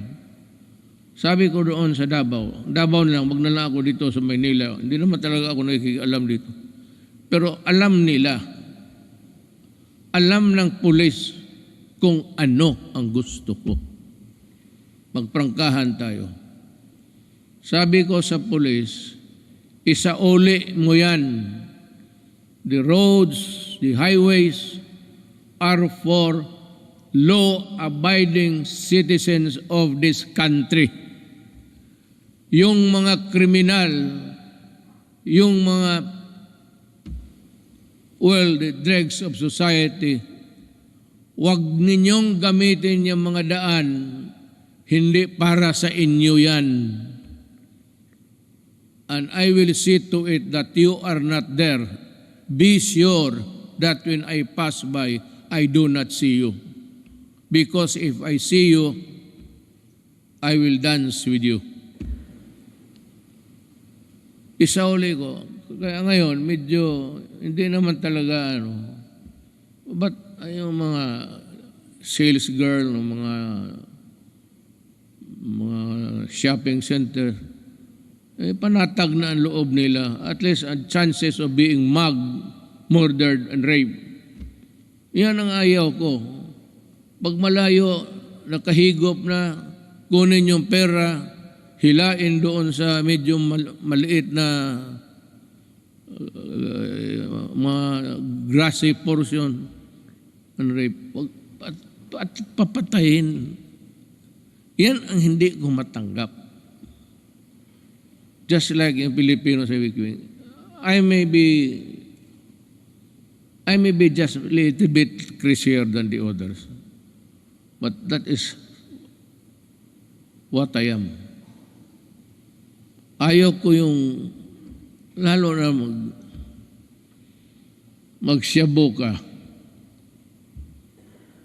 tapos magpasyal ka kung ano, wala kang makuhang pera, aakyat ka ng bahay. Just like that bank teller. It was raining so hard, just like the rains that we had experienced. It was pouring almost cuts and nails. Ang lakas talaga ng bagsak ng ulan. She went home to knock the door and pump the door loud. But ang parents nilang matanda niyang parents, hindi nakarinig. So anong ginawa nitong mga sa construction workers? Because diyan nga ako galit sa dugay. Nabibili nila mura. So it's 200, 300. Susuyupin nila. At pag nakasuyop ng droga yan, maghanap ng alkohol yan. Sigurado yan. Pag tama ng alkohol, pati yung ng droga, it shrinks the brain. Yung babae, she was just picked up and brought to the construction site near the house. Tapos ni-rape doon, pinatay, sinunog pa. Oh, yan ang hindi ko talaga maintindihan. I cannot recall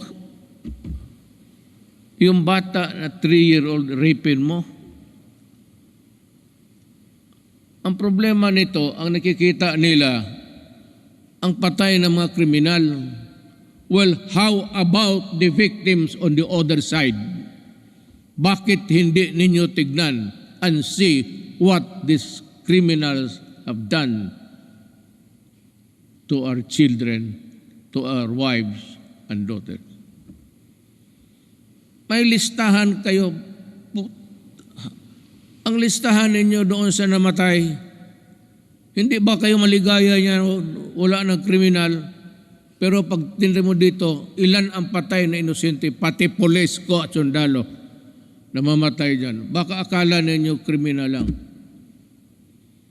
So that is my lamentations, and I just want you to hear. In my 5 years in office, we made real change in governance to the reforms we pursued. However, for this governance,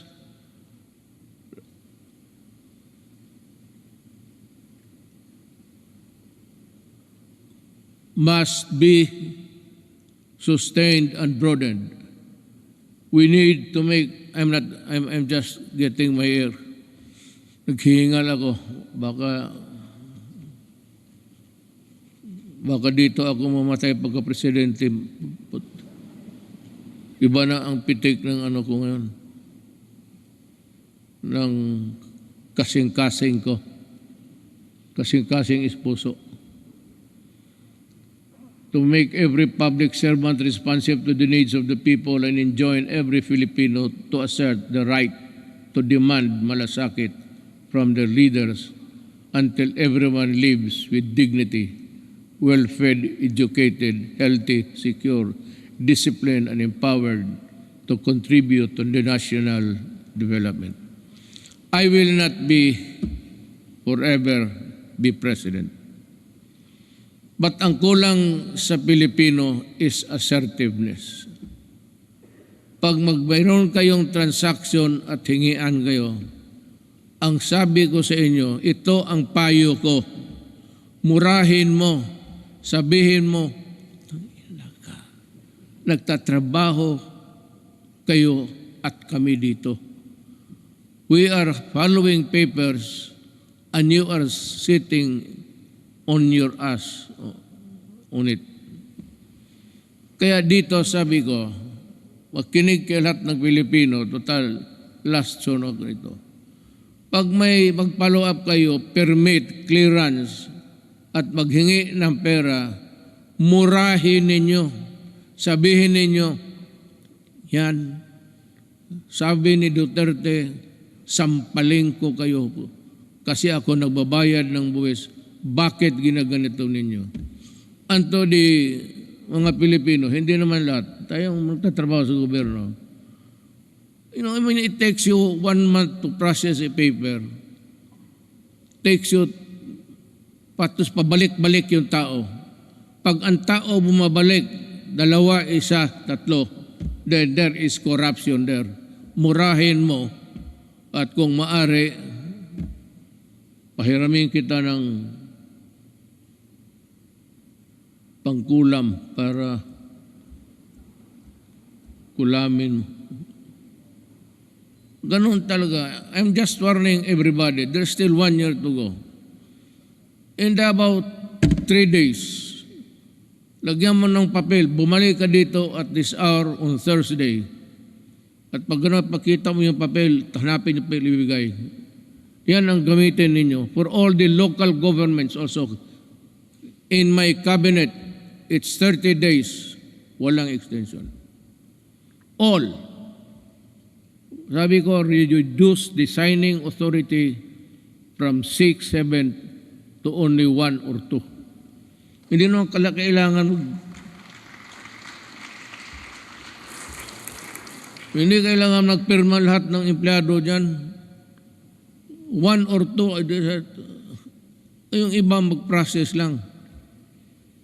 But if we cannot process it also in so many days, in Davao, if it is a clearance which is long overdue, hindi mo na pwedeng ibigay doon sa tao. Ibigay mo sa akin at tanungin kita, bakit inabot ka ng ganitong? There's no other conclusion.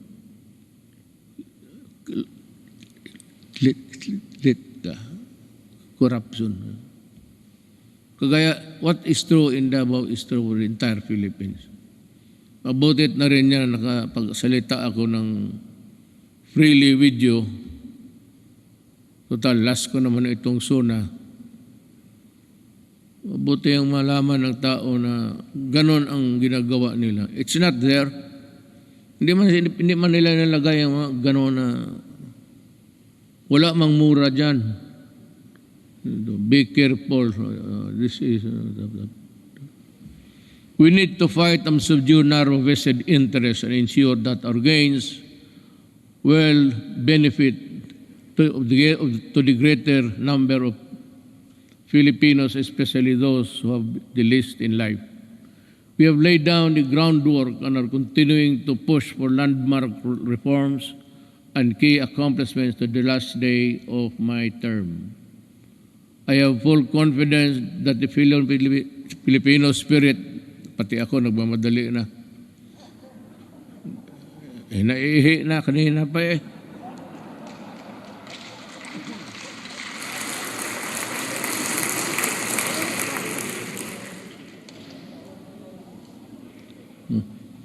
It's a natural human biology, so what's the big deal? Bakit kayo magpakpak kung napaihi na ako?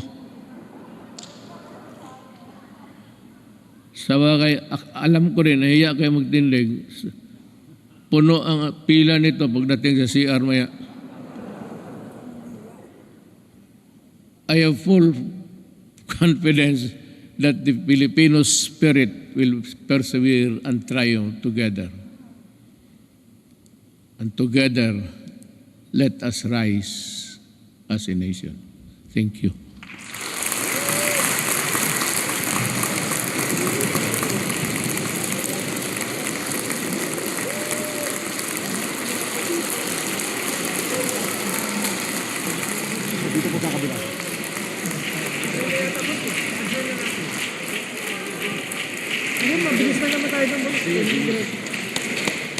Adjourn?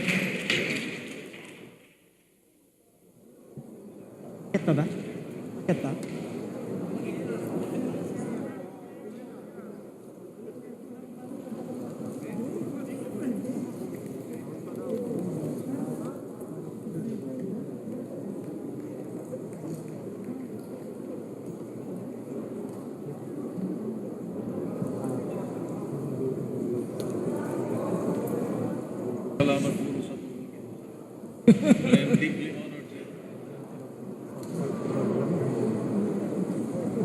Congratulations.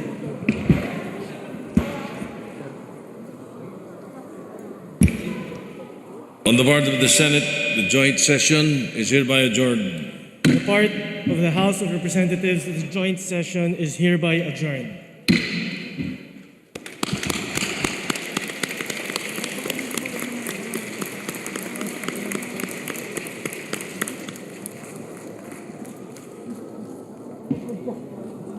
Congratulations, Mayor.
Panginoon.